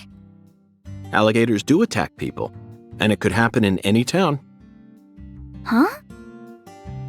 Alligator, 1980. Directed by Louis Teague. It takes place in the Midwest, I believe. A teenage girl's pet alligator gets flushed down the toilet. Then, in the sewer, it feeds on the corpses of dogs that were used as test subjects for an experimental growth formula. After growing over 30 feet, it finally starts to go after humans. It's an extremely edifying movie. Back when I first saw it, I had a pet hamster. Hey, Agent York. What's your first order of business? You're in charge now, remember? Well said, Patricia. I nearly lost sight of my true goal. Melvin, I couldn't help but notice the name on the side of that truck. This facility is connected to the victim, isn't it?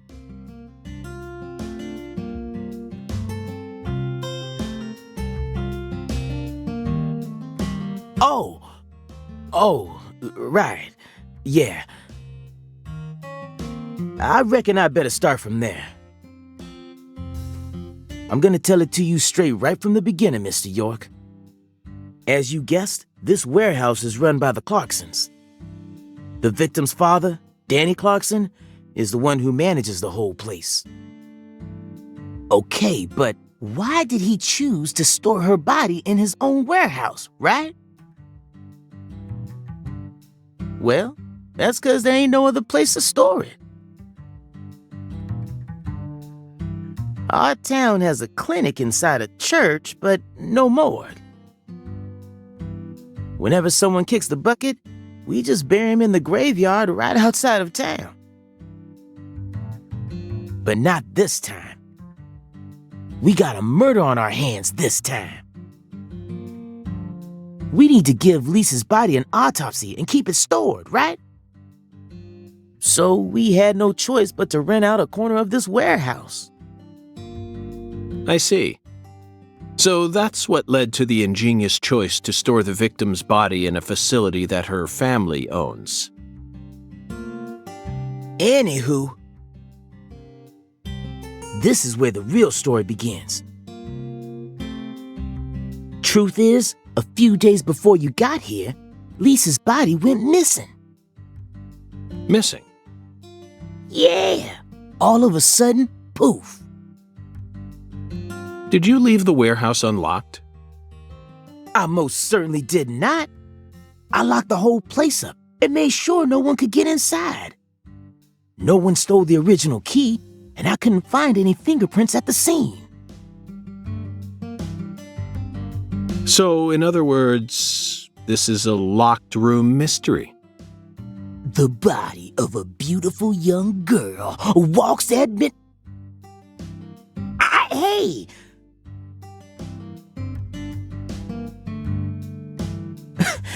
All right, CLG. Reckon I should have told you about this earlier when you first said you wanted to come here. It just didn't seem like the time or place as I remember.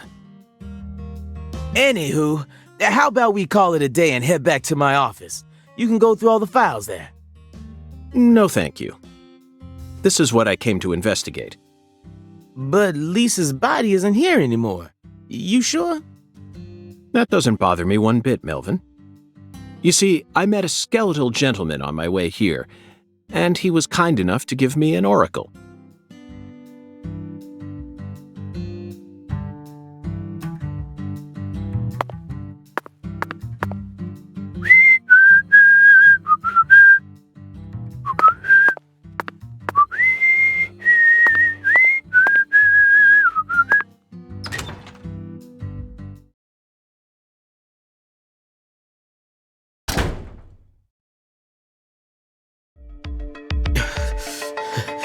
You holding up okay, CLG? Sure you don't want to wait outside? I'll be fine, Daddy. Just make sure you don't take your eyes off of him. He's so selfish and inconsiderate. I'm still not convinced he's actually a real FBI agent. Look, he's talking to himself again. Zach, this is the ambiguous zero, the deep freeze. Let's hurry up and find that flying serpent, shall we?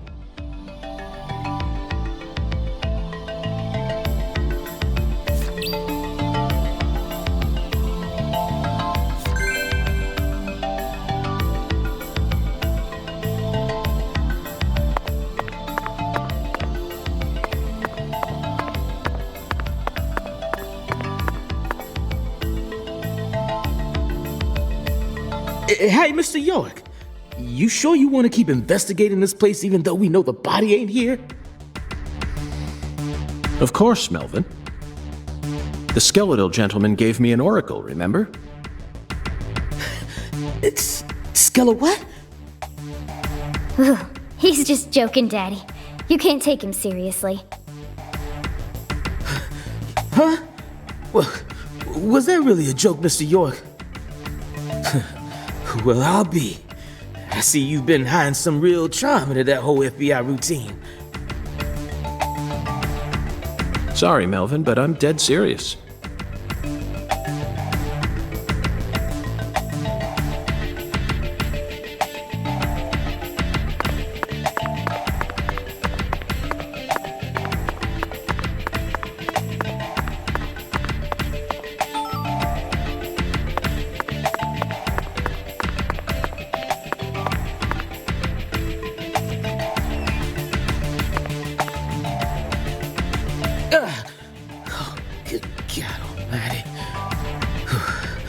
place always gives me goosebumps, no matter how many times I come here. Yes, it's quite the funhouse. Meat entertainment. That's the only way to describe it. Woven together by life, frozen in time, a visceral, musical... Symphony. We eat all this in order to survive. Yes, truly a symphony. Life and death, resonating together. Yeah, it's really cool. Cool? Whoa now, CLG. Since when were you interested in this kind of stuff? What are you so surprised for, Daddy? I'm more mature than you are. I've seen way more realistic corpses on CSI, you know. Oh, man. At first, Zach, I was shocked by the notion of storing a victim's body alongside food. But as I gaze upon this hanging garden, I realize it's just another scene of violent, depraved murder. Yes. All we need to do is change our point of view, and things will expose themselves in utterly new ways.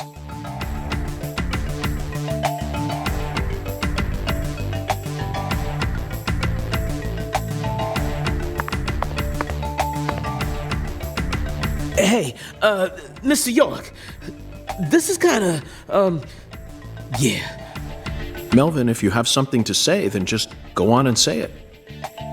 Otherwise, you'll simply be insulting this beautiful landscape. You think this is beautiful? Oh, yes. It's the abnormal world that supports our normal lives. I think that's wonderful, don't you? Besides, look, Patricia seems to be handling this a lot better than you are. Well, you see, I ain't too good with this grotesque stuff. Ugh. Don't let it get to you, Daddy. Whew, everyone has at least one thing they're afraid of. Even you, right, Agent York? Something I'm afraid of? Yeah, that's right. You gotta have at least one thing. Like clowns. Clowns are so funny. How could anyone be scared of them? Zombies. Love them. A bucket full of worms. I could squeeze them with my bare hands. The sound of screeching glass. Doesn't bother me. Then...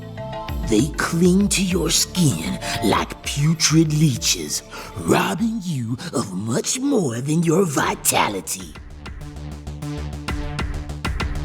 The wet socks.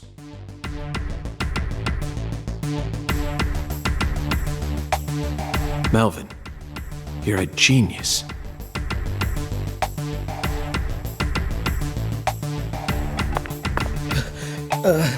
Let's get along here, Mr. York. Just looking at this stuff gives me the heebie-jeebies.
Melvin, I'd like to take this opportunity to ask you a personal question.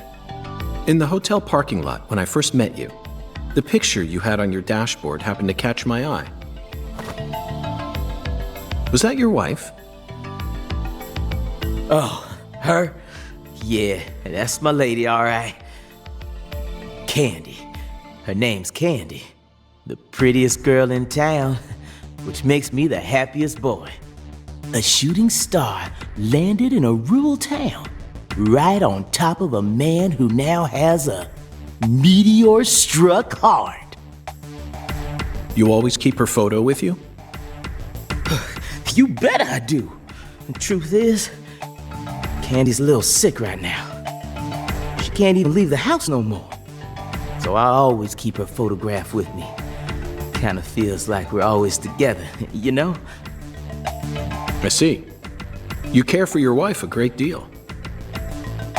But this means that... Yeah, that's right. My mama had me before she married Daddy. But it don't matter. He's still my real daddy to me. Oh, thank you, CLG. And you're my pride and joy. Well, Zach, isn't this a heartwarming scene? But there's one thing I just can't get out of my mind. Don't you think that photograph looked a bit too old? Perhaps Candy is already... No, let's not think about that. It might be a private matter, just like you, Zach.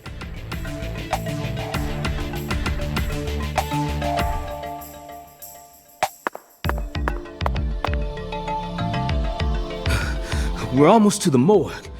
The temporary one, at least. You don't need to keep correcting yourself, Melvin.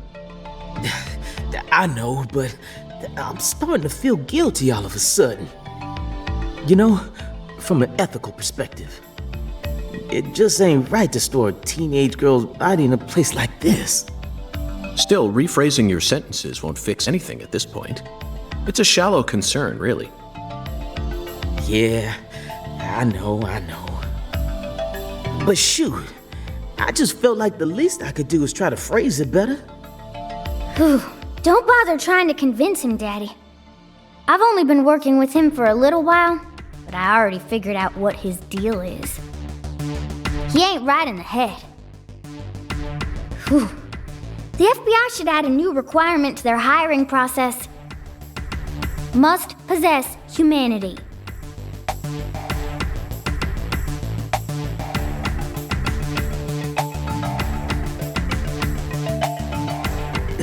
The body's right up ahead. I'm just gonna turn my brain off and follow your lead, okay?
Here we are, Zach. The morgue. They stored the victim's body in a cold storage warehouse operated by her family. I'd love to shake the hand of whoever came up with that one. Hey, Agent York. Did you just come here to laugh at rural officers who are doing the best they can? We don't have any special facilities like you people. What else did you expect us to do, huh? Don't compare us with city folk. This is Carre. Or maybe you're just disappointed that you didn't get to see the bloated, decomposing corpse of a young girl. Sorry, you're right. I went a bit too far just now. But don't misunderstand. I honestly think it's a fantastic idea. I'd never try and bully your daddy. Better not. Thank you for understanding.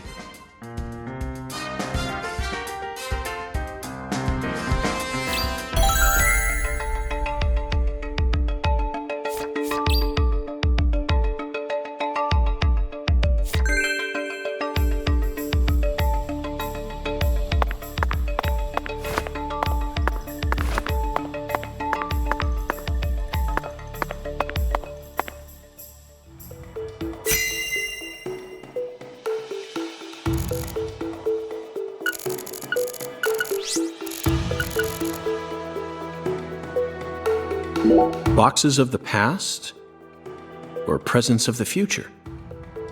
Either way, this is a curious time capsule. Forgotten boxes. Looks like shelled headless shrimp. When were these boxes brought here? And when will they be taken away? Zach, can you feel it? The perpetual, unstoppable flow of time.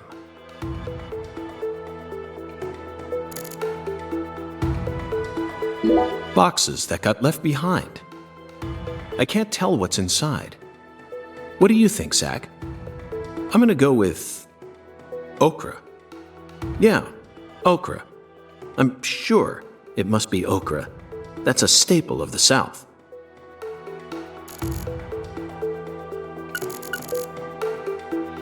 These pallets are a mess. Looks like this area isn't used often. Still, the idea to store a body here. It's a novel, sophisticated idea, unlike anything I'd ever come up with.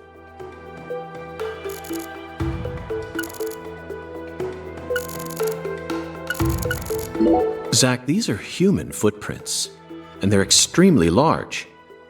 Yes, Zach, I agree. These footprints must belong to someone who's used to walking around in cold temperatures.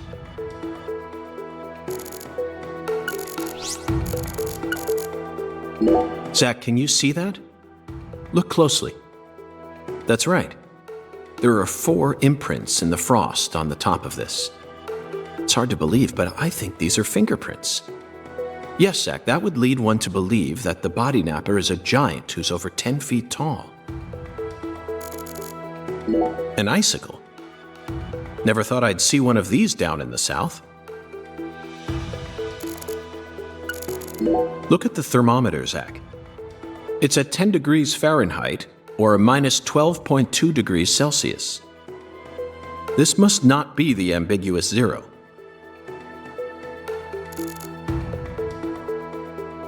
This frost is shaped like something we're very used to seeing. That's right, a body bag. Lisa's body must have been left here. But there are no signs that the bag was dragged away. So our criminal must possess monstrous strength.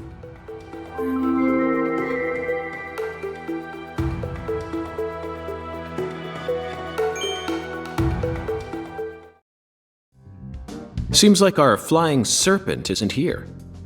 Is this everything, Melvin? There aren't any other rooms in this warehouse? No special rooms? Well, there is the luxury foods warehouse. Luxury foods? Why didn't you say so earlier? Just thought you wanted to see where the body... I just thought you were only interested in warehouse number 2. Besides, it's underground, so it's even colder than this.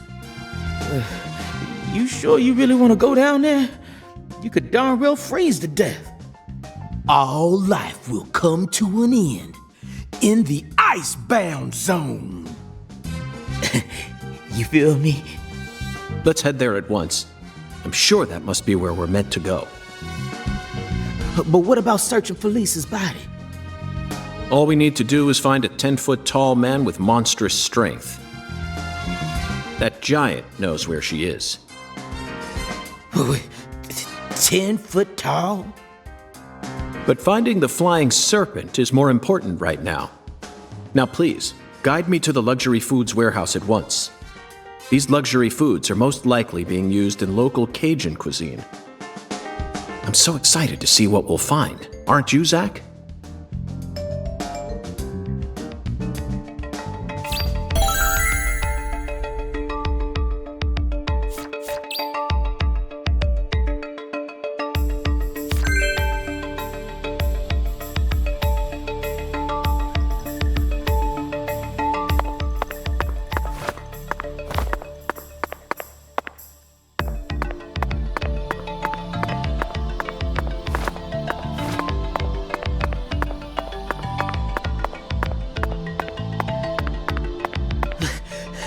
A 10-foot tall giant? All right. Now that one's gotta be a joke. Right, Mr. York?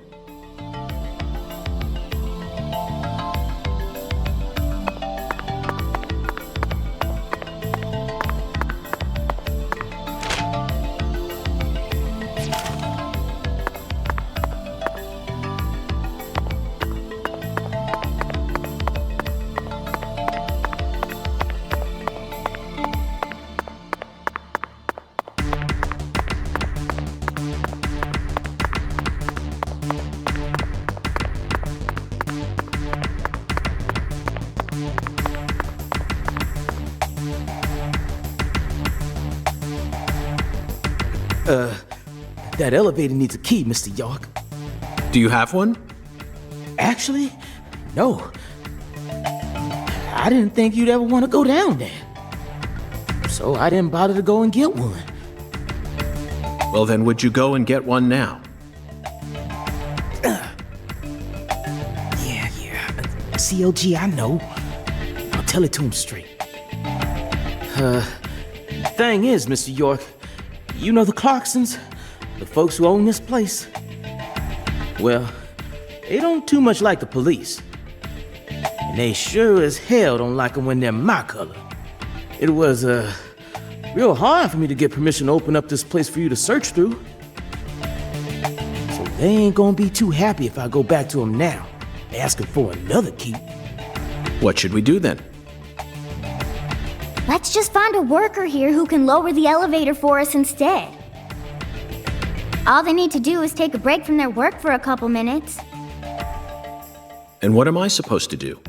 Just stand here and pretend like nothing's happening? Yeah, you FBI folks are good at that, right? That's always what I see you doing on TV.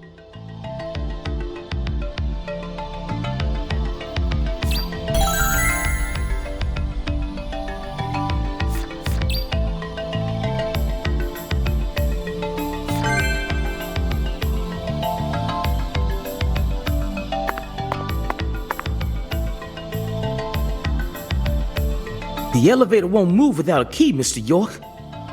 Think you two can go and figure something out? I'll search around here in the meantime. I believe in you. I know they didn't make you a special agent for nothing.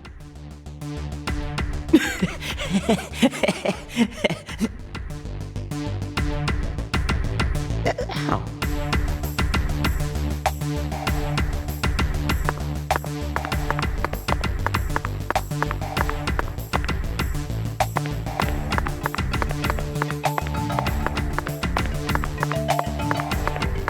Zach, I think we can move this.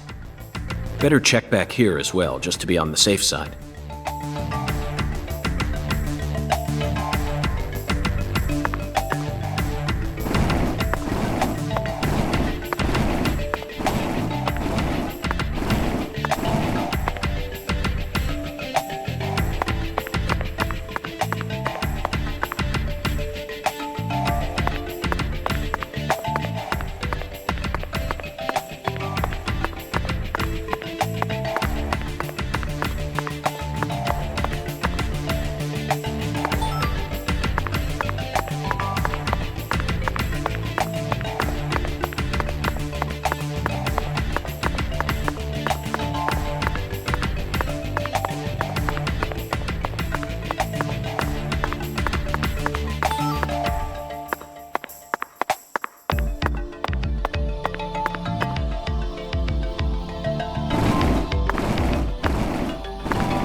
Zach, the human ability to adapt is a frightening thing.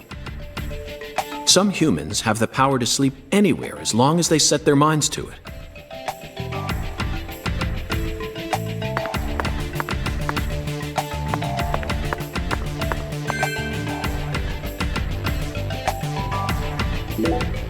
Now we should be able to operate the elevator.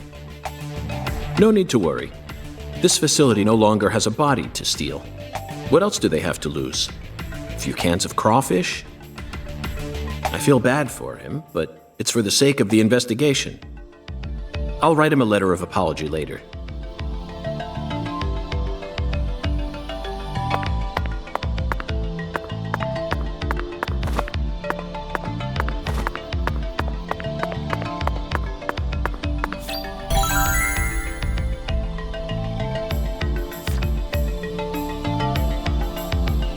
Mr. York, did you find a key?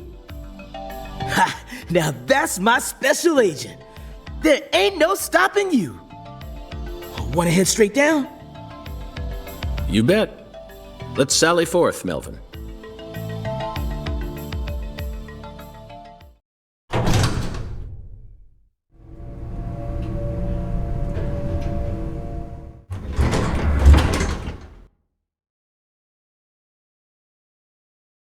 Zach, look at that thermometer. 0 degrees Fahrenheit, or minus 17.7 degrees Celsius. This is the ambiguous zero.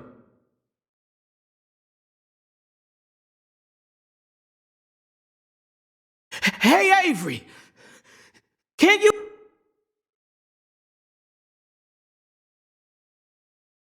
Open the damn door, Avery!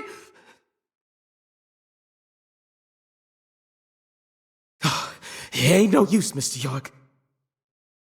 Once Avery starts working on something, that's all he sees. He just tunes out everything else. We'll have to wait until he finishes and comes out to us, I reckon. Or we could come back tomorrow. I disagree, Melvin. Time may be on our side, but that doesn't mean we should waste it. You gave me Mr. Alligator precisely for moments like these, didn't you? Wait, Mr. York! Those tranquilizers may be non-lethal, but it's still dangerous to use them on humans. Of course, Melvin. I never said I was going to shoot him.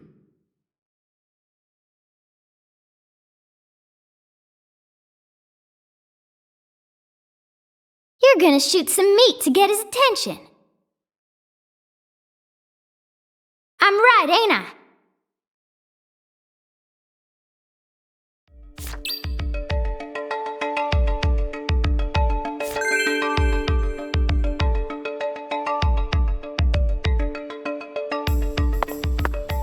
I lent you Mr. Alligator for self-defense. But if you end up hurting a civilian, you can bet you'll be hearing from me.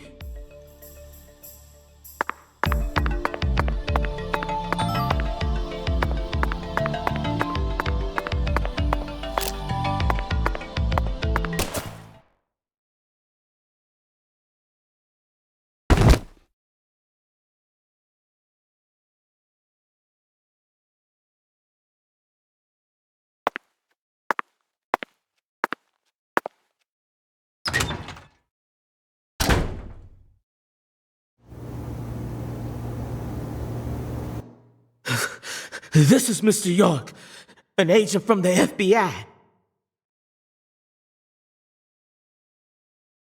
Hi, Avery. I'm Special Agent Francis York Morgan.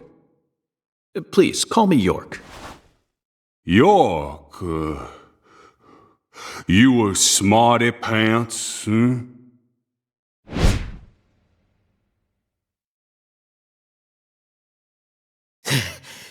He's shyer than he looks. Come on, just settle down, Avery. Tell him what this here place is for. Lots of expensive food here. Yup. Mighty precious to the Clarksons, so I gotta guard it. I see. So you're this area's keeper? Oh, I help with the research, too. I do like research. Research? What are you talking about, Avery? This doesn't look like a lab to me. Oh, ain't no lab. It's a warehouse. Ain't no lab.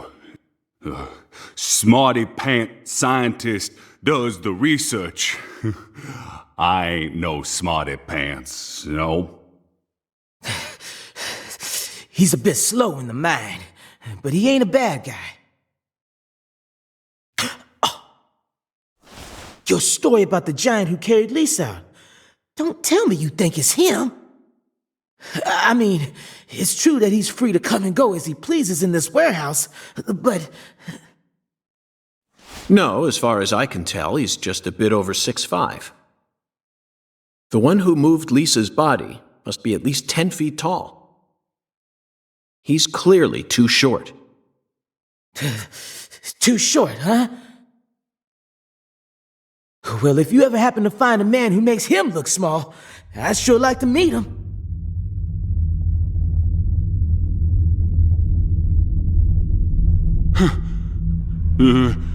Lise. Hey, cut it out! Lise. Why? Avery, that's not Lise. Not Lise? This is Melvin's daughter, and my precious assistant. Unfortunately, Elise is no longer with us. Lise!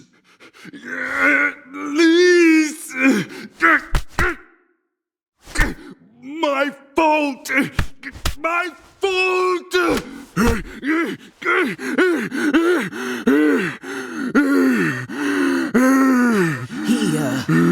I guess he's sort of like Lise, you know? See, the poor fella's got himself a childlike mind. You know how normal kids tease other kids in order to get attention? Well, with this big lug, sometimes folks who don't know him too well see something and end up calling the police. But I know that deep down, he's got a good heart. Hey, Mr. York, I'll keep him busy, but I'd appreciate it if you'd hurry this particular inspection along. Just holler at me if you find anything. I reckon that'll make it easier for you to go do your thing, yeah? Melvin, I think you're finally starting to catch on.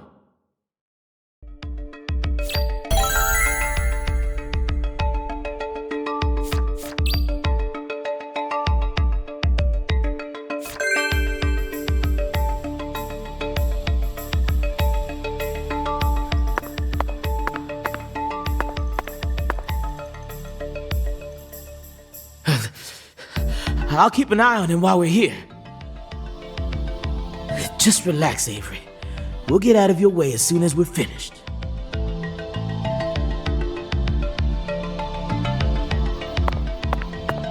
Hung alligators. I suppose in a way they sort of look like flying serpents. But that's pushing it. Remember, we're in a dark basement here. They'll never reach the sky.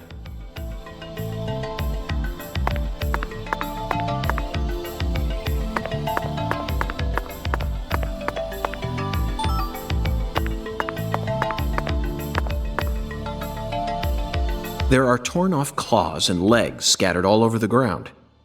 I doubt they'll fly anytime soon. I can't tell which ones are from crawfish and which parts are from shrimp. How about you, Zach?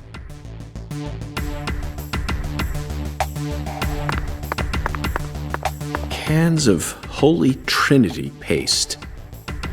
Onions, bell peppers, and celery. The absolute basics for any Cajun dish. This product combines them all into some sort of paste. People actually buy this garbage? Even the name sounds idiotic. Zach, I just made an eternal promise with myself. If I ever happen to come across any food prepared with this paste, I vow to never call it Cajun food.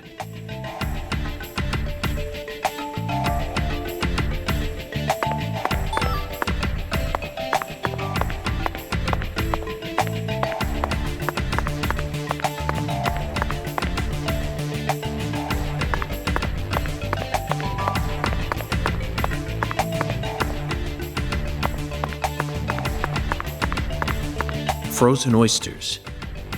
Personally, I'd rather have a cocktail filled with fresh ones.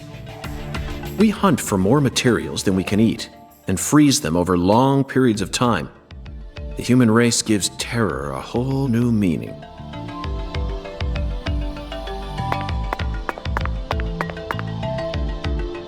Avery, this box looks special. Clarkson food, for their home. Melvin, is this the Clarkson's family crest? Oh, the dragonfly? Yeah, that's the Clarkson's mark, all right. Ain't no big deal, though. You can find those all over town. Is that so? Well, yeah. They pretty much run all of this town's major industries. Yeah, I do believe they own just about everything there is to own. So their word is law.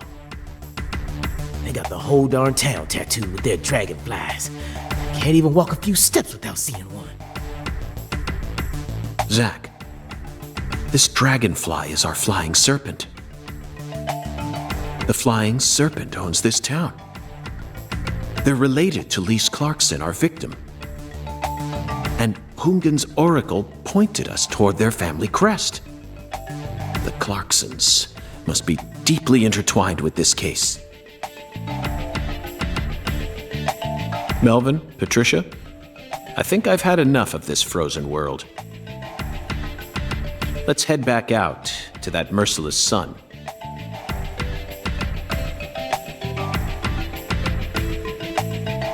Well, what are you waiting for? I can't bear to spend another second down here.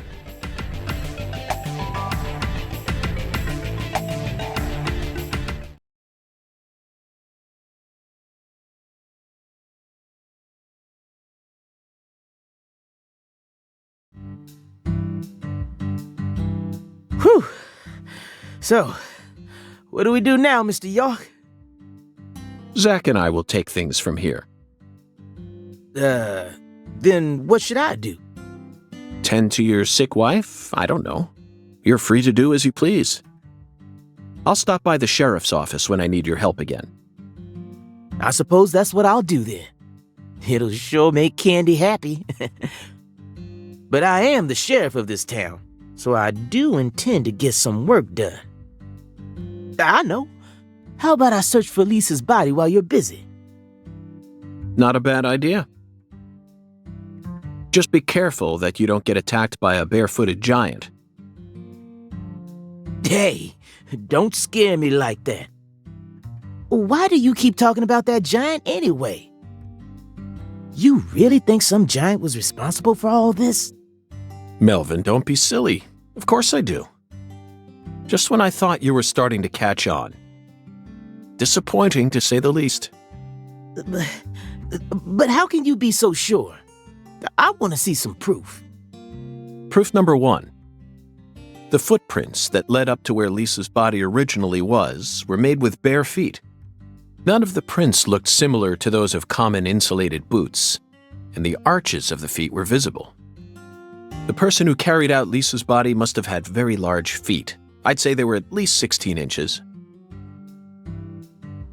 Proof number 2. I found fingerprints on the cord of one of the hanging lights in the warehouse. The fingerprints weren't aimed up from below. They were coming directly from the side. Clearly, the giant moved the light because it was in his way. He pinched the cord with his fingers. Proof number 3. There was nothing else found in the vicinity where Lisa's body was stored. This means the giant carried her out without dragging her across the floor. But there's only one set of footprints. The only conclusion I can draw from this evidence is that a barefooted giant standing over 10 feet tall carried Lisa's body out. That concludes the entirety of my proof. Any objections, Melvin? But there ain't no way a human could ever be that tall. Have you seen every human alive with your own eyes? Well then, You need to forget all your preconceived notions when embarking on an investigation.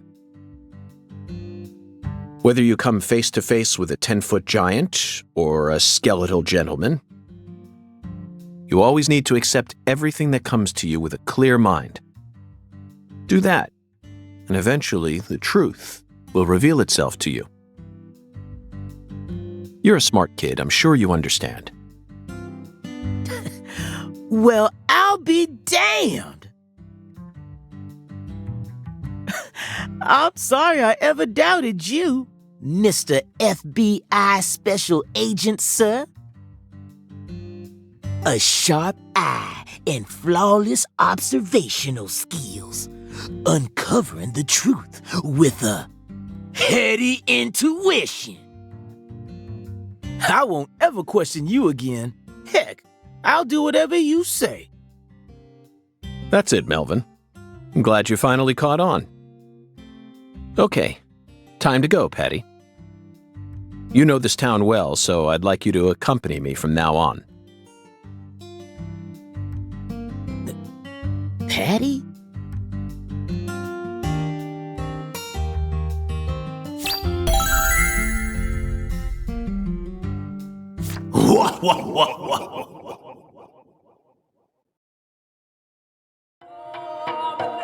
When the sun awakens, catch the tip of the baby bear's tail at the false altar. At the entrance to the other world will reveal itself to you. Zach, it's another oracle. It appears that we're being guided by a mysterious power. This oracle is a simple one. The false altar. You already know what this is, right? The place where Lise Clarkson's body was first discovered. She was found under a bridge at some sort of altar as if she was being worshipped. That's what Chef David said, right?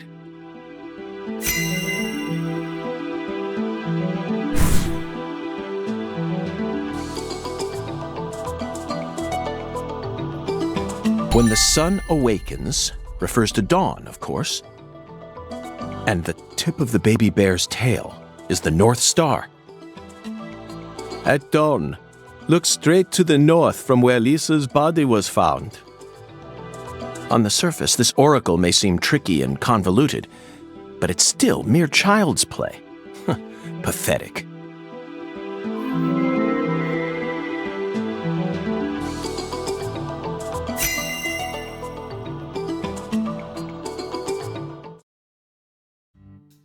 Zach, let's follow the oracle and head to where Lisa's body was found.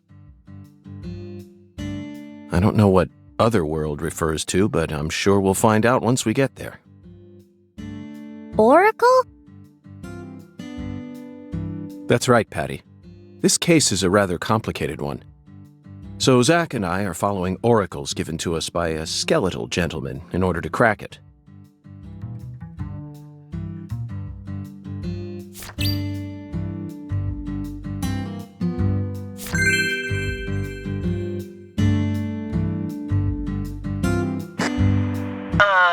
This is Carre Tiger. Do you read me? Over.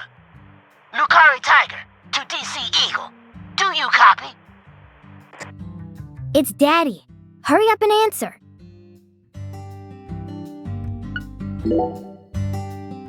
This is DC Eagle. I read you loud and clear. Over. Oh, good. Mr. York. I'm sure glad you picked up. There's no point in using code names if he's just going to say my real name.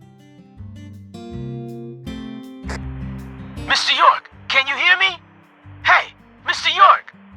Oh, right. Over. DC Eagle to Carre Tiger. Is something wrong? Over. Mr. York, I got something I need to tell you ASAP. Just sit tight and listen, okay? Over. Roger, Wilco. Go right ahead. Over. I just happened to overhear some of the Clarksons talking on another channel. Apparently, Lisa's mother's been missing since early this morning. I reckon it might be related to the case, so I wanted to let you in on it right away. Oh, over. Lisa's mother. You're referring to Galena, the social butterfly? Over. Another special agent slam dunk. So, you already did a little research on her, huh? That's right. The one who's gone missing is the younger of the Clarkson sisters, and our town's queen of the night. No one can slip one past me, because I'm the ultimate FBI agent, Francis York Morgan. My proverbial hat goes off to your investigative skills, sir. Anywho, Galena used to be an actress, and she's also real pretty in the face. Draws attention wherever she goes. If you happen to spot her while you're investigating, would you let me know? Oh yeah, over. Wait. Hey, Mr. York, what do you say we cut this out, huh? Over this, over that. It all seems kind of overblown, don't you think? Besides, I reckon we're the only ones listening to this. No need to be so stiff, right?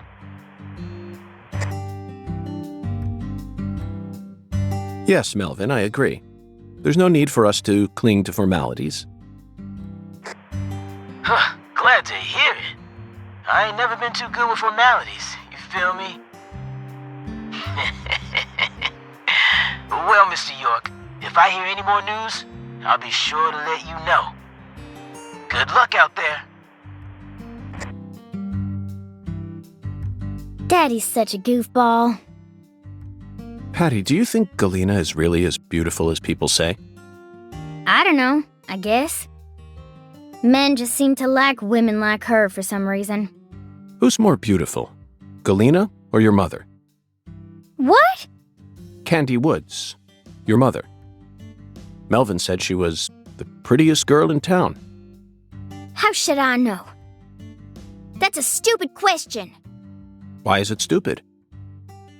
My mom is sick. Zach, that was a bad move. We stepped right into a private matter without any shoes on. But these things are bound to happen. After all, I'm a special agent of the FBI. And there isn't an organization out there that's more well-versed in the art of infringing on people's privacy.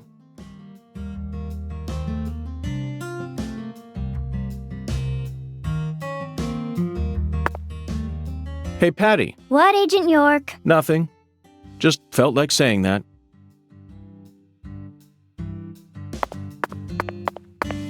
Hey there, Mr. York. Looking sharp as usual. What'll it be?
Okay, hold on.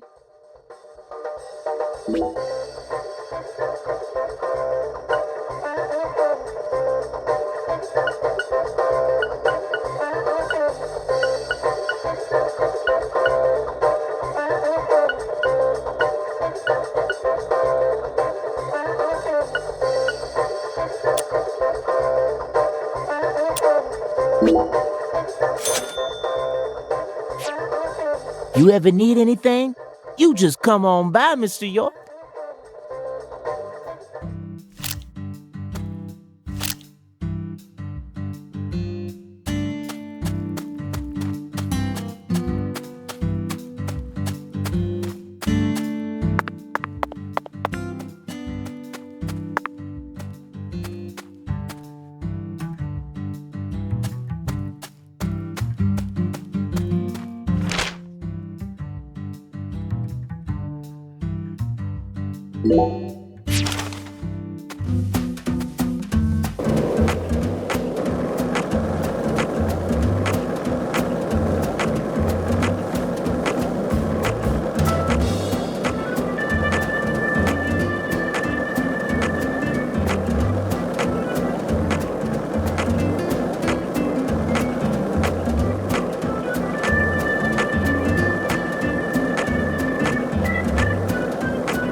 Verily, much shall serve thee well here.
Right?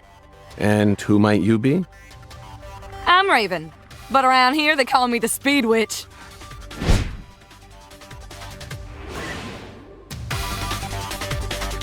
You're here investigating the lease case, yeah?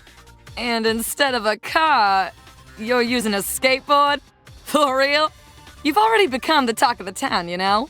Anyway, I was just wondering if you needed any help. What's your name? I'm FBI Special Agent Francis York Morgan. Please, call me York. Okay, Yorkie it is! I'm actually testing out a new kind of business right now. And I was hoping you'd be down to try it out, Yorkie.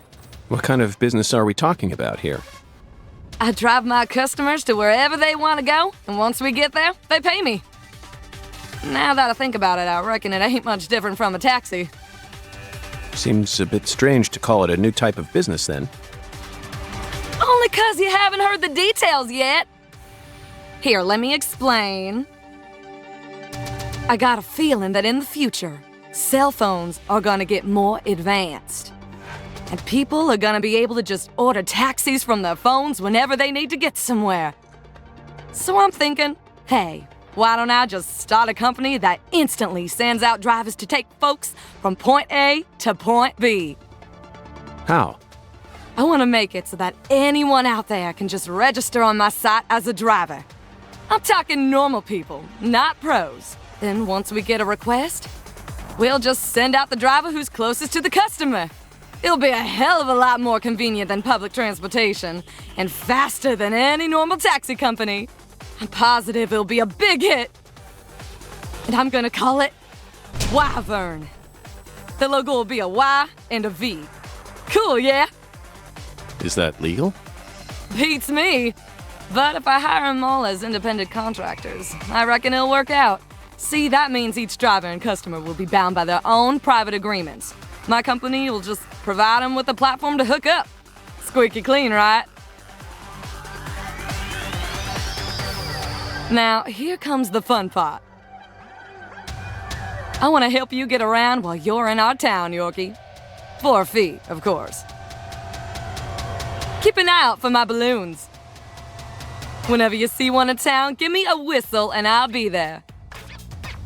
Why not invite me to use your site then? Why are you out here driving around?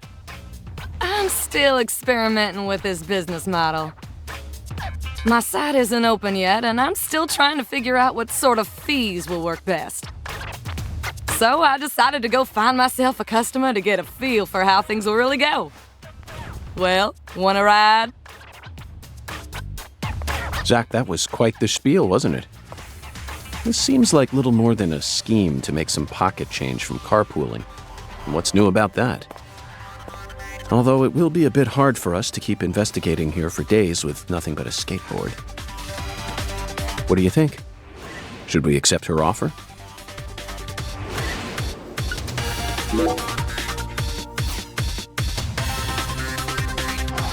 That's what I'm talking about. Come on, get in, get in.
Very good, sir. Please, come right this way.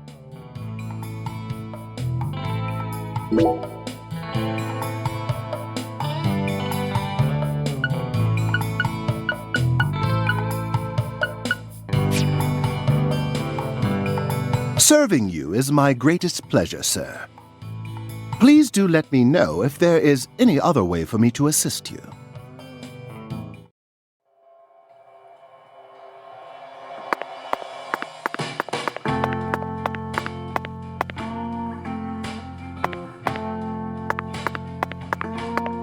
Howdy, Yorkie.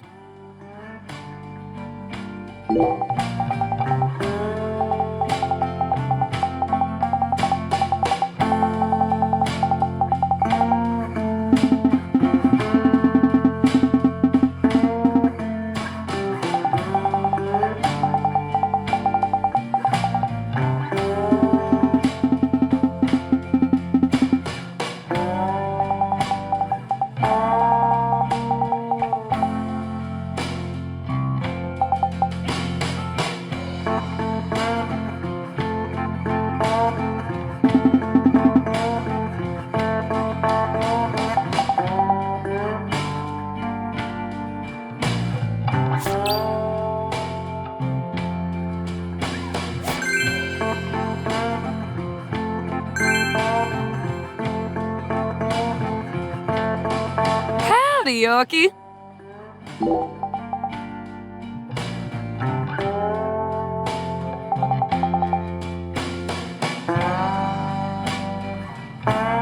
Hiya, boss. How can I be of service?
Beep, beep, beep, beep.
Beep.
Looks like a case of bad timing, Zach. Let's come back later.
Hey, Agent York. Yes? Is...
York Smarty Pants. Yup.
York, smarty pants. Yup.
It's a beautiful day, Patty. Really?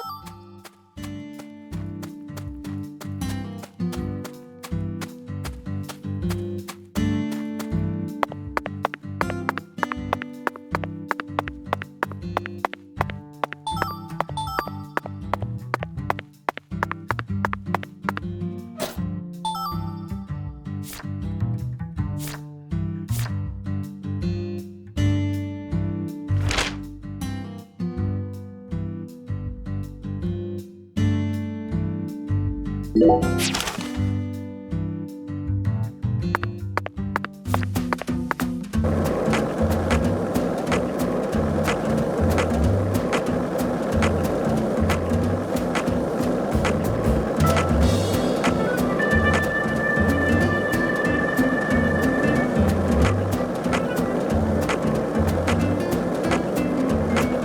what do you think of him? Yes, I'm talking about him. Unga. Is the skeletal gentleman friend or foe? Or does he merely exist outside the realms of either? Still too early to tell. But it's clear that he'll be the key to uncovering this case's mysteries. That's what my soul tells me.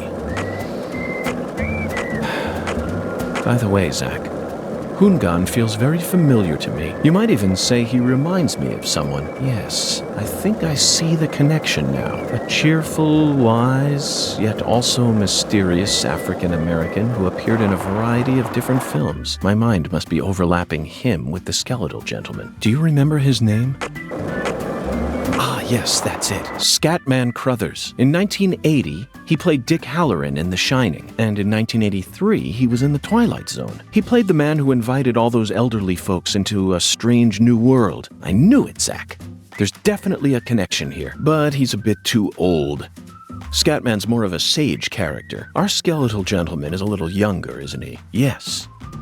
They have different body types, but what about Forrest Whitaker? He made his debut in 1982 in Fast Times at Ridgemont High. Then he was in Platoon and The Color of Money, both released in 1986, followed by Good Morning Vietnam in 1987. Oh, and he was in Bird in 1988.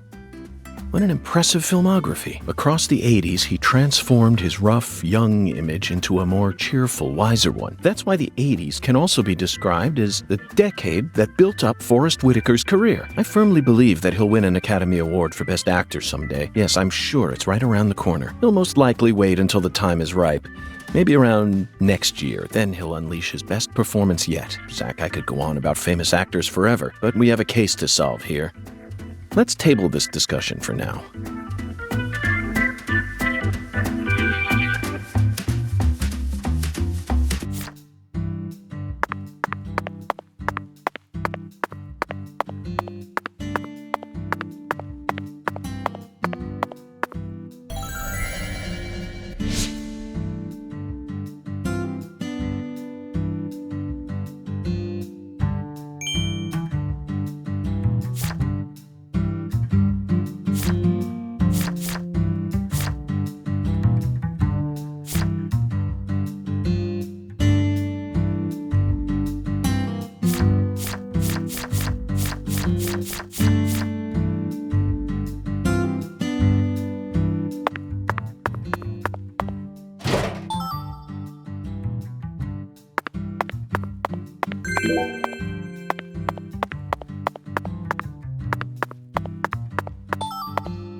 Hey, Zach, it looks like we were right on the money, tracing the San Rouge distribution route. led us right to Louisiana. You know what that means. We've got a hot hand, and Lady Luck's given us far more favor than she ever has before. We just happened to hear news about Lisa's murder while sitting in a bar during our vacation in New Orleans. That certainly wouldn't have happened if we had stayed in D.C. They would have given the case to another special agent, or maybe even to the state, and then we never would have found it. In the end, it would have been shut up in that vast, desolate evidence vault along with all the other cases, marked by nothing but a first-degree murder tag buried in a soggy grave at the bottom of a sea of data. That would have been its fate. Instead, it traveled from person to person until it finally fell right into our lap.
This is the Deep South. I feel it every time that molten hot sun pours down on me. Don't you, Zach?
Looks like a case of bad timing, Zach.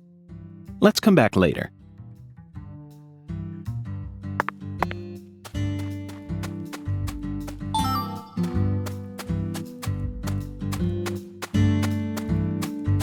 Howdy, Yorkie.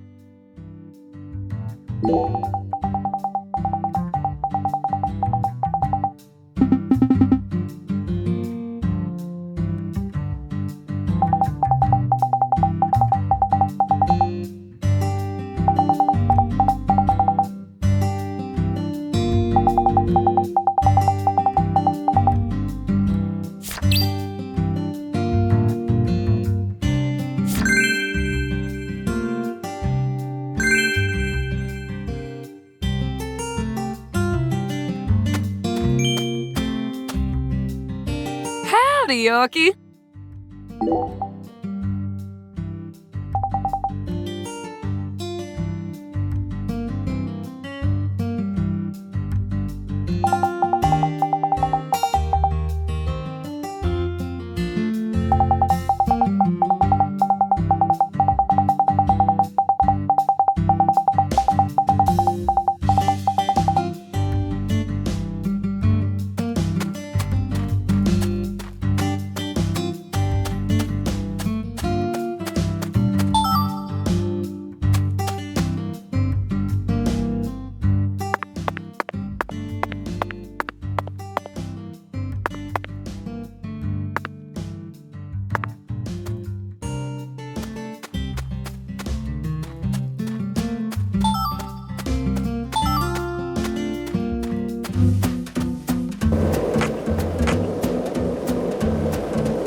Zach, how about we grab a bite to eat? Not even I can think straight on an empty stomach.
So, we meet again, Bureau Man.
Now that's what I'm talking about.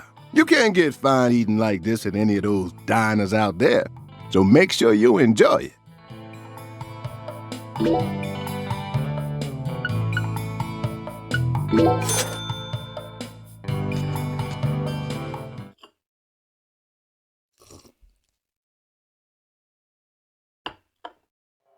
Thanks, mister.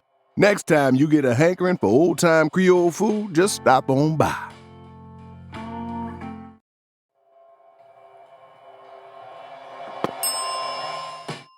Now that's what I'm talking. You can't get, so make...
Hey, bellboy, what's this balloon doing here? Oh, hey there, boss. That balloon belongs to the transportation service. The transportation service. Zach, we haven't seen a single taxi since we got to this town, have we? Well, of course not. You won't find a single limo or taxi driving around this town. What does the balloon call, then? That'd be Wyvern. Wyvern? That pushy entrepreneur? Right on the money, boss. Why are you helping her out? Me? Oh, I'm just in it for the kickback, boss. So calling her from here costs more than calling her from somewhere else? Exactamundo. Although there are certain places that you can only get to from here. I see. Zach, it looks like we've run into yet another unique rural custom.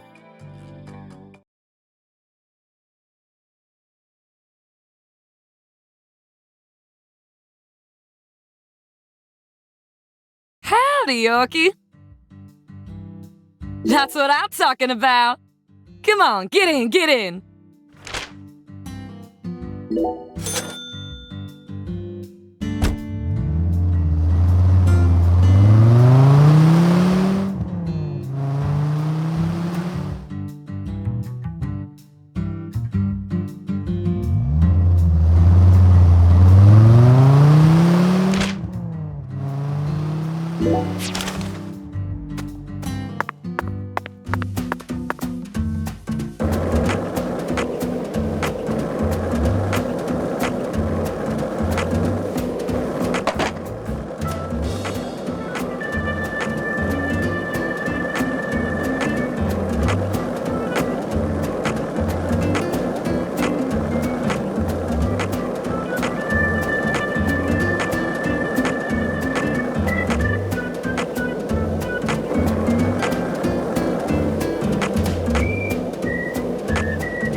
Hey there, Mr. York. Looking sharp as usual. What'll it be?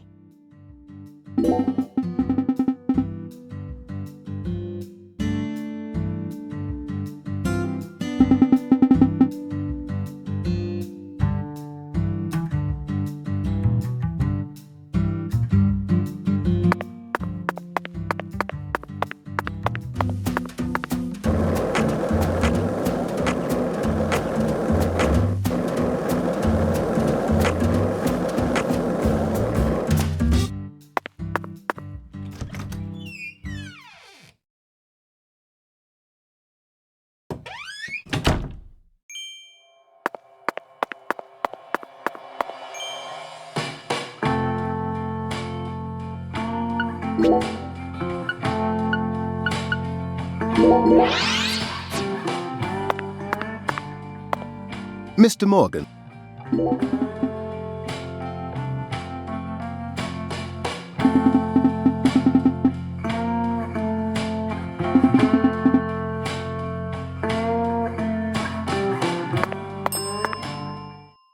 Very good, sir.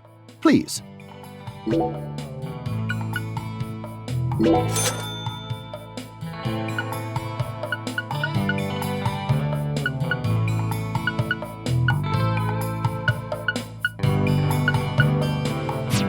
Serving you is my... Please do let me know if there is...